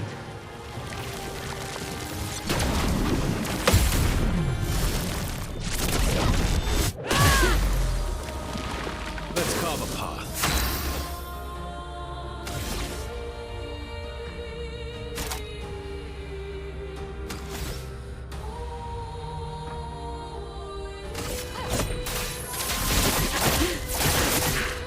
This will hurt. Who are you supposed to be? No matter. Okay. Even you. You can't betray Verso like this.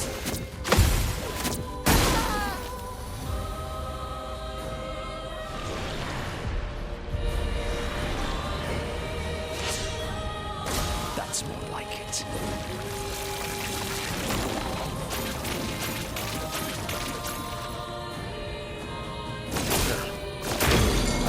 Today. Your turn to shine. Your turn to dance. That's more like it.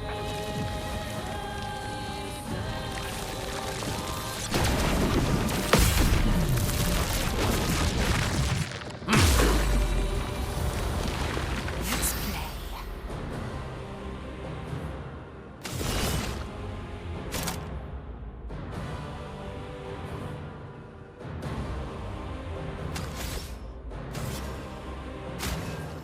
Expedi.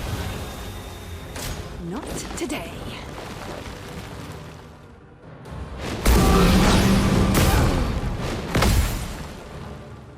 Violence. Oh, almost lost you there.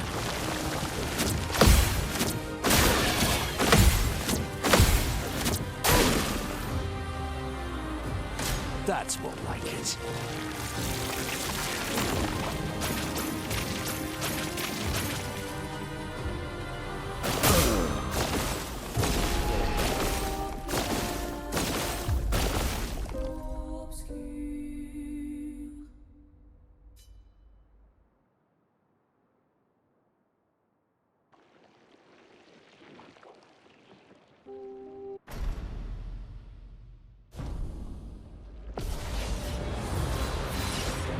How cruel of your father to use you like this.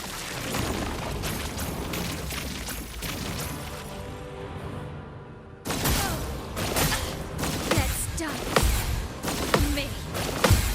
Take cover!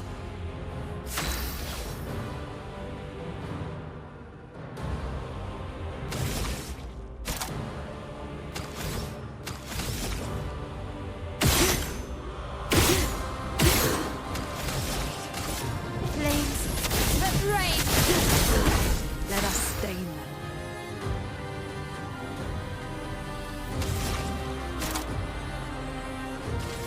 Everybody, let's go! Do you understand what you've done? You killed him!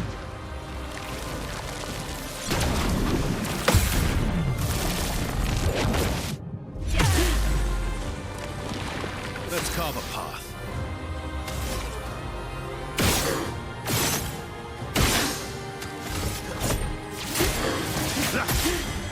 Mitre.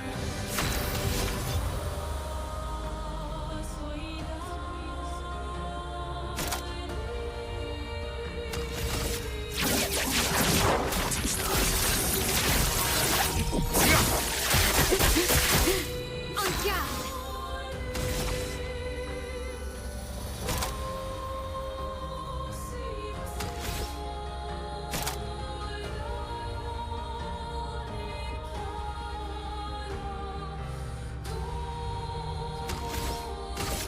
Flames that rain!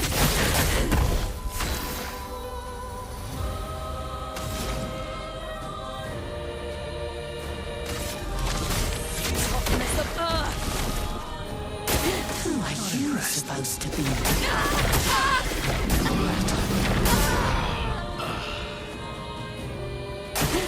I'm ready.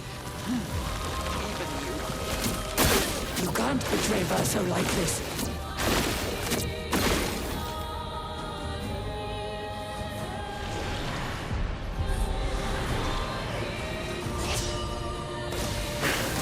Foolish move.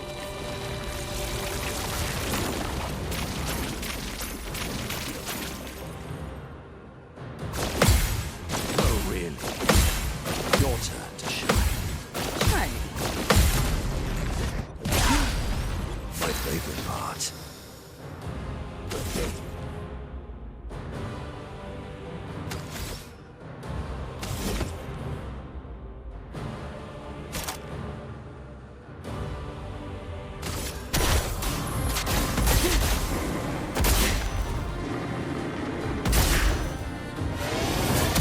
Why, yes, I'd love a dance.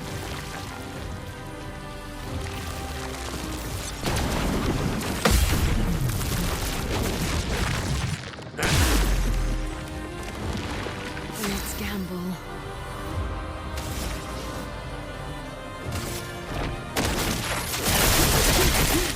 Still me?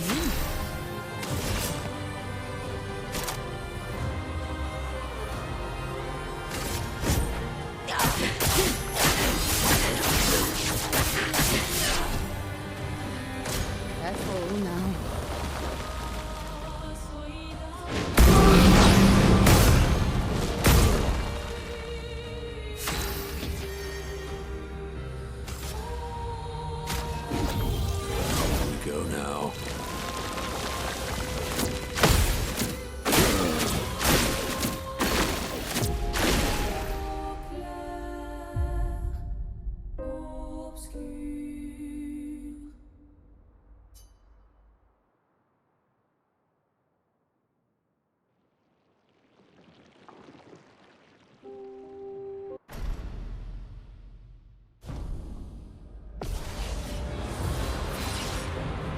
cruel of your father to use you like this.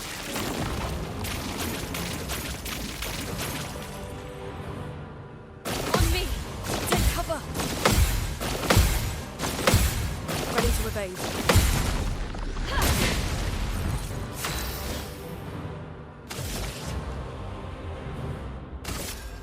Flames! Rain!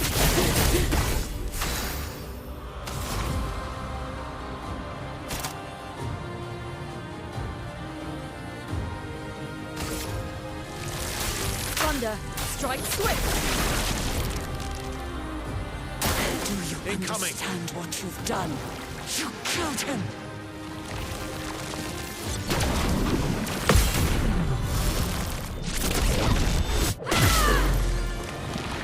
Ready to strike.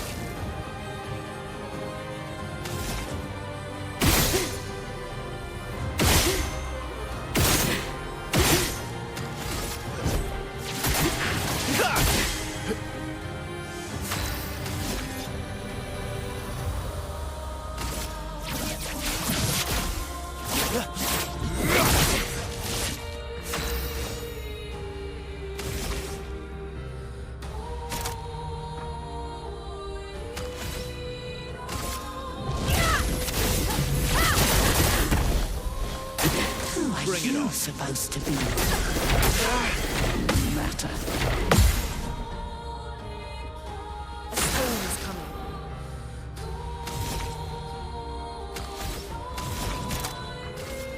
Everybody, let's go! Let's spill some ink.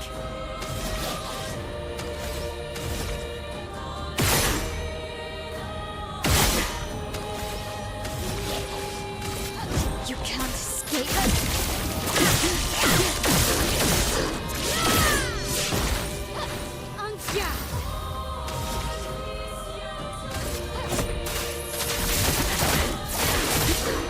This will hurt. Danger! Even you. You can't betray her so like this. A storm is coming. Let's have some fun.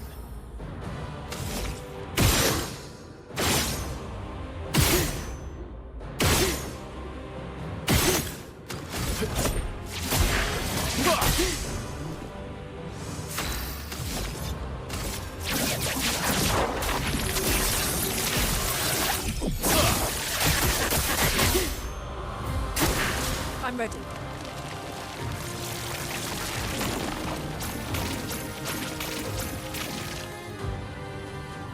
Ready to evade. Please survive.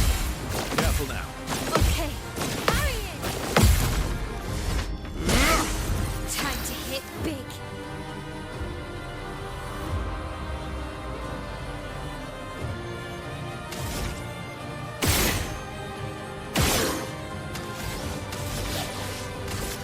You can't escape.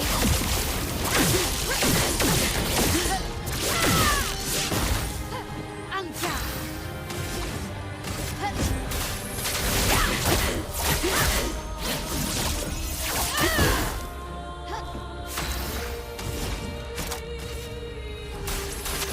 Nobody dies.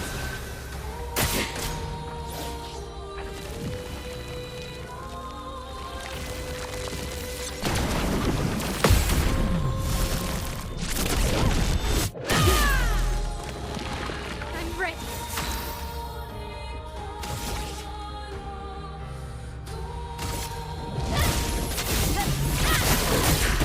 Good stuff.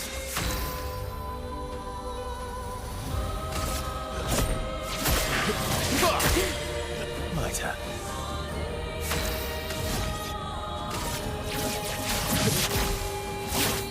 Break.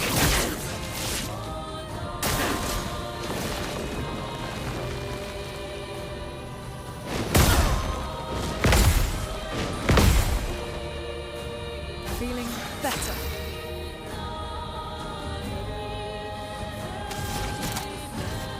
Everybody, let's go. Nice.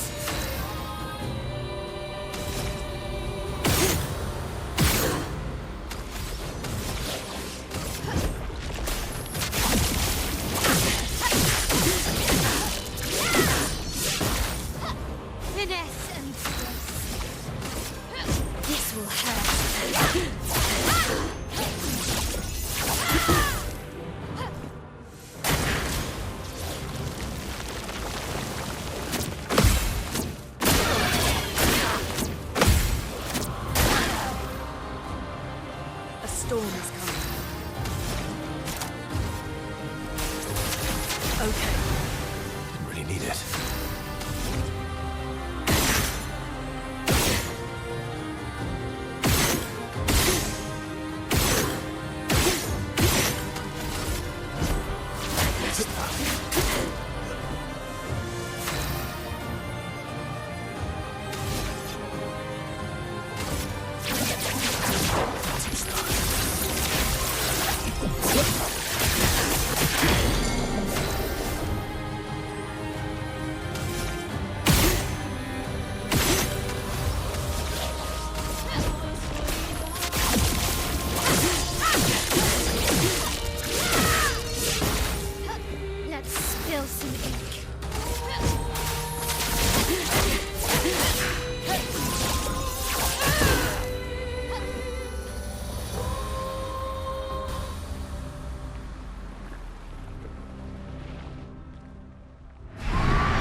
Like this.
Renoir can grieve however he likes, but I get to grieve my own way.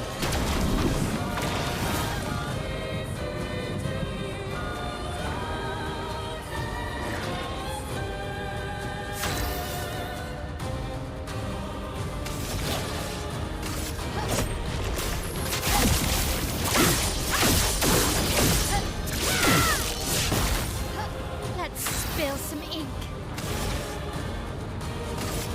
Flames, rain. Let's dance. Tell your father I don't need him to look out for me.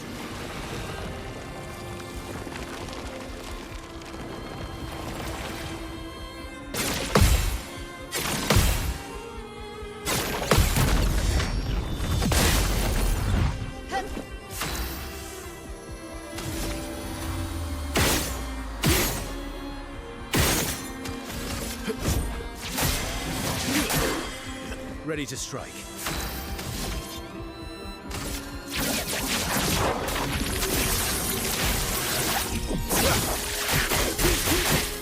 Let us stain them.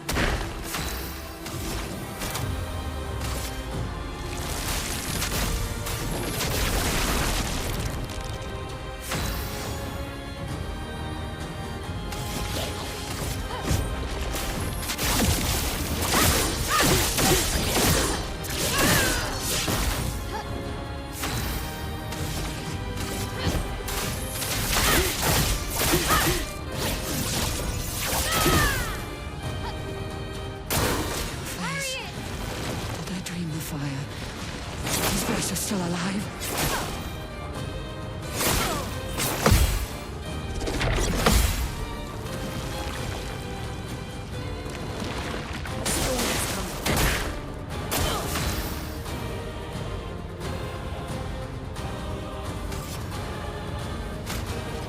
Feeling better.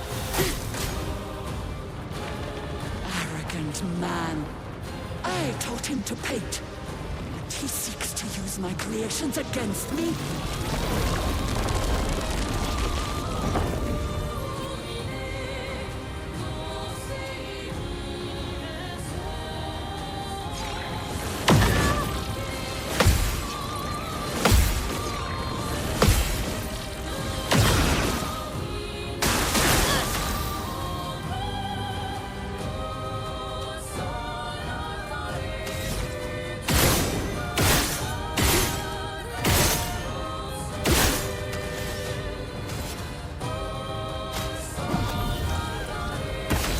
Leave us yet.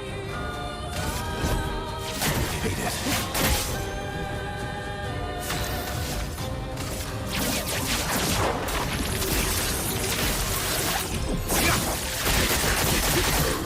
Let us stain them.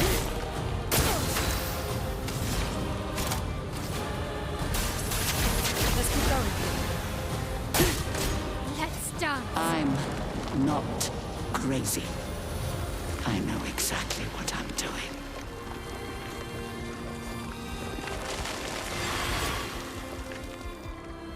Finish.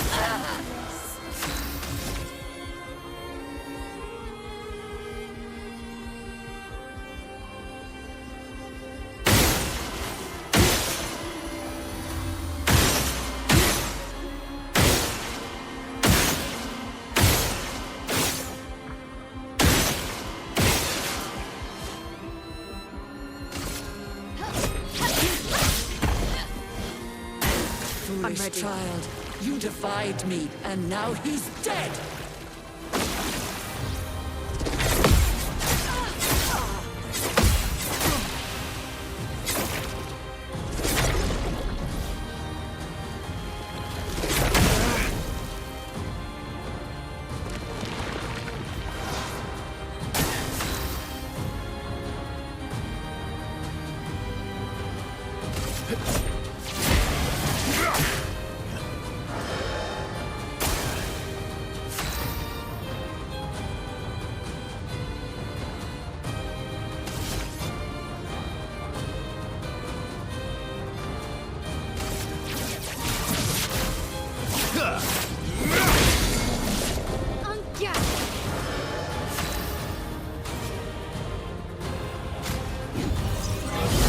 Now's our chance.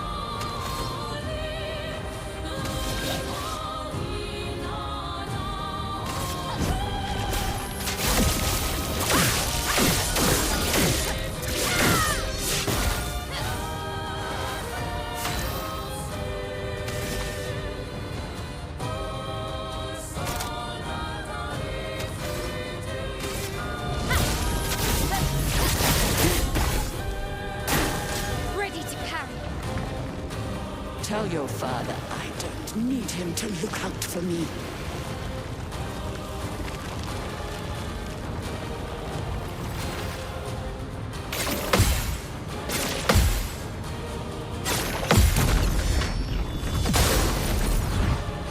So much potential.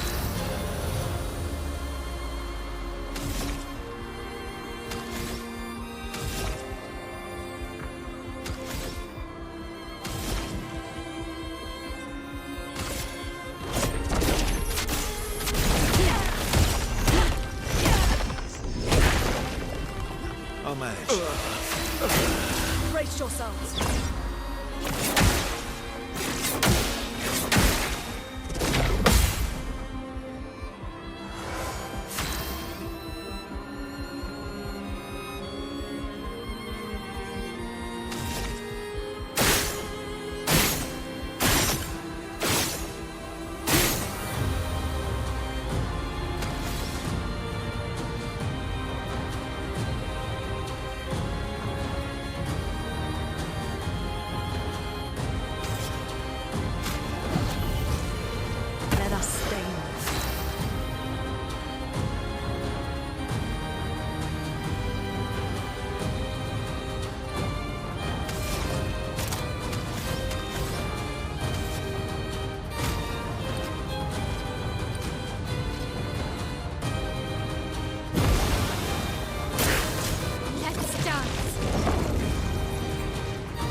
Maximum damage.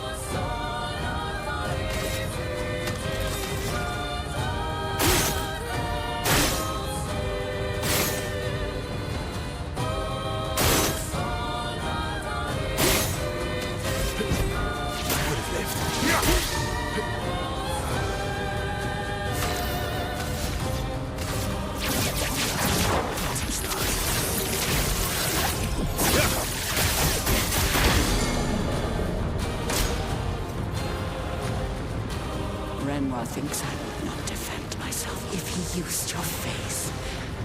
How little he understands me.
Is it over?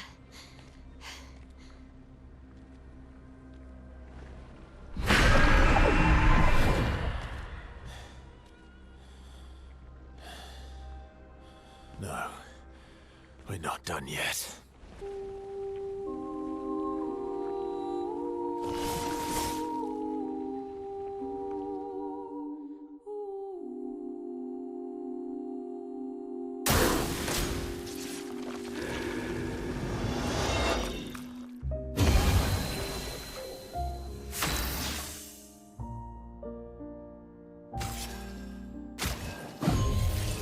Don't die next time.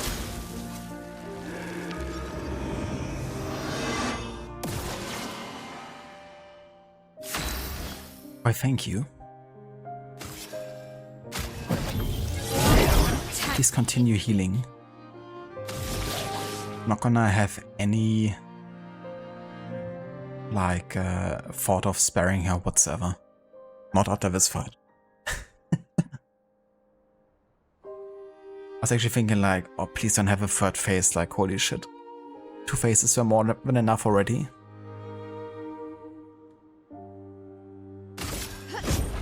You can't escape.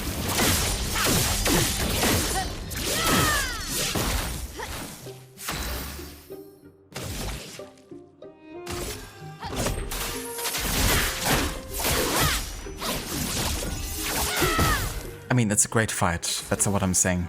It's more like, you know, surviving 2 rounds was tricky as it is.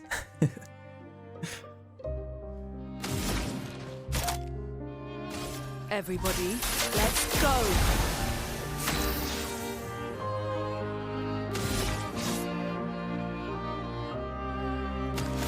Well then, guess we're gonna finish this. Maximum damage.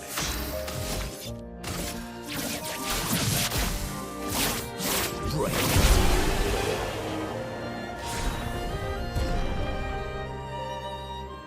Jesus. That was a tough one. She definitely is, yeah. But to be fair, today have been mostly just tough boss fights.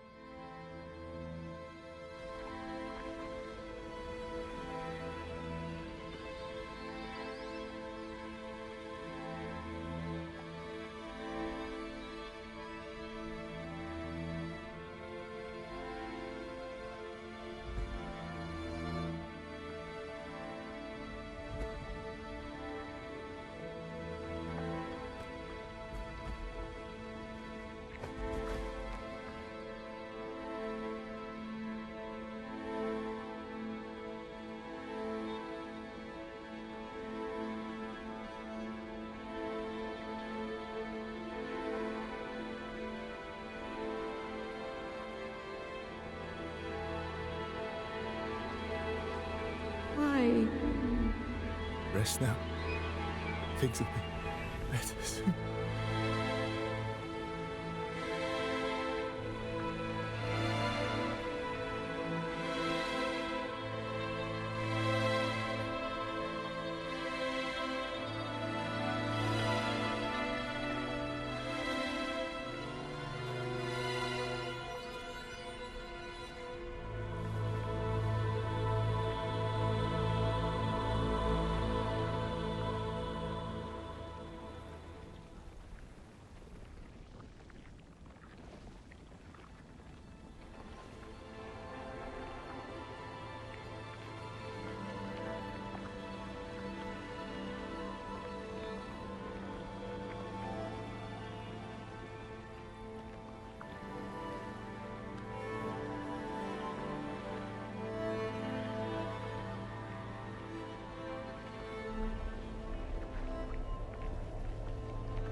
The number!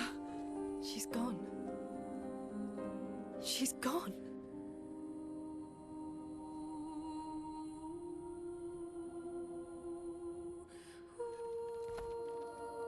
It's done. You're free. You are all free.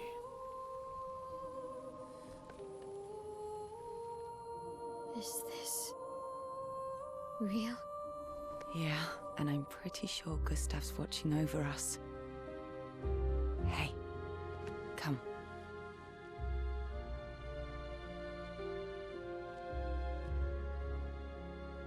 Wanna plant it?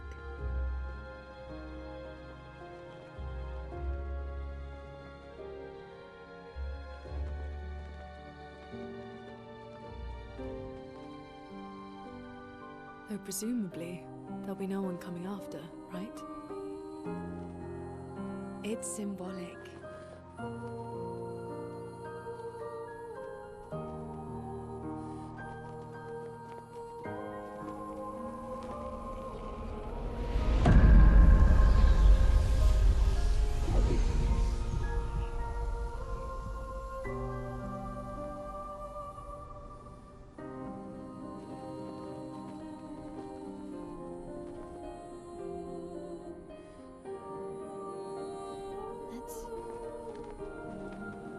Let's go home.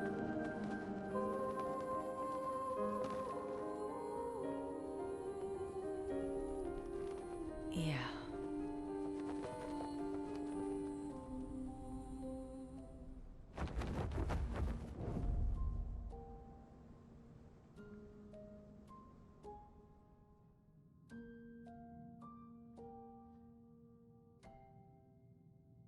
Eski is like, look at me, I can fly. Totally didn't ruin the moment. Nah, it actually didn't. Kinda fit in a way. Also, hello over Kalex, welcome in. That's the same question I'm asking myself, and I've been playing this game for over 40 hours now. Still feel immortal? I have some theories, though. Less than yesterday. Shall we test it out? I appreciate the offer. Monoko, you've been extra quiet since we got to the Monolith. Have I? What now? We go back to Lumiere and life goes on? Yeah. Decades and decades in front of us. Guess this is how it feels to be immortal.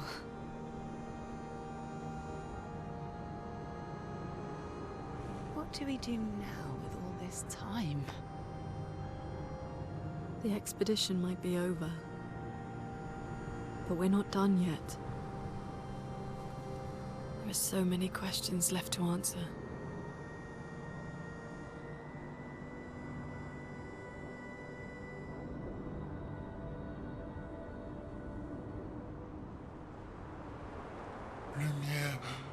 Lumiere ahead.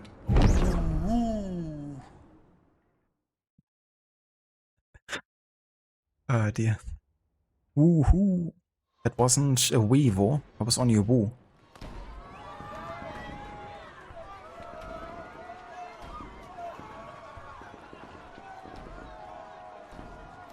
What? They changed my old hairstyle. Don't you change my hairstyle?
Brother,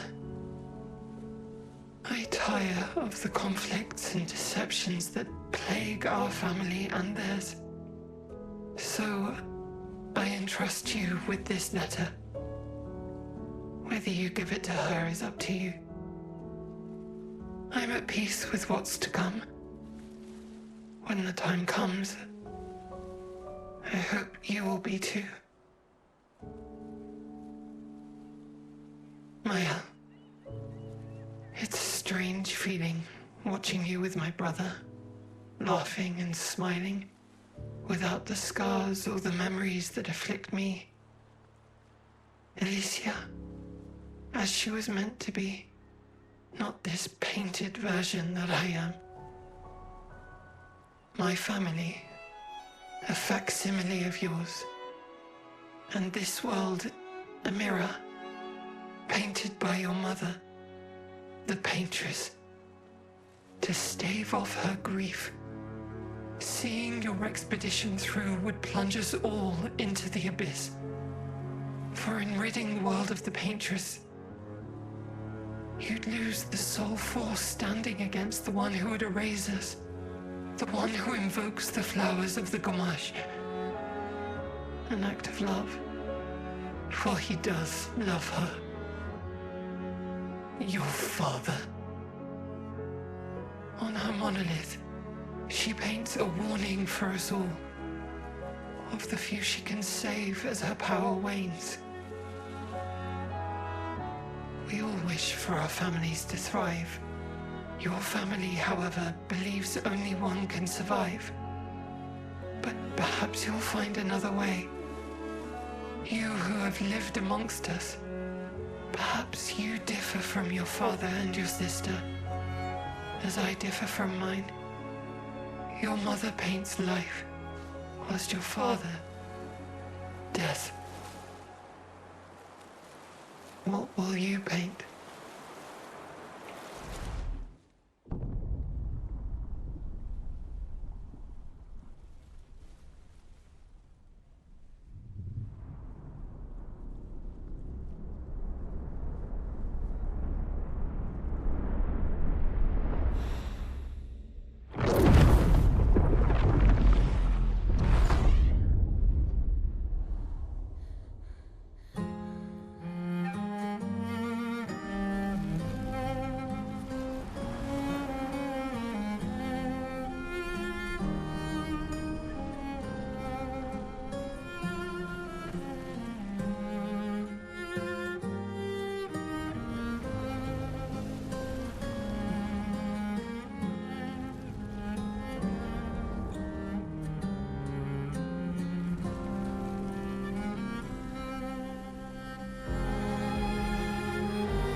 You're okay.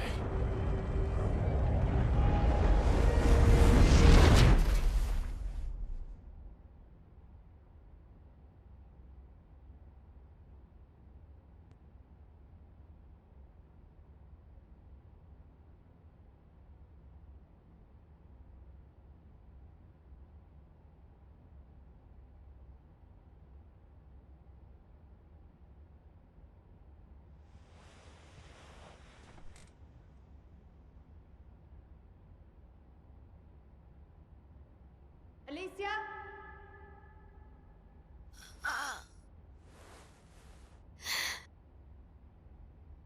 Good, you're awake. Come downstairs.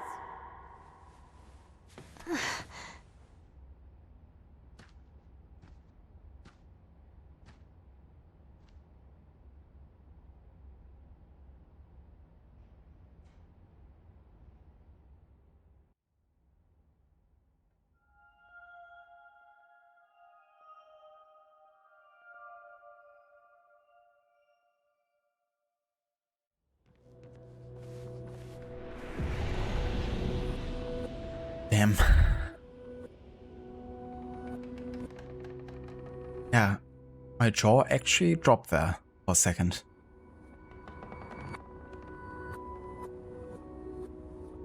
I mean, the fact that Alicia was another version of Mao, that was, you know, not the point. But was definitely the fact that now Verso was in charge, right? Like, he was in charge of what he will paint next. He closes his eyes and all of a sudden everyone, you know, vanishes. Including all the expeditioners. Something he seemingly controlled or, you know, wished for in a way. But honestly, in a way I can't blame him either, if it's all about, you know, breaking through the illusion and getting rid of it. Then, you know, that would have been a way to do it. But it's really interesting how the Gommage is seen as something, you know, positive in the eyes of Alicia. And I guess the mother, you know, something that saves the people rather than make them disappear, I guess, in their eyes.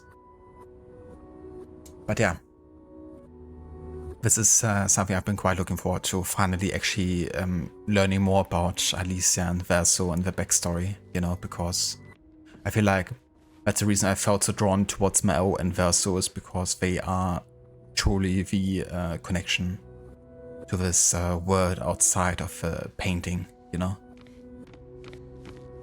So yeah, we reach the epilogue. So I guess Act 3 is the epilogue then, and that's why it's the shortest. Because technically the main story is now finished, I guess, in that sense. But yeah, that was really, really good. I really loved the way they handled that and the way it looked, and yeah, it was great.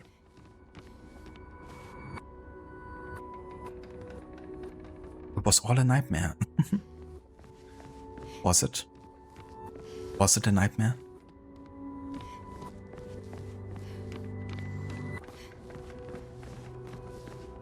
Come along now. I'm in Renoir's atelier.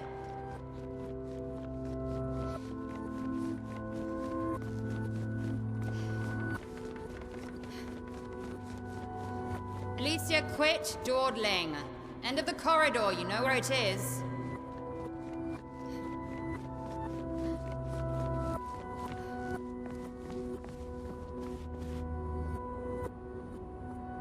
I like the look of this. Okay, but before we actually talk with him, I'm gonna go and feed my dog with some dinner real quick. So be right back in 1 or 2 minutes.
Alright, I'm back.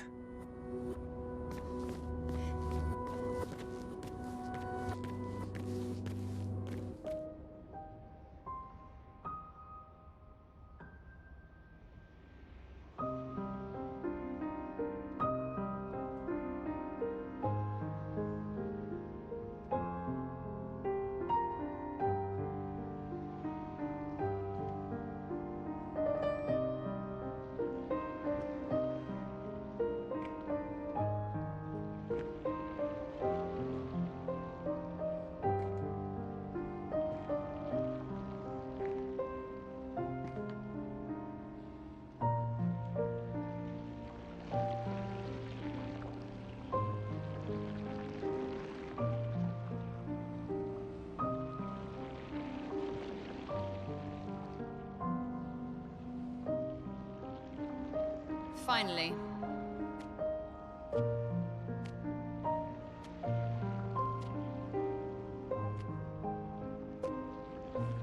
Our little shadow is awake.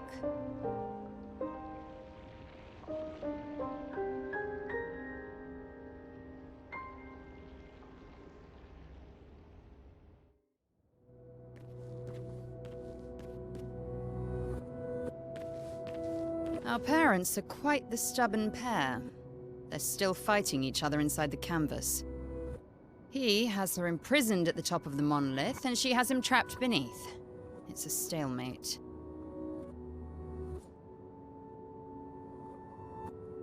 I see. So she's Clair and he's Obscur.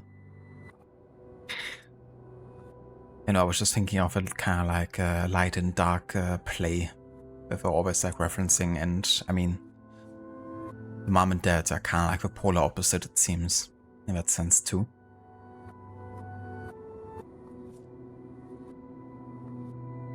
Did you see Verso?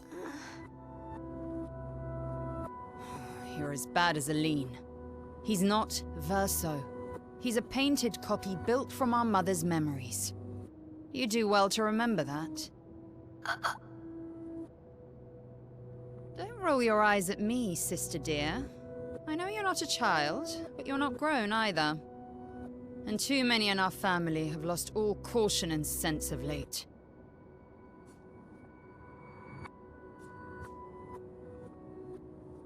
I'm worried. They've been inside the canvas for so long. They've spent longer than this in other canvases. It's not that dire.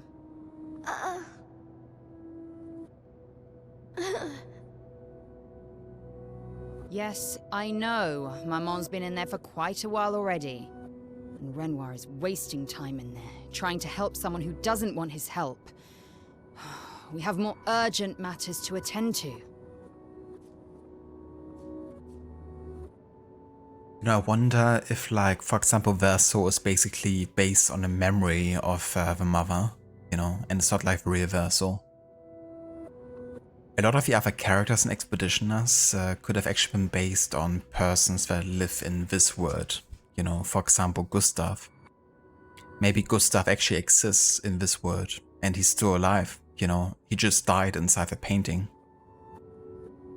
That would be interesting actually to know or find out, or maybe meet even people that we found inside the painting, because they're based on memories of those people. Yet there's still, of course, a different version, because the memory isn't 100% the person either. But yeah, this is kind of what I've been looking forward to, you know, get to this point and stage of like really grasping beneath the veil and what's really going on here. Because this is kind of like the part of the story that I'm, you know, especially interested in. But I would say the world inside the painting has also been super interesting. I think especially psychologically speaking, you know, what it does to a person growing up and knowing, you know, this is kind of like my cutoff age. But also what I kind of liked is the fact that there were so many, you know, kids being taken care of by people like Gustav, for instance, you know. Like Gustav was kind of like caring for Mael, but also for his apprentices. It seems like, you know, due to that, a lot of people had to take on responsibility a lot earlier in life, maybe as well. Or take on more responsibility in general. If like entire generations are missing.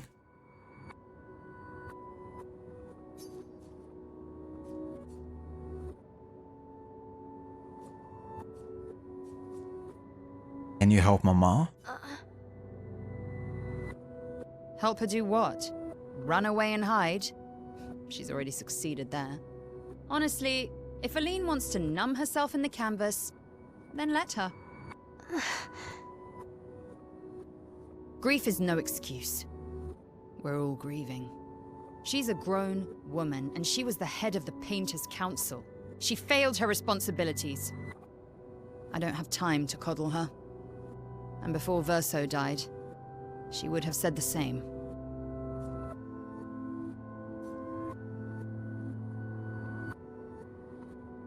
You know, I had to also think back at the moment where they were all being charmed, right? That was like one of the latest Exxon bosses.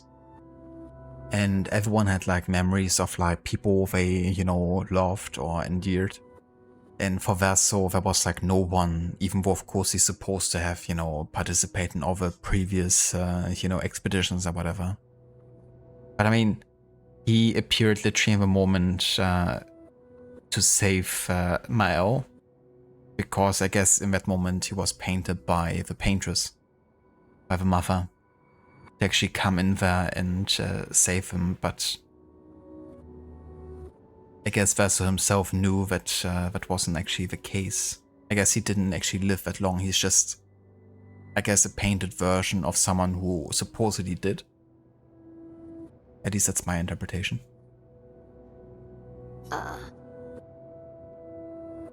I already have. Aline is more skilled than Renoir, but I've tipped the scales in his favor.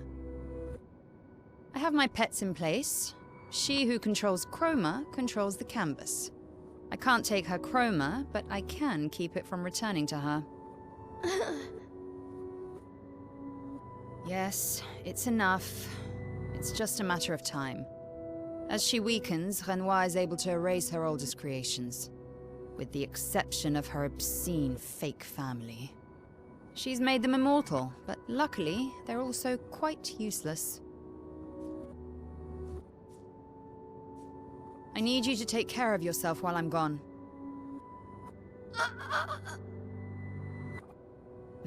Don't be naive. The world doesn't stop simply because our family is in mourning. The conflict is spreading, and there are things I must do if we painters are to survive.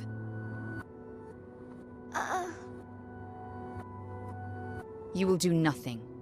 You're too weak to do anything useful. You'd be a liability. The writers used you against us once before. They won't hesitate to use you again. And I can't promise that I'll make the same choice Verso made. Verso traded his life for yours. I both love and hate him for that. The damn fool. Although,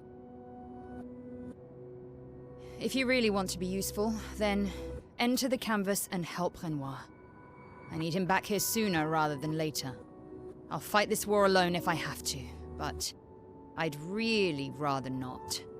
Can you handle that?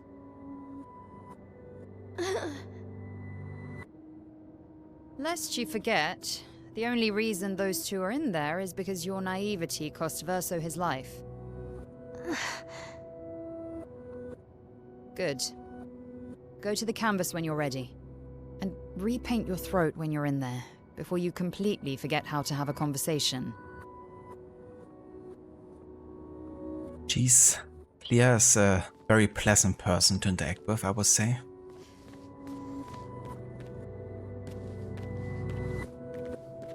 Very. But right then, we're gonna enter the canvas tomorrow. Because for today, this is gonna be everything I will be doing. But I really wanted to see the, you know, the start of the epilogue and get like a few answers at least. But yeah, tomorrow we're gonna get some more. We're gonna try to get Renoir back here. But yeah, what a reveal. And honestly, didn't really see this one coming. I really thought that a conclusion to the Expeditioner storyline happened by the end of Act 3. Or throughout Act 3 and not at the end of Act 2. But yeah, looking forward to find out more. And who knows, you know, if we actually manage to paint, then we might be able to bring back the Expeditioners that way. Maybe we can paint them to help us. Gonna see.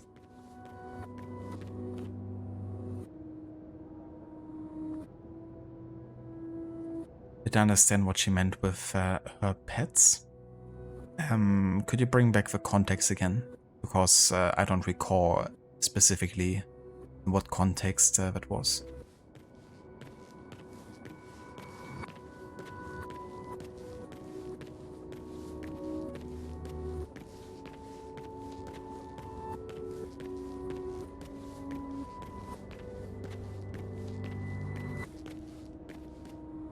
Pretty cool seeing the paintings here now. Because this is of course a room we previously didn't have access to in the manor.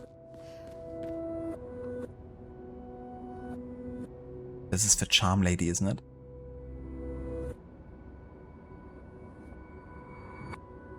Clair said she tipped the scales in Renoir's favor.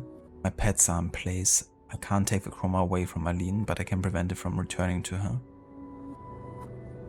I mean, I can only guess that it's something that she might be put in the canvases. But yeah, I'm not sure right now what those pets are or could be specifically. So I'm not too sure yet. But yeah, so this is gonna be everything we will be doing in this stream here. But yeah, we got a good amount done for sure. Finish the second act, and I'm quite looking forward to the next one. In fact, I could keep on playing tonight's too, just because I wanna really find out more about what's to come next. But yeah, it's gonna have to wait until tomorrow, and then we're gonna also be able to do a longer stream again. And who knows how far we're gonna take it. I mean, this act is really supposed to be shorter as far as I've seen. So it might not take us more than 2 streams or so.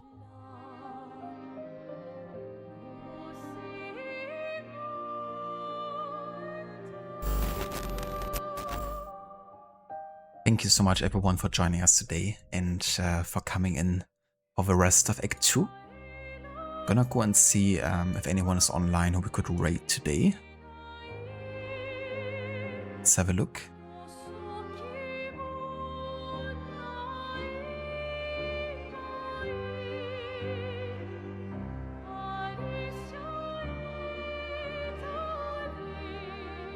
Ah yeah, Amita's playing some Unity. He's doing the Dead Kings DLC with 100%.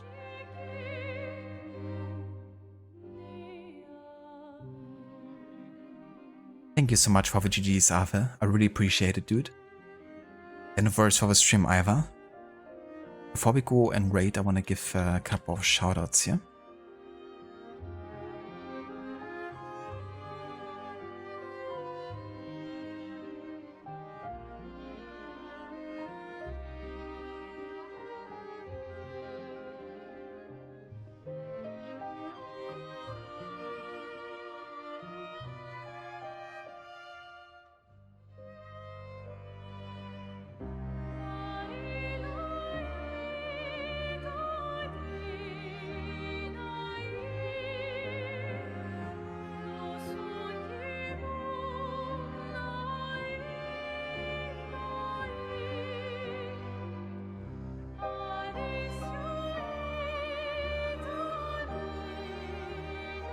I highly recommend checking out Rod, who's been playing some AC Odyssey. He's doing a mercenary focus for that game. Schiller, who's been doing his first ever playthrough of The Last of Us Part 2 Remastered. Ave, who's been playing Death Stranding, but also finished that recently and is now working on Death Stranding 2. Which I think you also finished, right? So, technically playing LA Noire.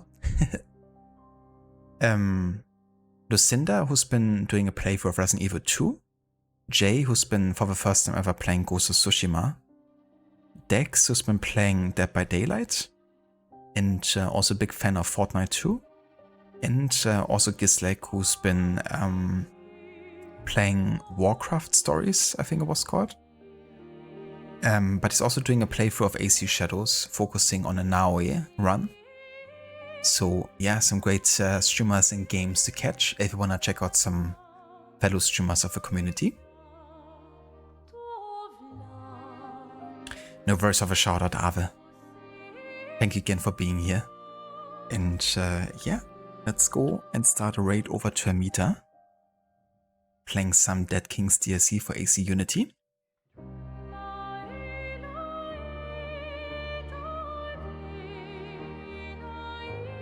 If you would like to join us for the raid over to Amita, feel free to copy and paste the raid emotes I put into chat. And yeah, I'm gonna be back tomorrow for the epilogue of this game. Not sure exactly when, but it's likely going to be afternoon to evening time again. So not super early, but also not super late, if that's helpful. But yeah, hope you have a good start into the weekend. and a good rest of the day, and catch you all next time.